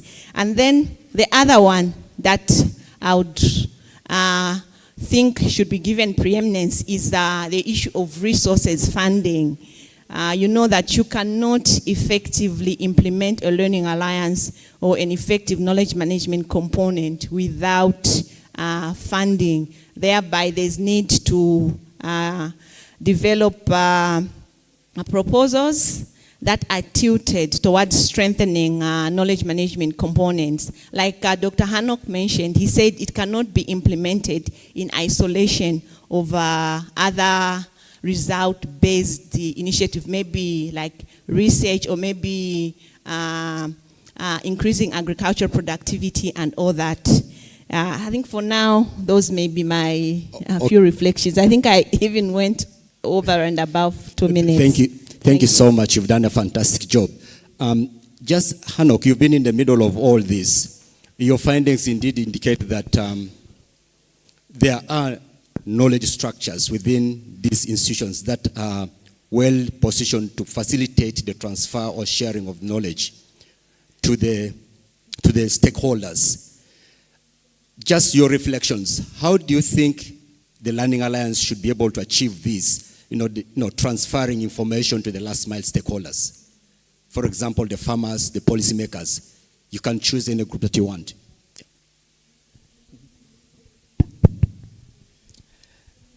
Yeah, I think there is a real challenge there. However, technologies still are our solution in the current context. You are looking at the biggest challenge on the farmers' side to reach the majority of them in our countries has to do with their levels of literacy and connectivity to the most, probably we may say, the cheaper and easier means for reaching them, because the others, the traditional ones, are very, very expensive. So we think that through institutions like finance institutions linking up with the private sector, probably there can be a lot of opportunities that can be tapped on,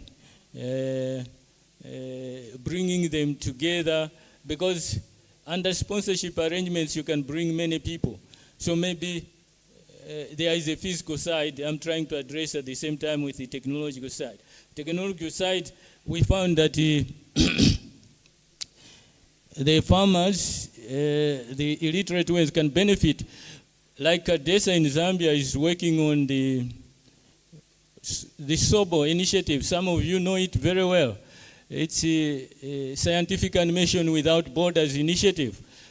They are having cartoons that you can share through these cell phones, and yes, they are not accessible to many, but I think the cartoons that are in local languages, and because the idea is this time, let's not limit the information to farmers under one setup, but use every means. So those cartoons and institutions like churches and cultural institutions, so every place, whether health centers, we don't know, but people are saying, let's diversify and open up in reaching to farmers. So marketing days can be used. So all that reaching towards farmers, I think would be doable. Where I find a complex is reaching out to the policymakers and the decision makers. There, I think the limitation is that people have their own priorities, the decision makers. In my own country here, we would always want to do a program that takes in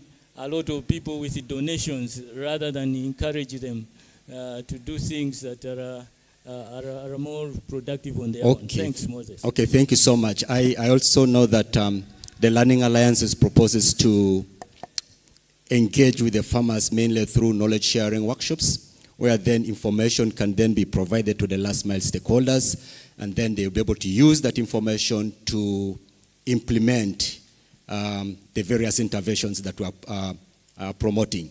You cannot expect farmers to scale out a technology if they do not have information about that technology. Similarly, you cannot expect them to scale out or to adopt a technology if they do not know how to apply a given technology. And so information about use of the technology is very critical for the adoption of a given technology. But also, the Learning Alliance proposes to engage with the stakeholders, with the policymakers through policy forums where research findings are then presented to the policymakers, and then in those meetings come up with policy actions or recommendations that can then be escalated to policy agendas and come up with relevant supportive policies that can help in scaling up of particular technologies that are being promoted. So thank you so much. I would like now to open this discussion to the plenary. If you have a burning question, especially on the findings of the report, majorly on the gaps where you see there is a clear gap and you need that, please, you're welcome to share your thoughts as well as recommendations. Thank you very much for the brilliant presentation. I was just wondering that after 4 years, then Dr. Kumwenda says there is no learning allowance. So I also think maybe another opportunity is to ride on the existing frameworks that are there, the agriculture knowledge and innovation systems that are already in a country. Making sure that these organizations, they work with the government research, government extension, government education system. Those are the three main components that are really key for knowledge and innovation services. So you would realize that if you ride on the existing structures, already there are policies that are supporting the spreading, the scaling of, let's say, climate smart agriculture technologies. So this could be really be taken up. I'm taking an example of Malawi, where they were indicating they've got extension planning areas. So already there are permanent staff that are stationed there working with farmers. They could be very useful in scaling out knowledge. The use of maybe cheaper technology options to spread these technologies. For example, the development of some offline apps that the community can use could really, I think, strengthen these learning alliances. Then you are looking at if technology is not available to all, let's say, the farmers. What about the introduction of EPA information centers as well to spread the technologies that you have been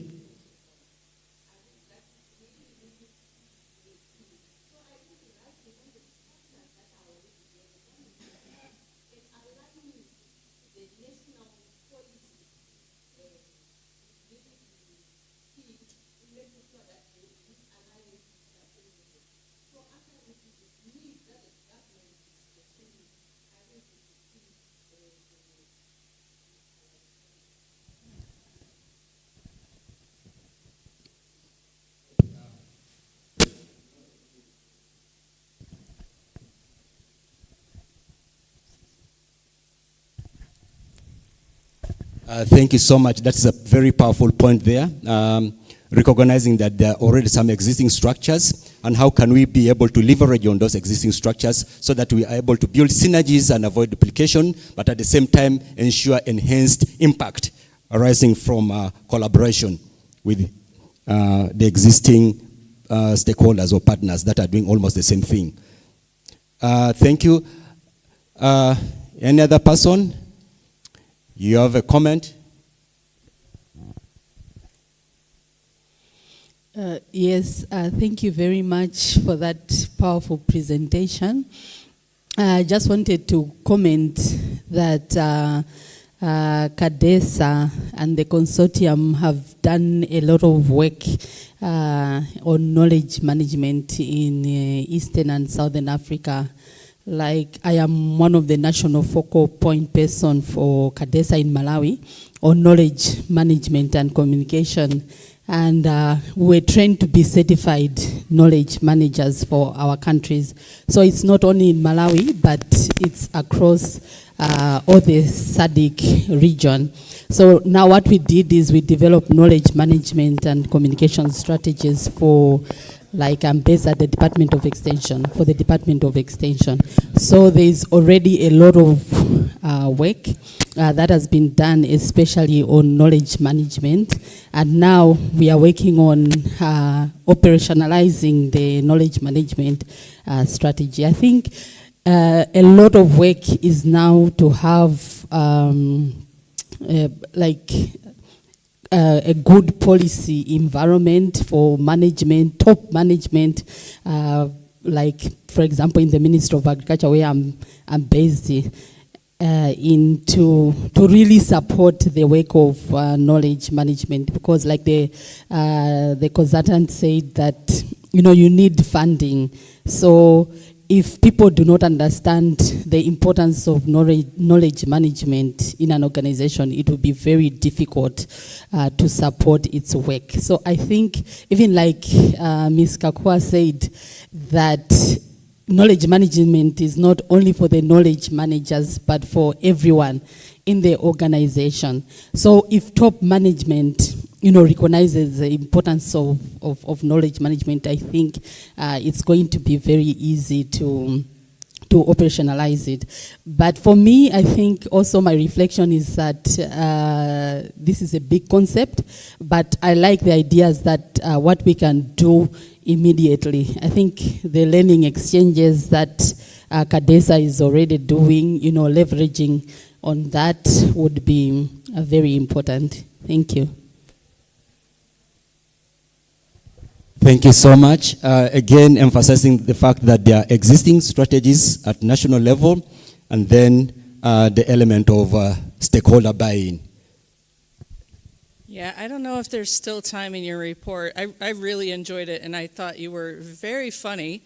I was laughing over here at so many comments you made. You were very enjoyable.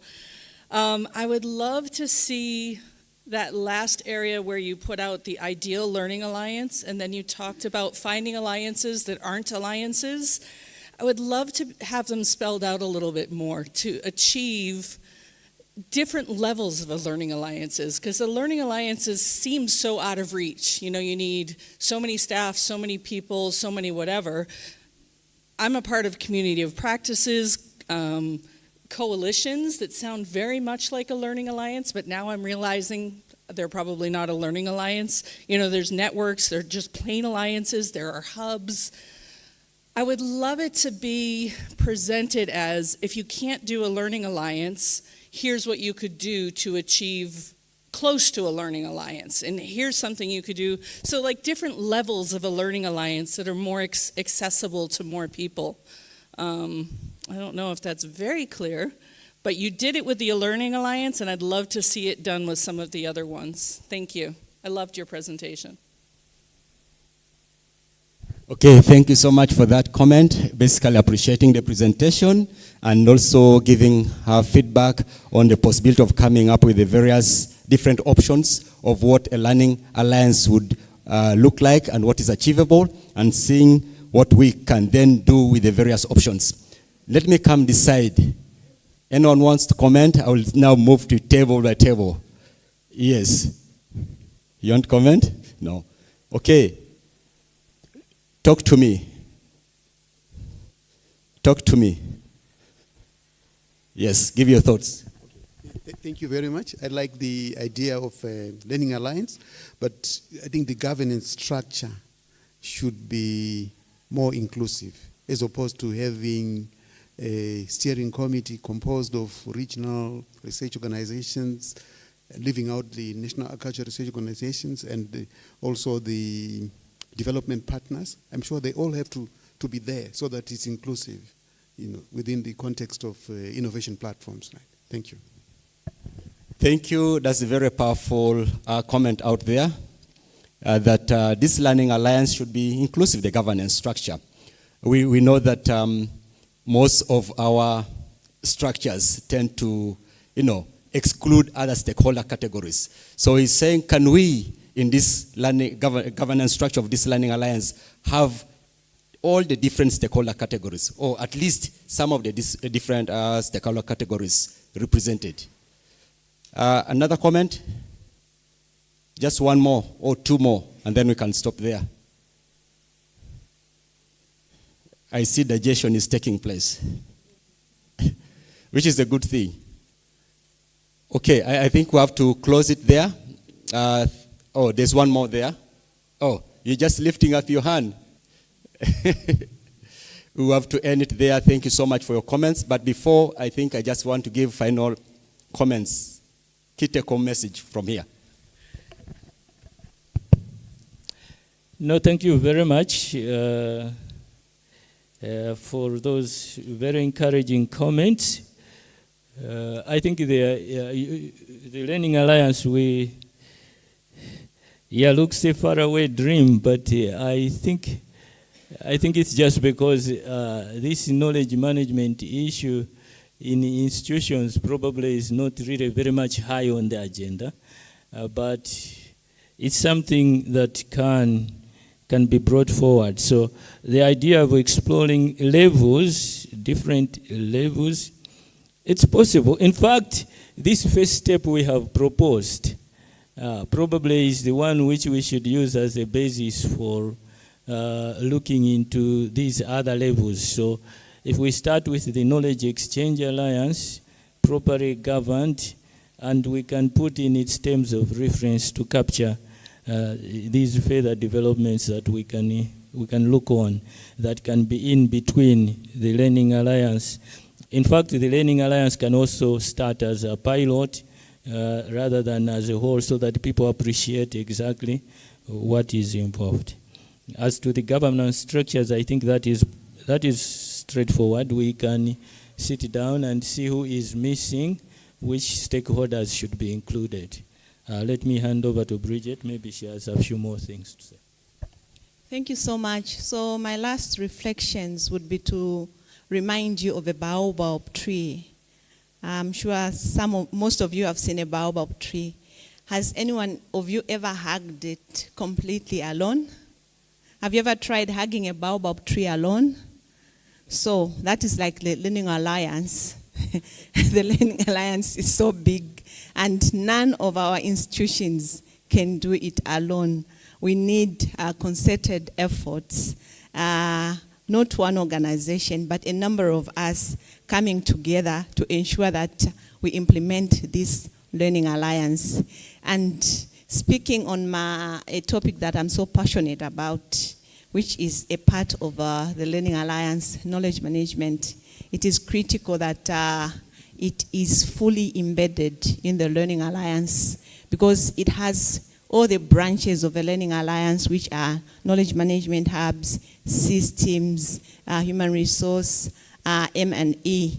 And if you do not have knowledge management as organization, please, you have to ensure that you factor that in. I'll tell you a quote about knowledge management, which I like so much. Knowledge management is like travel insurance. You only know that you need it when you are at the airport. And when you are at the airport, you don't have travel insurance. They tell you that you can't travel. How do you feel? Can you travel? No, you can't travel. So that's how knowledge management is for each of our institutions. Thank you. Okay, thank you so much. Let's give them a round of applause.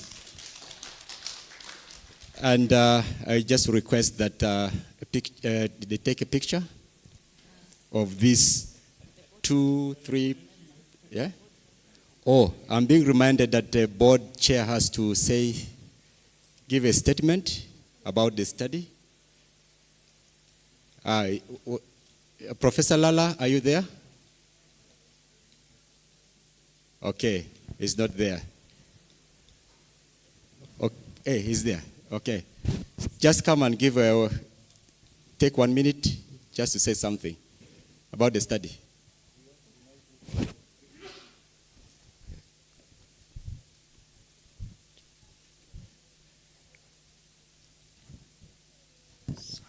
I'll be waiting.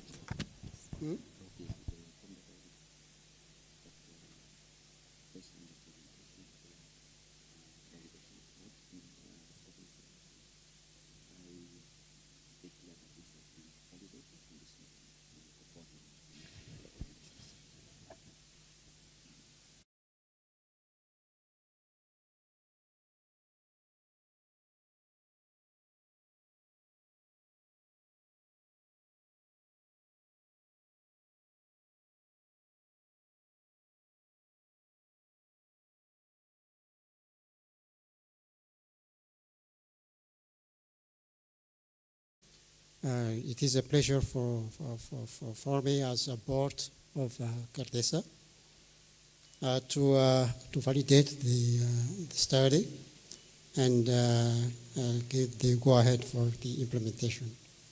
Thank you. Okay, thank you very much. So, if we can have just a photo of the two, board chair, please come and join the team here for a photo. Sorry. Oh, I'm also being reminded, thank you. Our AD, could you please also come? Thank you.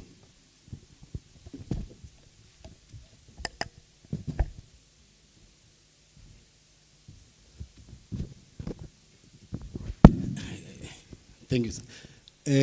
I would like to thank Fanrpan for this opportunity and thank the audience for sitting for this event. And then I want to add something on what our board chair said.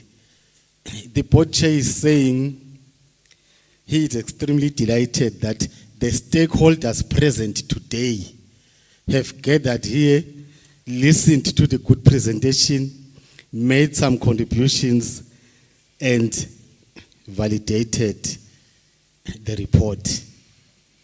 I'm just adding, you can't correct an old person until you want to be fired. Thank you.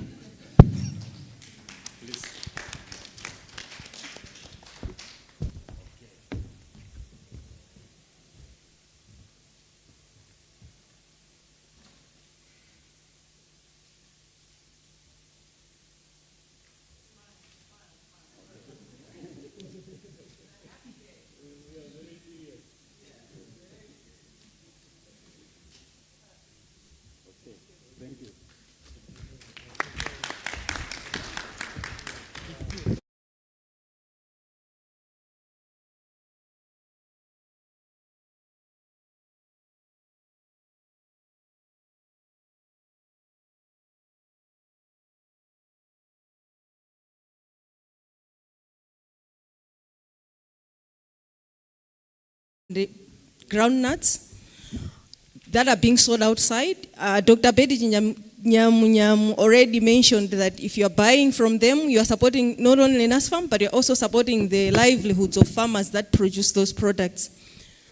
Another announcement is that there is dinner that is being sponsored by ARC. Delegates are supposed to, the invited delegates are supposed to attend, and they should bring with them their lanyards and identification. Thank you. At this point, I would like to invite Professor Simba to facilitate the closing ceremony. Thank you.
The resolutions, as you can imagine, we just finished a session, so some of these resolutions are pretty fresh from the oven. So if there may be things that you think have been missing, but the final thing which will be shared later on will definitely contain everything that needs to be there. So Francis, over to you. Give us the resolutions. It's over the 3 days we've been here, so these are the sort of actions. Well, forward-looking, not so much, yeah, there were interesting things, but so what? What are we going to do after this? Thank you. Thank you, Prof. And thank you for front-loading the apology that we have just finished cooking and then we are announcing resolutions. So it is still half-baked and it will require a lot of work and a lot of input from the partners and everyone here so that we have got actionable resolutions. I will start by giving us just a breakdown of what the dialogue has been. And this platform over the last 3 days has been attended by 235 delegates, with the highest number being the first day. And those delegates were coming from academic institutions with 39 different institutions represented here. We had 10 civil society organizations from across the different countries, 30 international organizations, 5 major donor partners that we have worked with amongst all of us as partners, and 5 different farmers organizations.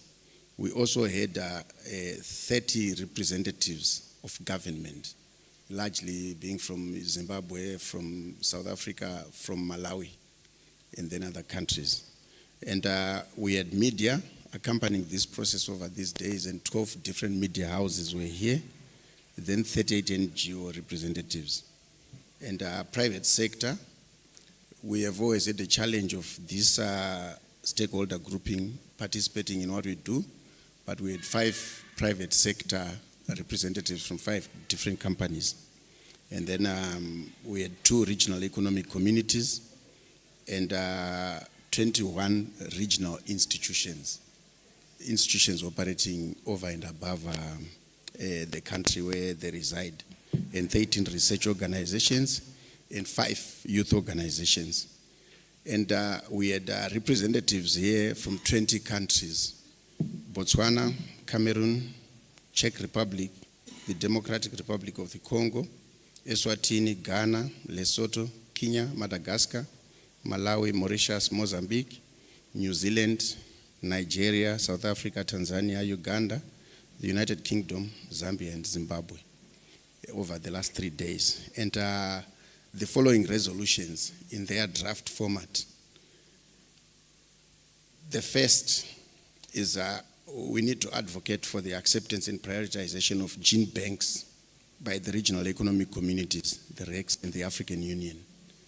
This is being driven now by a CGR institution, but it's important. It needs to be taken up at a regional level, at the African Union level. We need the second resolution is we need to prioritize scaling out, scaling up, and scaling deep as part of the planning and structuring of programs. Most of us here are donor funded. When the donor funding ends, we shelve that project and we are running after the next proposal to get the next bucket of funds. And we forget the products that we have that need scaling up, the best practices that need to be retailed. We need to include this in our planning. The third resolution is to promote a structured research and indigenous knowledge management system to safeguard the continent's intellectual property. When we look at products that are coming and we see some of the characteristics are based on our knowledge, which filtered out, but at the same time we are being left out by someone who claims intellectual property, the onus is on us to have protected that intellectual property in the first place, even before we start investing in our own research and development. Then the fourth resolution is we need to prioritize the restoration and maintenance of soil health and biodiversity. And then the fifth, we need to promote the domestication of the African Union's circular economy action plan to ensure food and nutrition security. And here we are looking at issues of market access, agro-processing, food waste, and loss. And these 5 that I have given will have a bearing on climate as well as nutrition. The 6th is we need to advocate for accelerated domestic investments to promote policy implementation accompanied by actionable programs and measurable outcomes. Most of our strategy documents, our frameworks are statements of intent. We do not invest behind them to make them real strategies, and we pass on that irresponsible behavior annually or every planning cycle. We need to start investing behind them, and we in here need to start advocating for that accelerated domestic investment before we look at funds from elsewhere. Then the issue of capacity featured. We need to invest in capacity strengthening to deliberately bridge the gap between policymakers and researchers. I know my CEO is fond of talking about the demand side and the supply side. Those that receive evidence must have their capacity built for them to appraise that evidence and know what it means and know where to apply it and how to apply it. Those that generate the evidence must also not talk to themselves, know how to package their evidence, knowing some of us are not their colleagues in that scientific sector. We are blind and laymen walking and have assumed positions because we are important in the political parties you see outside. Then the 8th resolution is the need to build the capacity of non-state actors to engage in policy processes and demand accountability. We, most of us, the non-state actor, we think policy is the preserve of the state actor, and we watch from the terraces. We point fingers. We are good at that, to identify weaknesses, faults. We now need to engage, hold hands, and take full responsibility. The declarations that are signed, if there is no one to ask our governments where they have performed, where they have not, why they have not invested behind those things, they will continue to sign. We are all seized by the post-Malabo agenda. I don't know if there is anyone in the room who has not heard that. That's the buzzword these days. And in January, we are going to sign the Kampala Declaration, which will be the 3rd installment after Maputo in 2003, Malabo in 2014, Kampala in 2025. And our governments will sign very quickly at the head of state level. But if the non-state actor in this room and elsewhere does not hold them to account, we should count 10 years to prepare for the 4th installment, which might be another city declaration for Kadip. Then the resolution is the need to strengthen public-private partnerships in research to prioritize the commercialization of the research outcomes and the alignment of private sector initiatives with national and regional agricultural frameworks. There is a lot of good that has come out of the work that we have been doing. Some of it is ready to be scaled up, to be commercialized. We only realize it is good when someone from off the continent brings it and they have intellectual rights to it. So we need to start working on this and have our own local or private be a partner to the public sector. Then number 10, we need to partner the regional economic communities to ensure the alignment and domestication of regional protocols. One of the major reasons why we find ourselves where we are, not delivering on our commitments either to the Malabo Declaration on CADIP or to SDGs, is the failure to implement. We have wonderful plans, wonderful protocols, but there is no domestication, be it SADC, EAC, or at the African Union level. So the non-state actor in here needs to take this up, and we make a concerted effort to ensure that we support regional economic communities for domestication. Then number 11, we must promote the establishment and institutionalization of multi-sectoral approaches. For us as Fanrpan, our entry ministry in all the countries where we work is the Ministry of Agriculture. But we are conscious that the Ministry of Agriculture does not have all the answers to everything. If we go to the biennial review, for instance, a Minister of Agriculture official cannot attend to the health aspects in terms of data required. They need the Minister of Health. They need the Minister of Education on curriculum for the training of extension. But they are just the Minister of Agriculture. Now, in the absence of multi-sectoral structures, we continue fudging figures, thumb sucking, and reports that are supposed to measure the exact stuff are an imagination of what should be. And we still continue failing, and we don't understand why we are failing. Then there are these cross-cutting issues that emerged as very important. We need to advocate for youth participation in agriculture and food systems to be reflective of the continent's demographic. This statement that Africa has the youngest population is touted around everywhere. And then the second one is agriculture is the backbone of majority of economies in Africa. So if those two are true, why is it that the one is not reflected in the other? If we have the biggest population being youth, why are they not in the major activity that drives this continent or will determine the future of this continent? So that's something that we have to look at and come together and see what actions we have to take. Then the second one, under these cross-cutting issues, we need to mainstream gender transformative approaches to ensure empowerment of women in leadership and decision-making role. This is another dividend that we have not taken advantage of. The world is seized with this, but I think we still have a lot more distance as the continent to benefit from this. And we saw in the last session before lunch. Then we also looked at technology and listened into what partners were discussing, either in plenary or in side events. We need to recognize and promote the role of information technology solutions. That's open data, AI. And we look at Solidaridad bringing open data and the importance that it will bring to converging all our efforts, driving us to achieve the same objective. We also looked at SAI, talking about artificial intelligence. And not just that, but the challenge of every Tom, Dick, and Harry sitting in front of a computer and tampering and tinkering with ChatGPT, claims they've got AI. What is the position? What will the future be like? What is the role of the regional economic community at SADC, EAC, or ECOWAS level, or African Union, to come up with a guideline in terms of policies?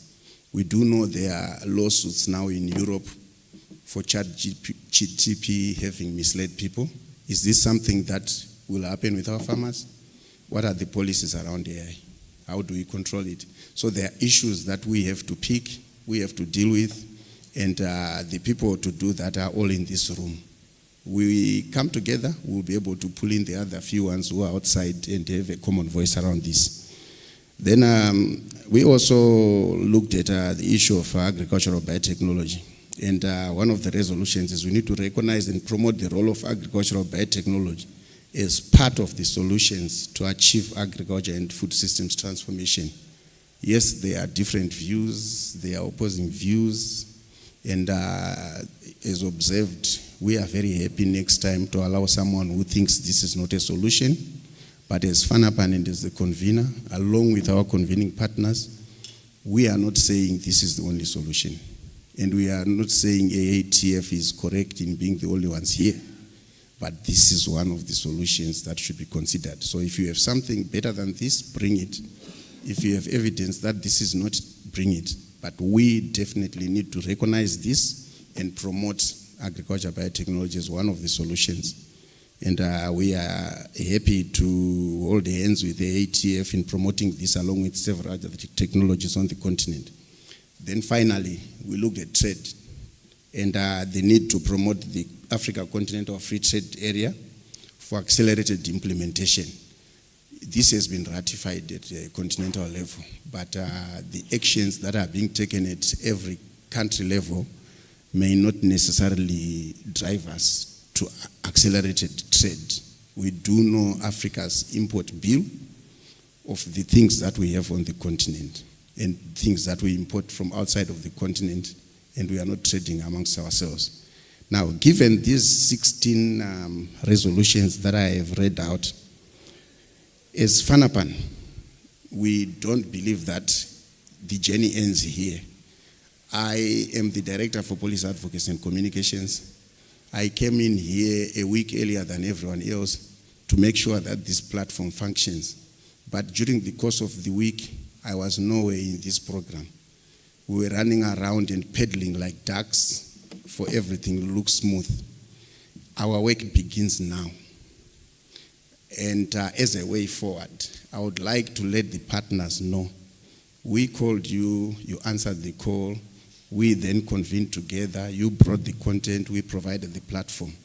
Now we need structured advocacy engagements. So, Solidaridad, AATF, SAI, ARC, HSRC, NPC, everyone that we have here will be knocking on your door to perfect each of these resolutions with tangible knowledge and advocacy outputs and targeting them at the right recipients.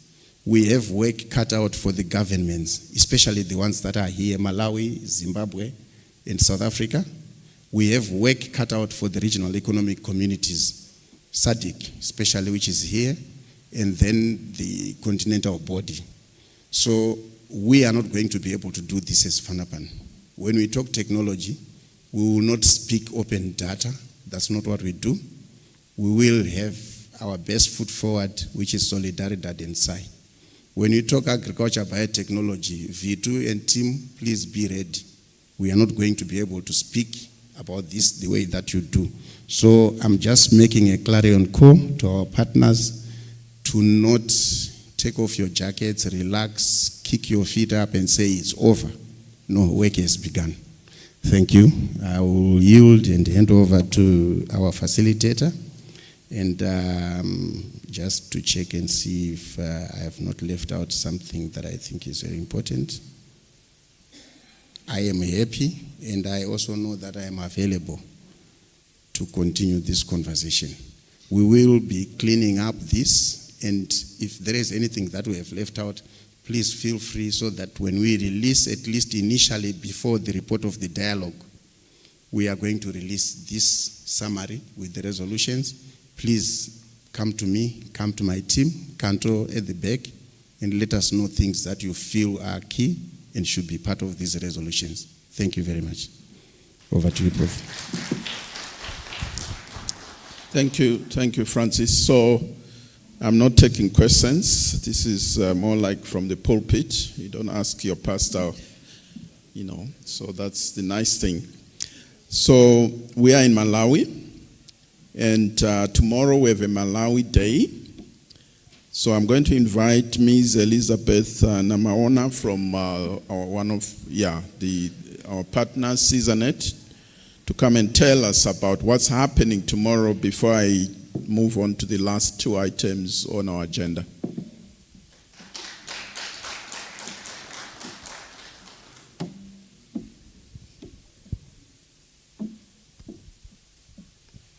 Thank you.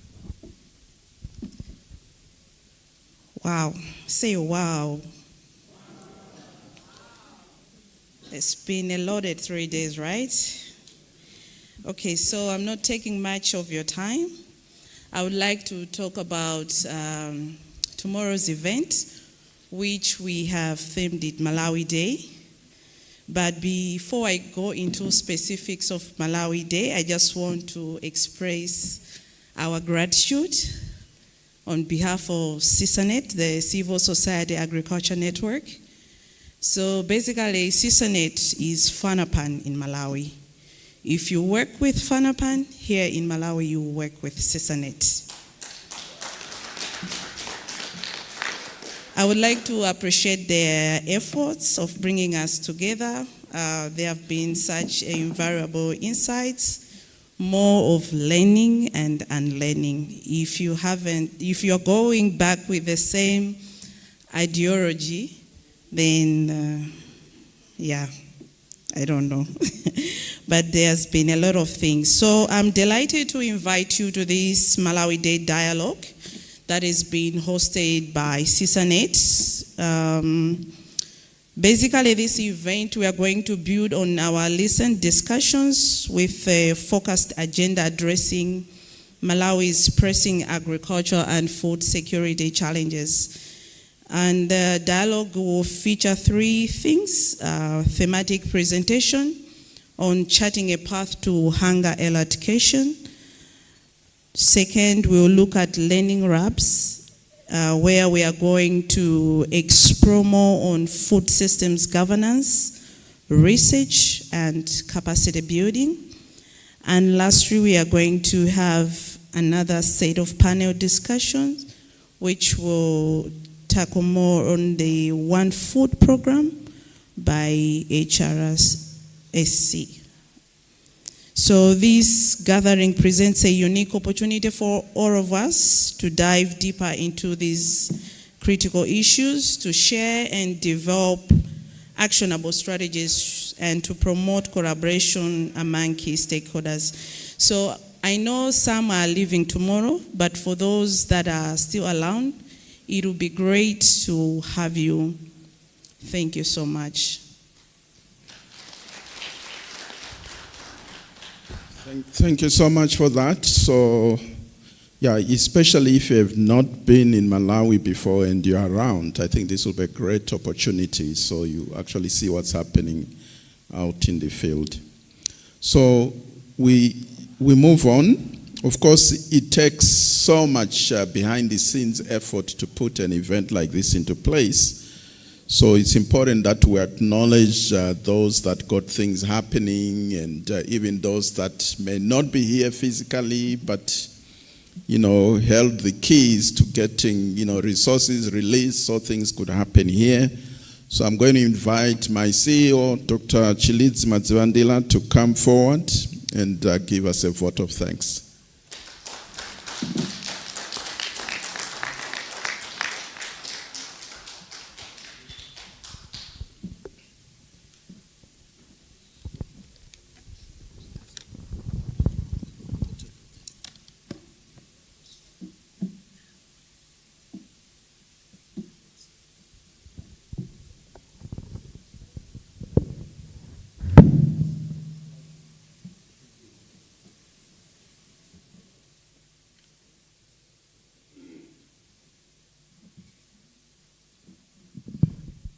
Good afternoon, colleagues.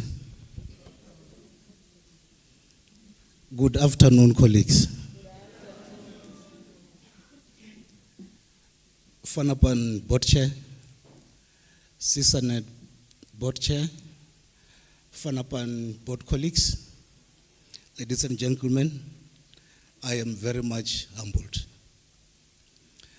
On Tuesday, I was very much excited and very much happy to be hanging this tag around my neck. The same thing happened on Wednesday. Today is Thursday. I'm still very much excited to be wearing this tag because it means that I was part of one of the platforms that I've learned from and that have contributed towards too. The last 3 days, our policy dialogue convened 3 sub-themes. On Tuesday, we focused on policy actions, very exciting sessions. Then on Wednesday, we spoke about what is it that we can do to deal with the challenge of climate change, focusing on climate actions. Today, we've been discussing on how to deal with food and nutrition security issues, determining what actions do we need to implement to make sure that we are dealing with the challenge of malnutrition. Maybe to break it down, we had in total 16 sessions during the last 3 days, including today. These sessions are including the high-level official opening ceremony, which, for those who were not at dinner yesterday, I have mentioned that the reflection of all-male panel was not by design.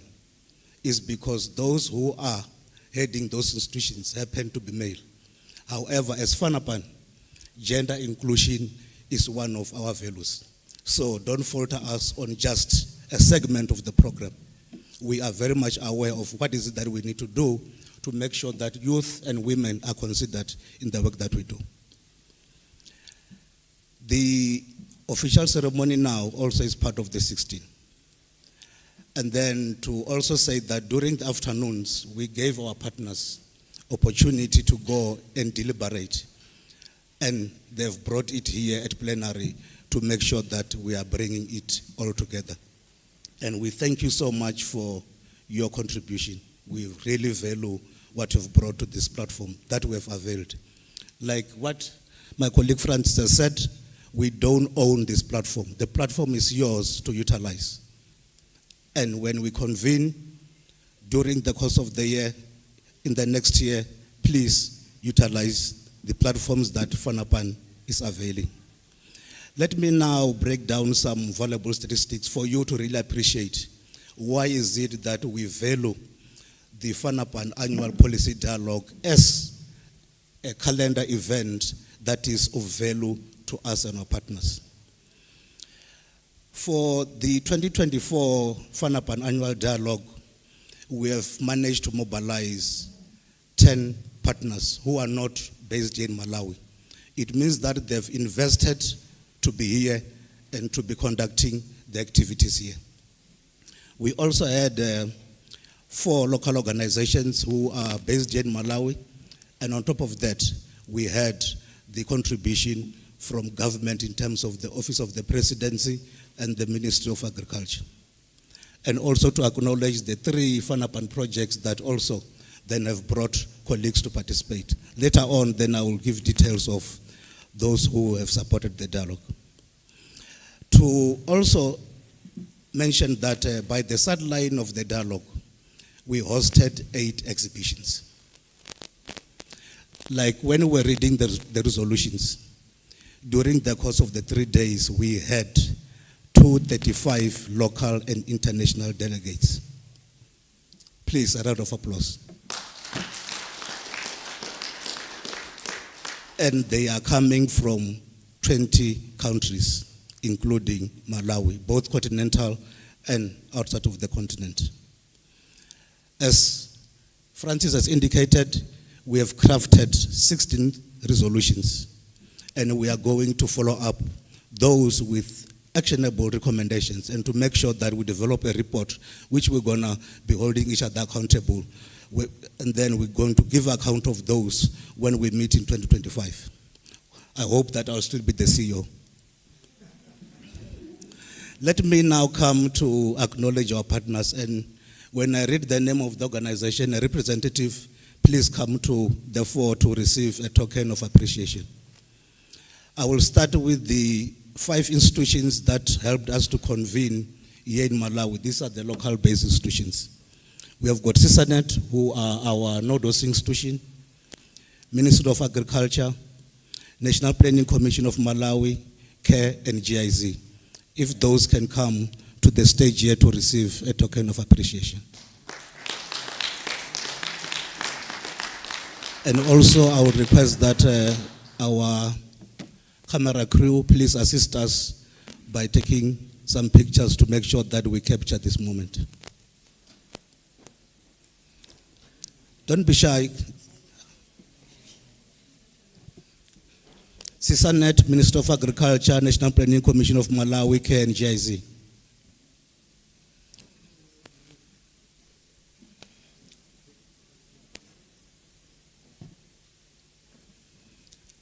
So please assist them with the gifts, and then we take the picture, and then I will call the next lot.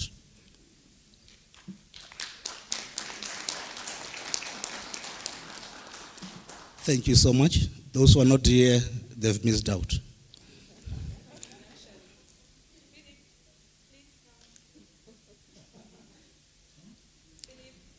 Please, let's make this fast.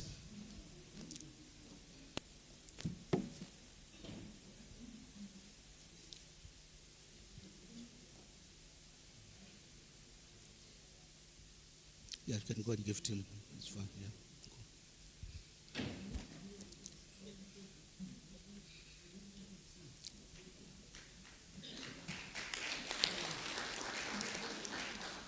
Thank you. The second lot, these are organizations who are not based in Malawi, but they have deemed it fit for them to be part of the 2024 Fanrpan Annual Policy Dialogue. AATF, Solidaridad, ARC South Africa, CADESA, HSRC South Africa, University of Pretoria, SAI, Concept Green, ASEA, CGIR.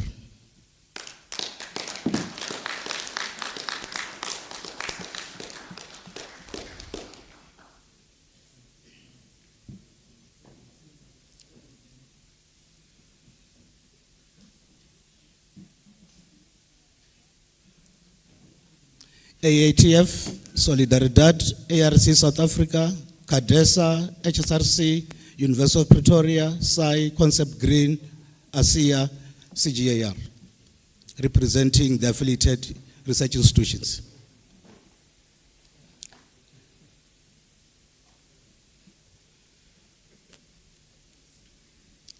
I see SAI is still going to the stage. If you can just join.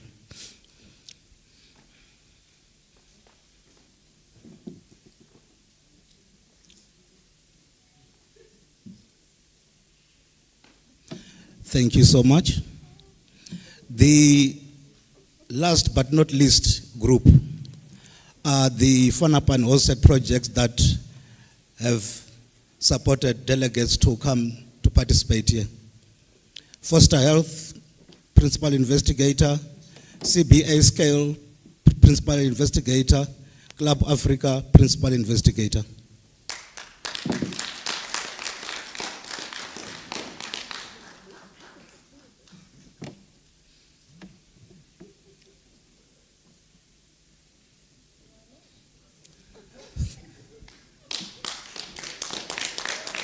Thank you so much.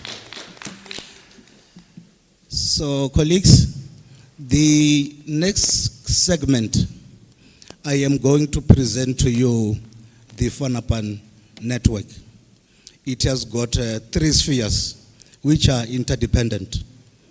The first one is the Regional Secretariat, which is responsible for coordinating our programming. So I will ask Fanrpan staff to go to the stage for them to be appreciated and to capture the moment. All Fanrpan staff, both programming and support.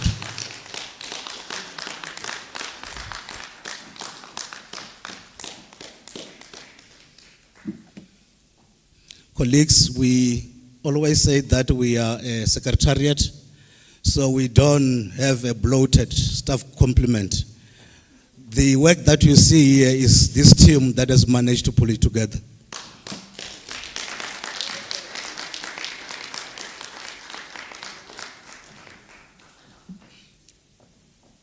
So as you see, we have got a blended team. I won't say much about it. Colleagues, thank you so much for being part of Fanrpan infrastructure. We really appreciate your effort, and please continue to do the same. Thank you so much.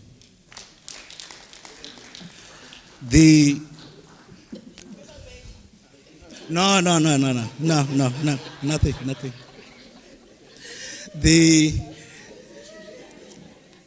The second sphere, which is also interdependent, interfacing with others, are Fanrpan nodes. So I will ask all the Fanrpan node coordinators to come to the fore. I won't call country names, but if you are a node coordinator or you are representing your node, please come to the fore.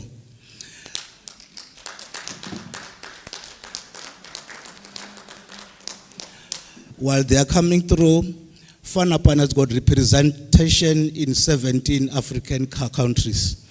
And in 2010, we got a mandate that we are a Pan-African policy think tank. We are now embarking on a strategy to make sure that we are having footprint in West Africa. So when we meet in 2025, we're going to have a full complement of the West African states. So these are our node coordinators who managed to come to Malawi to make sure that they are part of the dialogue. Colleagues, as Fanrpan Network, we really value the work that you do in terms of making sure that we are delivering in country. Without your support, Fanrpan Regional Secretariat based in South Africa, Pretoria, will not be able to deliver. So thank you so much for being part of the Fanrpan Network.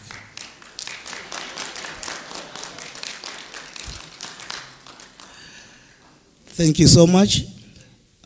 Colleagues, while they are sitting down, allow me to invite Mr. Francis Hale. He has introduced himself as Director, Policy Research, Communication, Knowledge Management.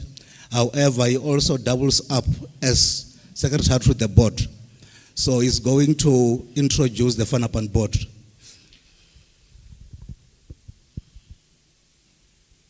Good afternoon again. Let me try to follow the constitution. The Board of Governors of Fanrpan is formulated under Clause 15 of the Constitution, and it's a constitution that has survived since 2001 until the finalization of registration as an international NPVO in Zimbabwe. It provides for board by representation, and I will explain each of those positions as I introduce them. So I would like first to introduce Dr. Theo Diaga. Dr. Diaga is the chairperson of the board, and according to that constitution, he comes to the board representing the farmer constituency. And he is the immediate past president of the World Farmers Organization. He has been president of SACAO, and he has held positions in PAFO, and is currently president of the Southern Africa Agriculture Initiative, and he chairs Fanrpan. So we do believe that the work that we are doing here, when we say agriculture and food systems, at the heart of that is the farmer. And what a better way to be chaired by someone who experiences what a farmer experiences. So if you really want to hear issues that are not theoretical like we do sometimes, you call him in and then you see the details of what life is as a farmer. And the next board member that I will bring is Prof. McKenny. When Fanrpan was formed, it was a response to a call by ministers of agriculture from the Eastern and Southern Africa. I always tell this story. They were in a meeting on the 6th of April in 1994 at Monomotapa Hotel, now called Crown Plaza in Harare. And it was under the auspices of the Common Market for Eastern and Southern Africa, COMESA, and the late president of Malawi, Dr. Bingu Mutharika, was then the Secretary General of COMESA. In that meeting, just like the opening ceremony, it was largely male-dominated. And the gentlemen left the room and went to relieve themselves in the bathroom. But they met in that bathroom other gentlemen who were also in another meeting. And they asked them, what are you doing here? And these were deans of departments of agriculture from universities in Eastern and Southern Africa. And they said, but we are discussing as government in that room, and you guys are discussing there, and we don't have anyone to tell us if we are right or wrong. We need an autonomous network that can do policy research and analysis and also counter us or congratulate us when we get these things right. So they then had one of the points or resolutions of the communique of that meeting was to form an autonomous policy research network that would not be owned by government so that it is good enough to tell government off, but at the same time hold hands in improving things. So the call was made in 1994. Then these deans of agriculture started fumbling amongst themselves until they found each other in 1997. That's when they wrote the founding documents of what Fanrpan is. And in that response, 8 departments of agriculture from 8 countries came together. And Tanzania was one of those countries represented. and that department forwarded the Economic and Social Research Foundation to represent them. So these founders, it's called a founders seat. People then said we need to have founders always present to always remember what the original mandate was. And the previous holder of this seat is South Africa through Professor Swanepoel from the University of Pretoria, which was one of the universities represented in that original response. And he finished his term last year, and Tanzania alphabetically has taken over, and we do have Prof. Makeni sitting for the first time as a board member, representing that founder's seat. Then the next one that I'm going to call is Mr. Chola. Mr. Chola is from Auda NEPAD. Auda NEPAD is on the board representing the private sector. Yesterday at dinner you heard stories about the CADIP document. It was done under the auspices of the NEPAD, then housed at the Development Bank of South Africa, where Professor Mkandawire was based.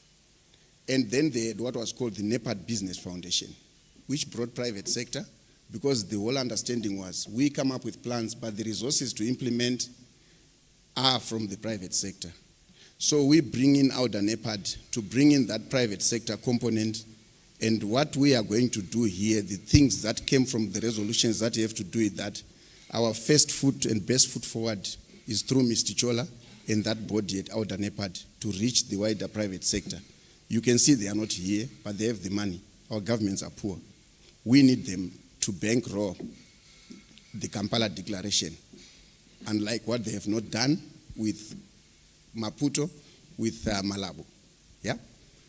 So Mr. Chola is a permanent seat until stakeholders resolve that we need a different private sector body. Then we may retire Auda NEPAD. So for now, he sits here representing Auda NEPAD. Then the next board member I will call is Dr. Kuchwai. So Fanrpan is registered as an international NGO, so to speak, not-for-profit organization in Zimbabwe. And that registration was finalized in 2003. And from 2001, we had been operating with a provisional allowance, which became official in 2003. 2004, 2005, the Ministry of Agriculture and the government of Zimbabwe officially transferred or allowed the transfer of the regional secretariat to South Africa. So it's handed over from government to government. Should there be a decision to move, say, to Malawi, the Department of Agriculture in South Africa and the government will actually hand over to Malawi that international organization. So the country of registration remains, because that's where we do our statutory returns, our reports, our everything. It still goes to the government of Zimbabwe. Then it can talk to all the other governments about how we are conducting ourselves. So far, we have done so well. In the history of the organization, we have never had any qualified or, report, audit, or whatever. So the government of Zimbabwe sits on the board through the Ministry of Agriculture, the permanent secretary, whose equivalent is the DG in South Africa or the principal secretary in Malawi. And Dr. Kuchwayo is the proxy for Professor Obed Jiri, who is the substantive permanent secretary in the Ministry of Agriculture in Zimbabwe. Then, in that order of governments, in 2005, Zimbabwe ended the baton of hosting the regional secretariat to South Africa. And South Africa, in that hosting agreement, we have full diplomatic status. We are commoners here, but in South Africa, we are diplomats. And the government of South Africa has bequeathed upon us that privilege. I would like to call upon the DG, Mr. Ramasodi. Mr. Ramasodi represents the government of South Africa through the Department of Agriculture as the DG of the Department of Agriculture. So whilst we do our submissions in terms of statutory returns to the country of registration, we have to abide by the requirements of the hosting agreement. And we enjoy that privilege responsibly. But to to note that we are housed at the Agriculture Research Council, courtesy of the Department of Agriculture as well. And they are not board members, but we do have the Agriculture Research Council here. So if you come to South Africa, the directions to Fanrpan are to ARC. That's where you find us, where we are lodgers, being looked after through the Department of Agriculture. Do I have it? Right. And the most important one, probably because of age, I am beginning to also feel like, it's the youth.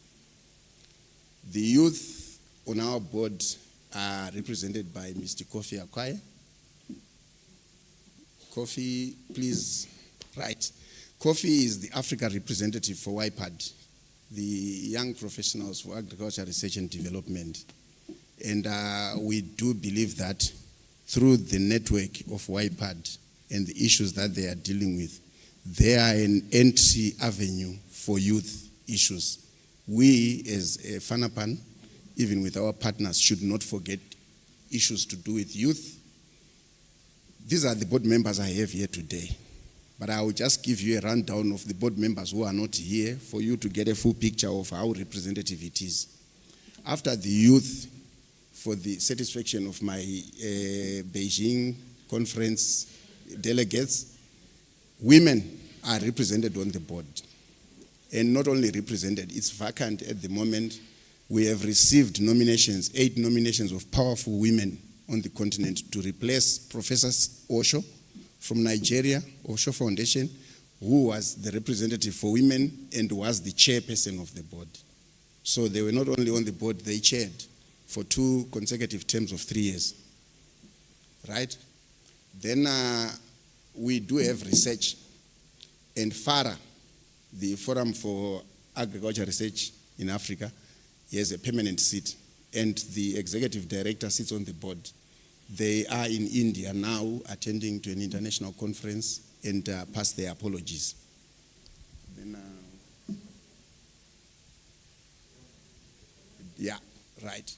We do have the regional economic communities, because we believe all outputs, knowledge, or advocacy must filter into somewhere. For now, we do have 2 governments and the government of Malawi ready to receive what we have. But at regional level, it's SADC, it's COMESA, and it's ECOWAS. At SADC, the director for Food, Agriculture, and Natural Resources, Mr. Domingos Gove, sits on the board. And in this instance, he is represented here by Mr. Samikwa from SADC. I think we had him in one of the sessions on the first day. Then the Secretary General of COMESA, Madame Chileshe Kapwepwe, sits on the board, and her proxy is the Director for Agriculture and Trade, Madame Providence Mavubi, sits on the board. Then ECOWAS is being onboarded. The Commissioner for Agriculture, Water and Environment would complement that. There is a tripartite agreement between EAC, COMESA, and SADC, where if any 1 or 2 of them are represented, then the third is covered. That's why EAC is not there. Then the last one is the acknowledgement that we can all sit here and share poverty. We need someone's money for as long as we've not developed a capacity to generate our own. We are donor-driven, we are donor-funded. So on this board, there is a non-voting donor seat. And that donor qualifies to sit by the duration and level of investment they have made in Fanrpan. So we always pick a donor who has traveled the longest journey with us. And ASIA, the Australian Centre for International Agricultural Research, currently sit, and Dr. Lian Dungu, who is the representative for Southern and Eastern Africa, is the representative on the board. And I think I have done my bit. That's the whole board, 11 members. We have gotten a request to include someone from the people living with disabilities. We have also received a secretariat, and I'm just mentioning it and ambushing them. But we will present it to board for consideration, which will bring the membership to 12. So I think I'm honored to bring these people up front, and I would like to ask for a round of applause for our board for the guidance that we get. Thank you. Thank you so much. They are saying there are gifts here, but I'm not too sure if there will be enough for those that are there. But some have received, so you can't be gifted twice. If you can facilitate those that have not received. So colleagues, our apologies for taking a bit long to do this, but we felt that it's important for you to appreciate our governance structure.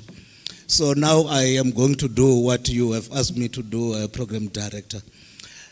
Maybe to do a bit of a big shout out, let me start by appreciating our facilitators for the 3 days. Also to acknowledge those who delivered the keynote presentations. We really acknowledge our panelists. The contributions were very insightful. Let me also acknowledge those that have reflected when providing policy implications and reflections, and also the two colleagues who have provided us with the recap for the first and the second day. Then when we were waiting for the bus to go and have dinner yesterday, people were raving about how the recap for day one was done, that it was out of the box type of thinking. So Mr. Nyodo, we really appreciate, Dr. Magorogosho, we appreciate for your service. This dialogue was not going to be a dialogue if the delegates didn't find time to be here. So tell the person who seated next to you that didn't waste your time. This was a valuable experience and we really appreciate your presence. So the National Convener, CISANET, board chair, management, staff, those that we have recruited to temporarily assist us in terms of logistics, we are humbled by your service. You really assisted us. Not only during the dialogue, but also to make sure that when we were planning for the dialogue, you were there on the ground. I came that other week, then you were here with me trying to mobilize to make sure that we deliver an excellent dialogue. And post the dialogue, we're still going to be relying on you in terms of making sure that the messages that we need to communicate are retailed. Also, pass our appreciation to the Office of the President and the Ministry. I was told that they are not here, they're still busy with other engagements. So please pass our gratitude to them. There's something that I feel is important to mention, which I have indicated at dinner yesterday. Even when Francis was here introducing our board, the call by ministers, which provide us with a very unique mandate, and a call was done by ministers. It means that we have got a client. We are people that have got a client in terms of making sure that we are communicating. And that call was made back in 1994. So the Fanrpan that we see now in 2024 has matured over the years to be 30 years now, including the formative years. So colleagues, if you can indulge me and stand up and clap for this huge milestone. 30 years of advocating for good policies.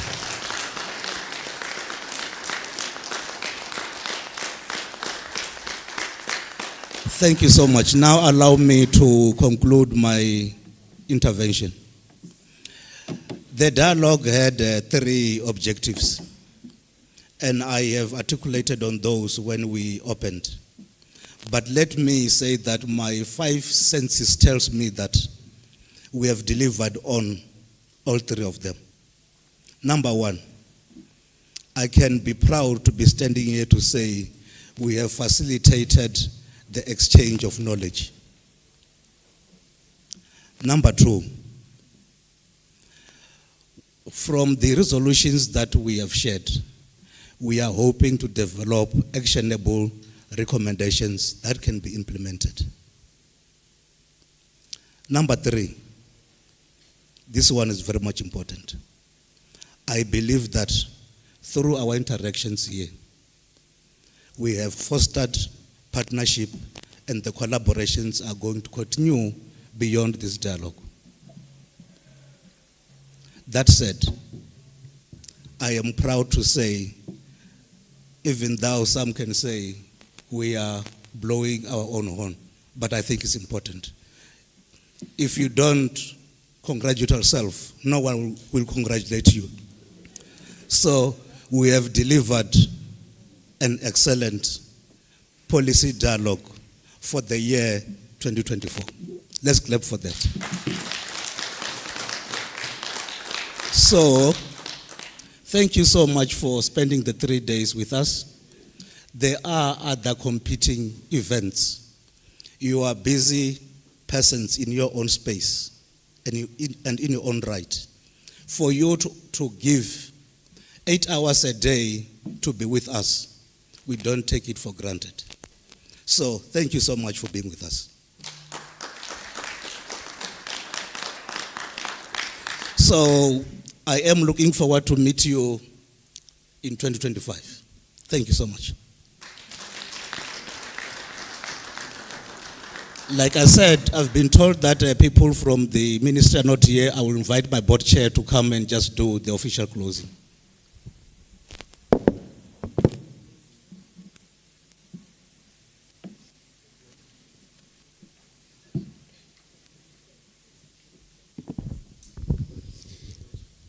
Thank you. Sorry about that. We have got Dr. Takavarash, who is a former Fanrpan CEO and also an advisor to the Fanrpan board and the network. So I had hoped that when doing the acknowledgement, I will do that, but I don't know why I have forgotten about that. If you can come to the front so that you are properly gifted. My apologies again.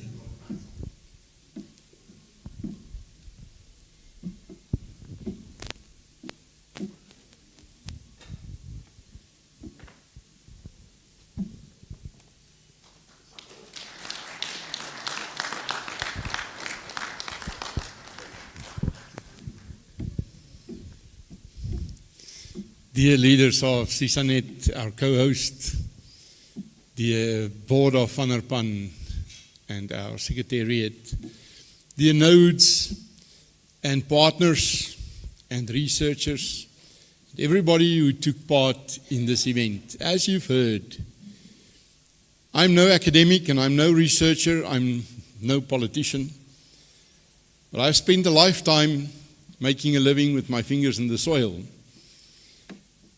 And a lot of what we have discussed over the last 3 days reminded me of farming, of the reality back there where you put the fuel in the tank of the tractor and where you work with seeds and water and fertilizer. It doesn't matter how hard you work on a farm, and it doesn't matter how good the seeds is, and what you've paid for it, how much fertilizer you've put, how much water you add. If you don't have proper soils, you will not harvest. If you don't have proper soils, you will not harvest. Proper soils are healthy soils, and there's a lot of stuff in there which you don't see. There's carbon. There's a lot of natural chemicals. But there's also life in there. There's more life, more species of life in a fistful of soil than there had ever been humans walking on this planet. And everything is about how healthy those organisms are.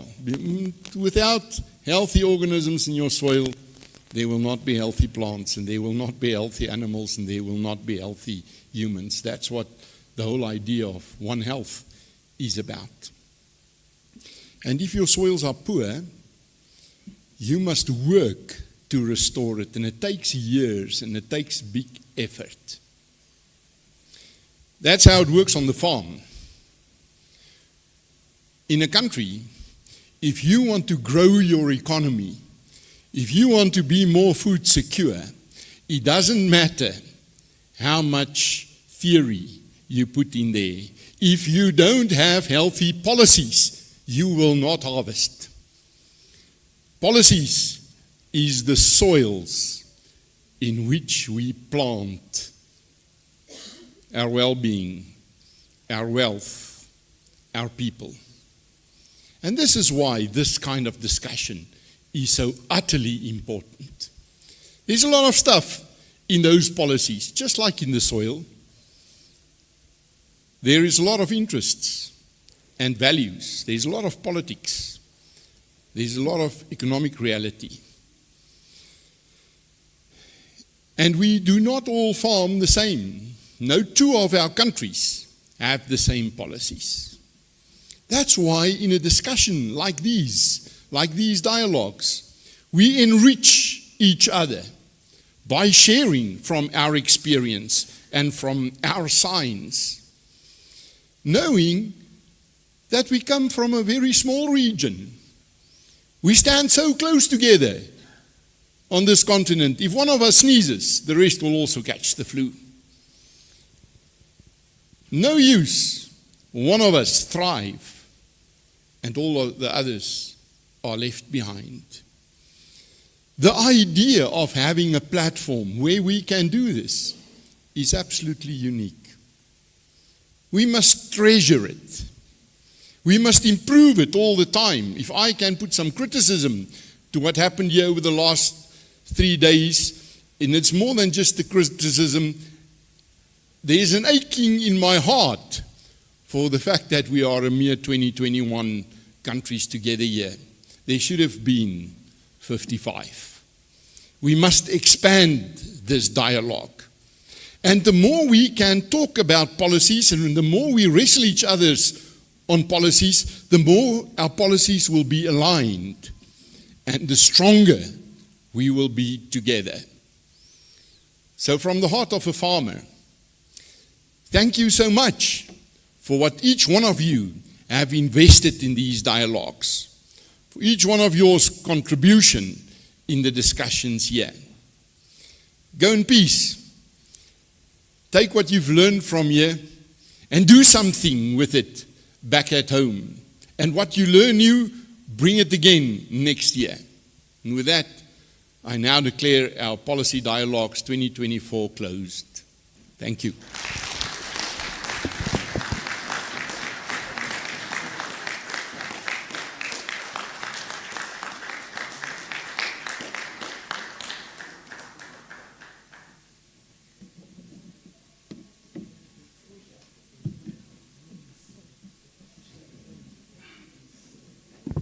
Okay, you heard that it's closed, so I can't tell you anything anymore.